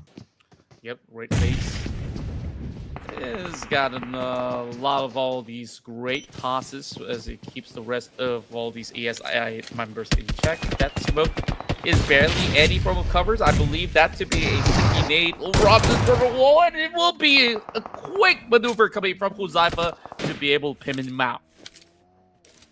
Chipping from this high ground. Is he able to get a nick off here? He's still around this area though, but it looks like he decides to back off. It's totally understandable. That plan did not work out for Claw earlier on, so they have to leave this area for ASI8. Just a little bit of a tug of war coming from across the field so far, doing pretty decently to be able to steer clear away from danger as they were battling up against Claw Slayers. Take a look at how far FaZe Clan is currently at. I mean, after that fight, they will now have to deep dive into the corners of Las Onas. That's where the circle is actually pulling towards. Well, RQ got themselves into the heat of the moment, while D-Saber is now taking on the rest of the Vikings at the very same time. So both of these Vietnamese superstar rosters are just going to go for that full brawl. Look at the amount of nades they're all cooking, while Paragen as well as Tins, they're just holding on to those DBS, trying to clear off those corners. Woon, when exactly is he going to arrive to see that nade? Perfect! Coming in from Brick to take them up. And he broke Paragen there. Now Brick secures that elimination point, now coming in from the lower ground. Woonty, Break, Tins, still in the fight with D-Xavier. So far holding the ground so well. D-Xavier, now the tables have turned. And the pressure is now on to D-Xavier. Yeah, so interesting to actually see these two Vietnamese powerhouse to really go blow for blow. Tony K's on the far end. Take a look at where he's currently at. He's just trying to swerve past. There is still Superman, but he's not going to be all too involved for the team. During all the footsteps, as there is a pile of smoke that he will have no vision upon, so not really getting a clear glimpse on MKE just yet. Niti with the molly across. And D-Xavier, they're not going down without a fight. But around the corner is also Vampire Esports. I wonder if they will join in anytime soon. But still between these two teams, D-Xavier and Vikings. Superman eliminated by Genola from Vampire Esports. They start to show themselves. Tony K receives a decent amount of damage, down to 10% of health. He has to heal up right now. Vampire Esports waiting for the right moment to strike. If they see any name appear on the kill feed, that is where they will just march upon them.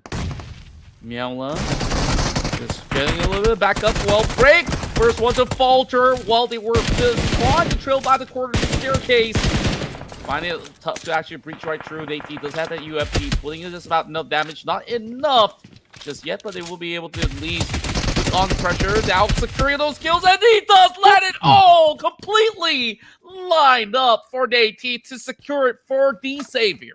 Wow, how many times today that we have seen Nate become the final player for D-Xavier and always putting up a good show.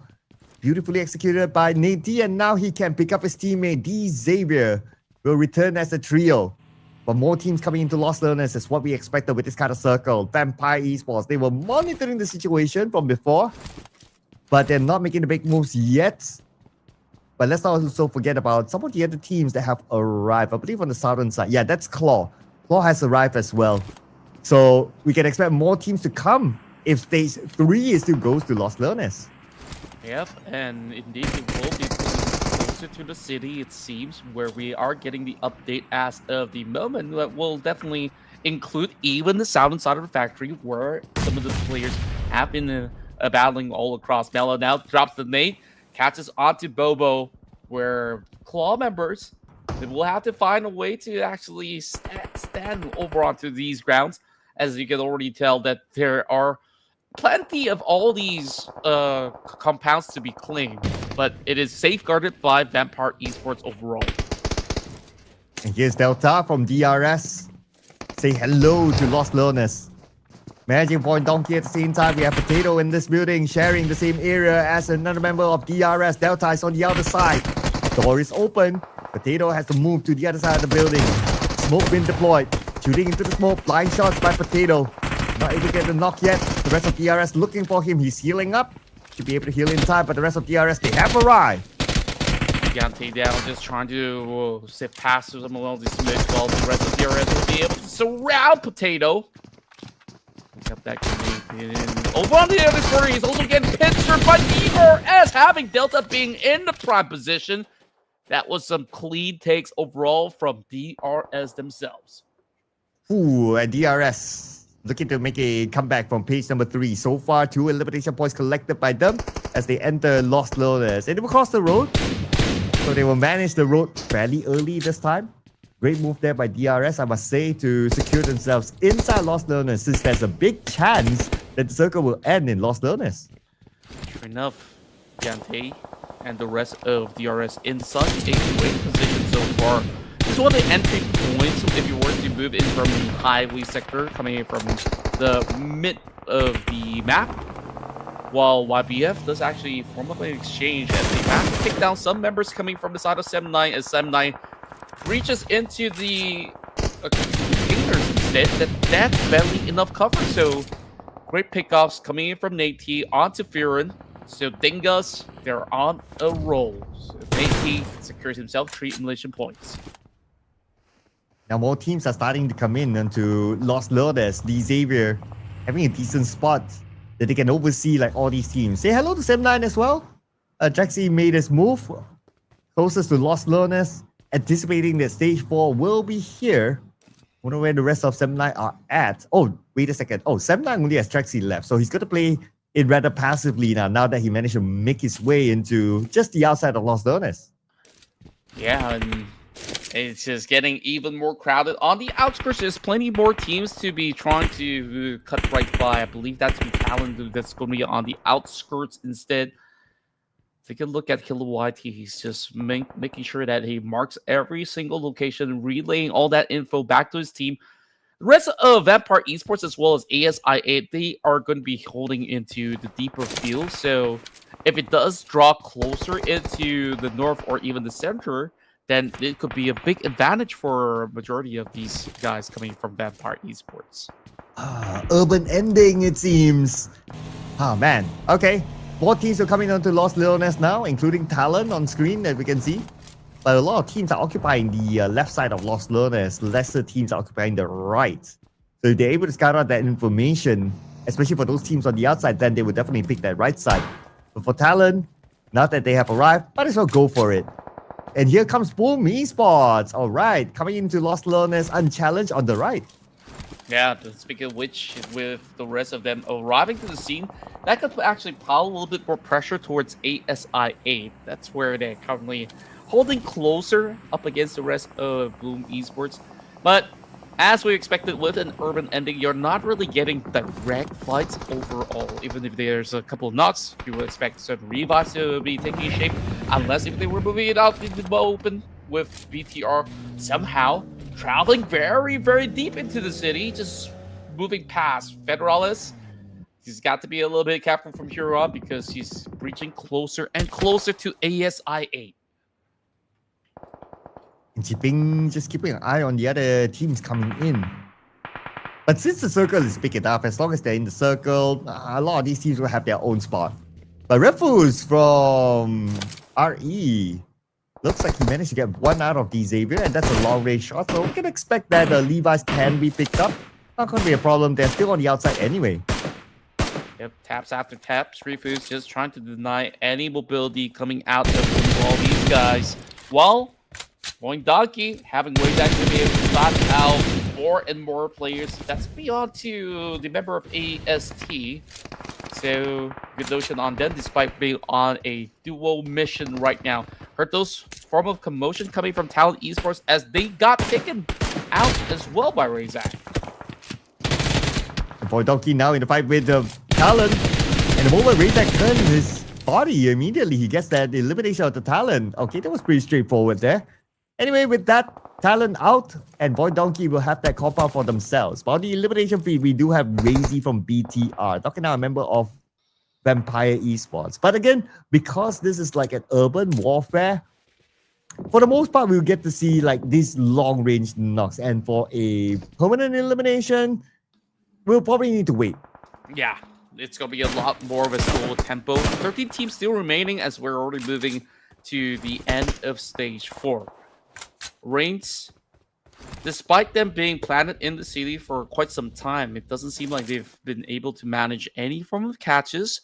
They're playing a very safe role by taking the southern hills, while the rest of the teams, they are already inbound inside the city. I think it's a good notion coming from REINCE Esports because you don't want to put all your eggs in the basket because you do expect that it's going to be a little bit of a hard shift. If anything at all, the ones that we're not expecting too much of a shift is going to be Vampire Esports as well. BTR, they find themselves in the quarter instead. It is ASI8. This is once again holding the focal point. You could also argue that DRS, they get a better run this time because of how they've been holding out from that west entry point of the upcoming circle. I'm foreseeing the future right now.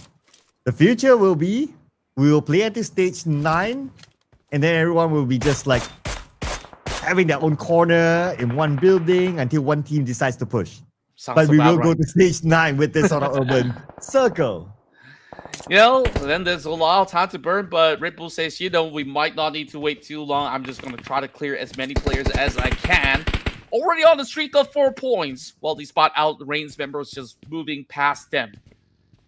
A very, very tough area, as we've seen how many teams who have played inside of this kind of city grounds to even have problems of their own, namely like D-Saber that went on to that MVKE challenge. I felt like they both never really needed to overcommit, but because of those kind of scenarios, DX have been weakened up, MVKE has been taken out, and it's just absolutely rough, and same could be said about 7-9. So far, nothing seems to be working for 7-9 for the entire evening. Oh, if there's any good news for 7-9, at least they're at number 13, so within top 16 still. But with one player left, Trixie was kind of difficult. Right in front of him was D-Xavier anyway, and he had a hard time coming in. Speaking about D-Xavier, now is their time to cross that road. They will do exactly just that. And now that we share the same compound with Tribe Aeromacy, looking for their next target to get into the inner side of the circle. Yeah, it's just being held to a gunpoint right at this moment. REINCE Esports, they're just trying to see if they can bait some shots, and yes, they do. Top quickly spotted out, leaves his buggy vulnerable, so he will have to go on foot from here on out. They lose Ruthless in the process while we're looking at how many teams who are currently situated within these quadrants of the map. Everybody's on board, 20 minutes in, and I'm afraid that we're just getting to the point, like you said, stage 9, everybody got to make a run to the direct center.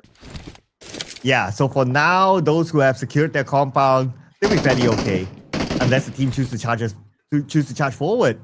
And that was the case for D-Xavier, I believe, against Trap Aeromacy, where D-Xavier, one player knocked, and Venom is still holding his gun. The final player for Trap Aeromacy, waiting for the other members of D-Xavier to arrive, and here they are. But the moment he jumped down, they make good care of him. And Trap Aeromacy out number 12. Moving into only 11 teams left in this stance. Mela now getting into the thick of the fight where they've expected some form of retaliation coming in from the side of the Savior. Detonation on both ends, not really finding anything at all, while Lamborghini this time having a deeper run. But the Savior, I think they are not exactly in a very comfortable spot as we are looking at another shift popping up. Still favoring the guys who are holding over onto the north point. So we got Boom, ASI8, RRQ, and DRS in some of the prime position. Yeah, I'm interested to see what will happen between D-Xavier and Vampire Esports now. No circle on the south. Vampire Esports on the inner side or closest to the circle. And D-Xavier will need to take this fight. I doubt they'll be able to rotate towards the left or right. By now, you would have vehicles since it's an urban warfare, so they have to punch through Vampire Esports. Yeah, even driving right now will be an absolute risk. Looking at the current standstill, though, Boom Esports, they're getting themselves into a really good position, despite us not really seeing them being too much involved. It is going to be Top that actually secures the kill over onto Top. Lambo instead goes in for the chase, finds Macaris, so that's somebody to actually pin out the rest of FaZe Clan, who's gotten 5 points so far, sees the movement. This is why they're punished, because they're on those vehicles. Passing by, and yes, because they have that vehicle, they can navigate around the corners, the corridors of Lost Learners, and they're safe for now. But can't see the same for Doc, though, receiving a lot of damage. So far, no knockdown to Doc, but not too sure what happened to Levi's. Probably pressured by another team. Oh, Vampire Esports, that is. This is the fight that we did mention earlier on, cannot be evaded. Now with Vampire Esports, they know that they have the man advantage. They are looking for the final player of the Xavier. That's right, and speaking of which, 5 points already for Vampire Esports on a dominating streak. Whereas it's going to be a little bit of a tough run over onto the centerfold, where I call this the fields, where you have pretty much some gardens in between. Chama now locking his eyes over onto every single corner. DRS, they're in a very powerful position where they don't really have to really shift their focus elsewhere than to actually just hold some of the members of Vampire Esports. Well, ASI8, I want to see them do more with this high ground. UZM on top, but I don't think that he's going to have those clean takes because he will draw a lot of attention over onto the scaffoldings. Well, UZM is not too far from the center, so likely that he will get the next stage circle. And that's where we might see him fully utilizing his high ground advantage, like what you said. Coming to stage 7 soon. 40 more seconds. D Xavier only has Lamborghini now. But he managed to slide his way into the circle, so he can hold on for the stage. But stage 7, it's going to be Lamborghini against Vampire Esports again. Yeah, it really feels like it's inevitable. Looking at the current stats, Vampire Esports, they're just going to see if they could just cut over onto some of all these empty spaces. We're looking rather risky because they're approaching closer and closer towards the rest of DRS. Here comes the zone. But we also have a player. Razak is actually tanking out the blue. Okay. Not sure he wants to continue to tank out this blue at this point. He is the final player for VOIN Donkey. He might keep himself up to the blue now. Anyway, the circle shifts over to ASI8 DRS on the northern side. And that is VOIN Donkey eliminated at number 11, 5 elimination points. Here comes Vampire Esports from dealing with D Xavier. Now they have to deal with DRS or Claw in front. Malo now hoping to prime a lucky nade, and Chipeng is already being tagged up, so this could be a very open space that they're running towards it. That's where Mela gets punished. That was coming in from Huzaifa, coming from an alternate angle, so he will be quickly clipped. No chance for Malo to even salvage his teammate. Here comes Malo. He's going to rush it on all alone right now, the final player for Vampire Esports. And he's getting to the building, but still not in the circle yet, so he has to win this fight quickly. Stage 7 zone is no joke for sure. While we look at ASI8, now they'll play the gatekeeping role against BTR, who's still in the game. Yeah, BTR so far making very slow advancements, but so long as they are intact, they will definitely pull up some really big numbers by the end of it all. Well, it's going to be top. Pretty much pinched over on the corner walls. Barely enough room with those names also dropping right by. Here comes Pombit as he goes in for the jump shot. Love box. He gets knocked out instead. Pombit goes in for the trade, so he will be able to salvage his teammate in return. More pressure coming in from the rest of the squad, while Malo, the only member alive, he is trying to actually go for a push, but he will have to back away because that's too much damage to be done. And he got it, but oh, here comes the blue. No! Okay, managed to heal up. But he has to move forward. He has to move quickly. Time is on his side, but there are teams in front of him. Oh, man. Okay, sliding into the circle. He managed to navigate around. Beautifully done. That's map knowledge for you. Yeah, just quick maneuvers overall. That grenade did manage to land so perfectly so that he could actually get out of that situation. Vampire Esports with only one member remaining. UZM, though, locking his sight over onto BTR. Now, this middle ground with a lot of streets that's pretty much uncovered will be the awkward scenario where all these teams will have to get directly to the center. In the center, we still have a good amount of teams there. But for BTR, they're going to face their biggest challenge right now against ASI8. You ask for UZM in action from his high ground, and he's going to do just that with Casanova on the lower ground, knocking up Federellas. Two left on the side of BTR, spraying into the smoke. It's going to be Casanova trying to land his shots with the S10. Still going to be Federellas down and eliminated by Casanova. BTR, 2 players left. Just how proactive these members of ASI have been, and he's just tapping through the walls, fighting it out, shutting down the entirety of BTR. They only walk away 1 point, but ASI8, that's a total of 6, and even more to go. And here is stage 8 coming into stage 9. That's what we predicted. We will see stage 9 this time. So far, based on the minimap, it could be only like 1 player on the outside, perhaps. But it's so tight right now. We have to kind of zoom in at some point. So Delta. Okay, he's in the circle, so he's fine together with Chanma. Marlo from Vampire, aka Onzens. He's still on the outside, so he has to move forward. But he should be able to navigate around the buildings. Yeah, speaking of which, we are looking at some sign of struggles for VOIN Esports. 1 player being knocked out on the blue zone, and that's going to be Lumbang. Malo barely enough space, and that nade might actually find him. Oh, some chip damage has been done, and he's got to make his way across. So Onsens, he knows that this is going to be a desperate attempt, but does he still have those smokes? It allows him to pass, though. Chalma misses mark. Okay, second time around for Chalma. Onsens sliding into the circle, thanks to this building. But stage 9, hello, stage 9. Well, we know this is about to happen since it's an urban warfare, but UZM still holding this high ground. And how far away is he from the circle? Not too far. Anyway, stage 9. Now it's time for them to wrap things up. Shama, nade onto Onzens. Onzens eliminated at number 5. Number 6. Very clean take overall. Now 5 more teams available. Chama now finds 1 member hiding over the top, and that's going to be UZM. Instead, it's Huzaifa that's been pinning down Gyate. Oh, this is going to be a big fight between the South Asians overall.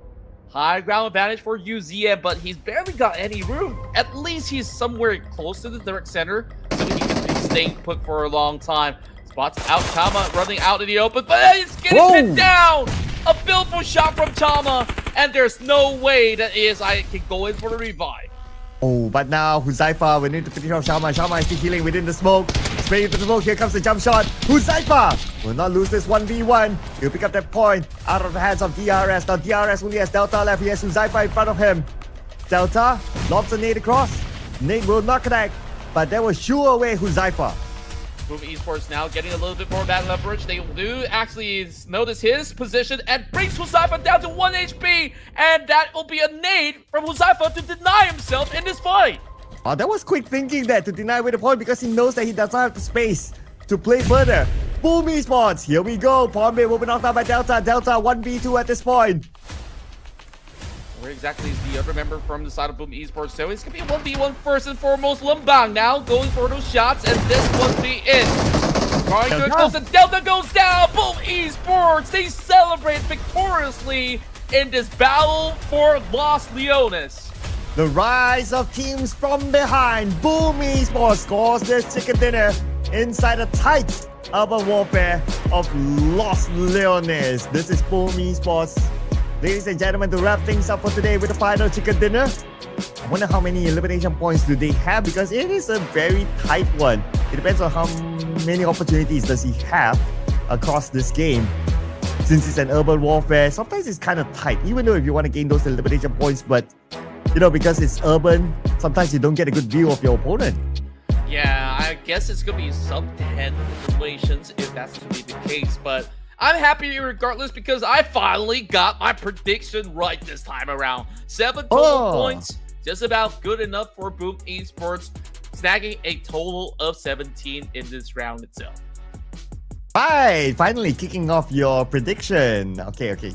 Less pressure now. But for VOIN Esports, interesting enough, no damage from Yummy. I believe he got eliminated fairly early. So another case of like with 3 players, you're still able to get the chicken dinner.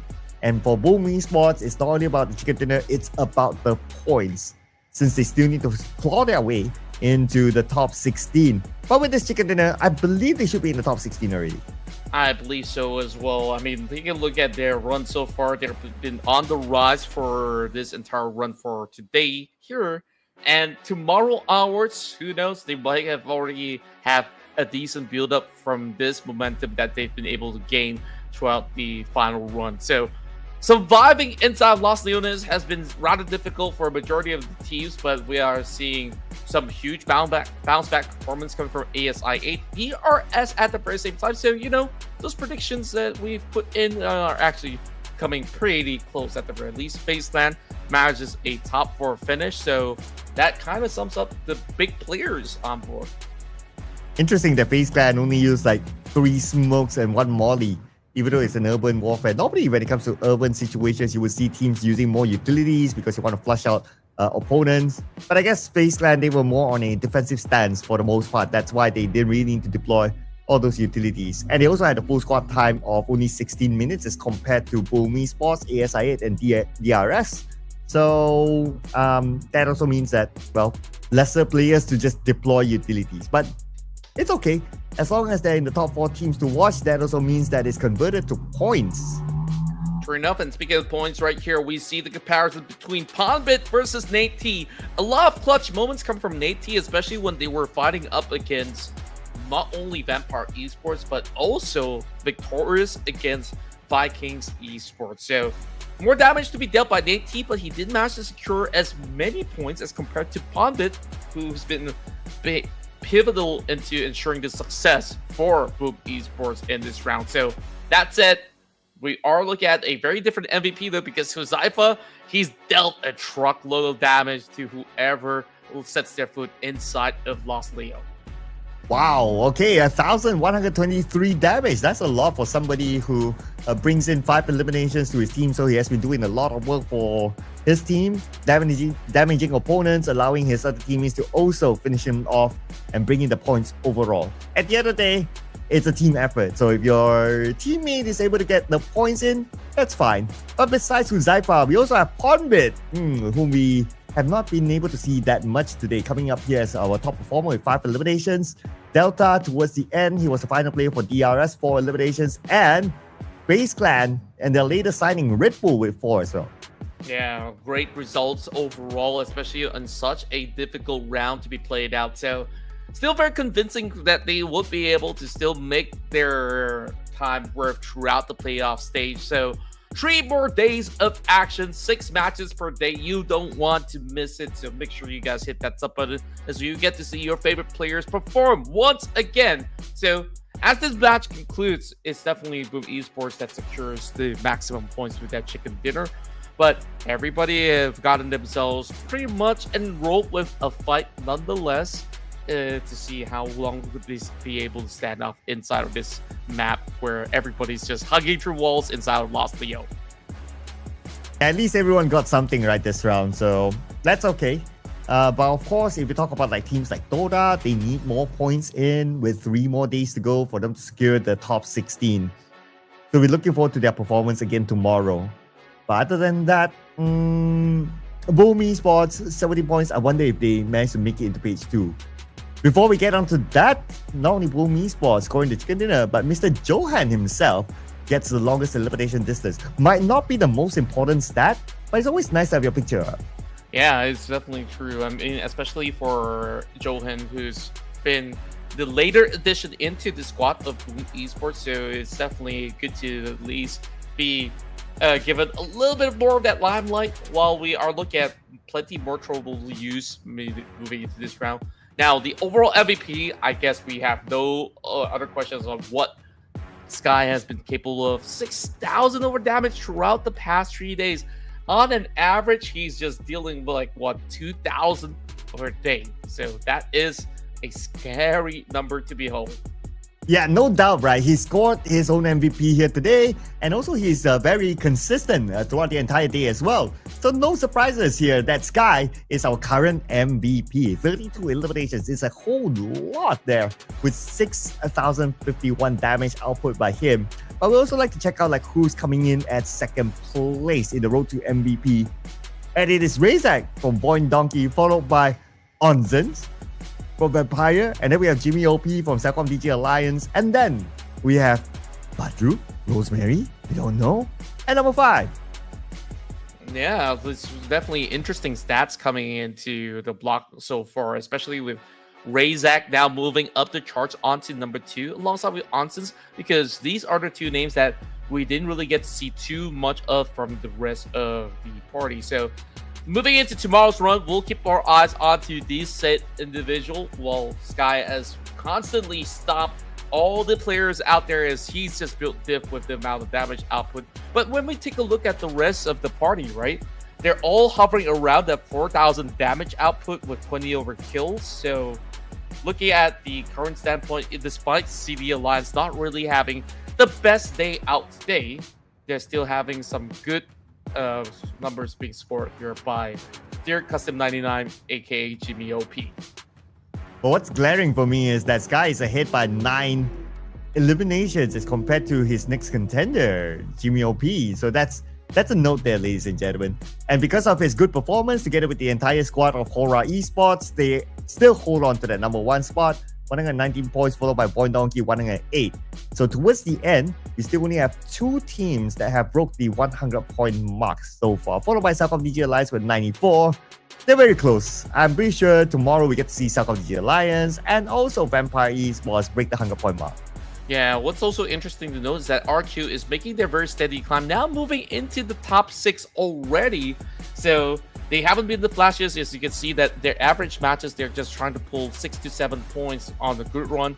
1 or 2 is somewhere in between, so definitely they cannot be slept on with it. So that said, Boom Esports, after securing the Chicken Dinner, they move all the way up into the second page. That's 8 positions that they propel towards. So great job coming in from such a powerful Indonesian team. Wow. Probably coming in as a late boomer. Okay. Yep. I get you. I try. Yep, currently at number 1168 points, but the gap is not far. Look at that. eArena 64 points and they are at number 16. So I wonder how many points is at number 17 now. So just keep a note on that. 63 points. 1 point. Just 1 point behind. Man, it would have actually sucked for whoever ends up to be on the 7th spot by the end of the playoffs, but still plenty of chances for DX to be able to climb up. 7-9 on the downward spiral. Unfortunately, ASI8 did manage to achieve a top 3 finish over here. So they are at least within that safe margin to be able to contest with the rest who are on page 2.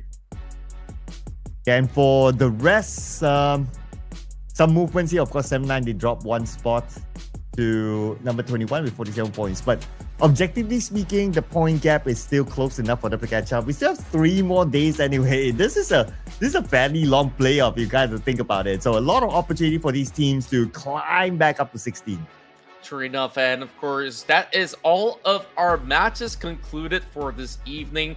If you guys wish to see even more to support your favorite team, make sure you tune in where we're always here by the evening, where you could just get to see some of the best PUBG Mobile esports teams to be contesting upon each other. Sir Cloud, any big takeaways coming into day 3 before we move on for tomorrow? Well, teams on page 3, rise up! That will make the race pretty interesting towards our last day, because we still have 3 more days to go of the playoffs. Anyone can be in the top 16, ladies and gentlemen. And I believe that will be all for us today. Tomorrow we'll be back, same time, same channel, to watch your favorite teams duke it out for the top 16 spot. My name is Sir Cloud together with Contra. We'll be seeing you again tomorrow. Bye-bye!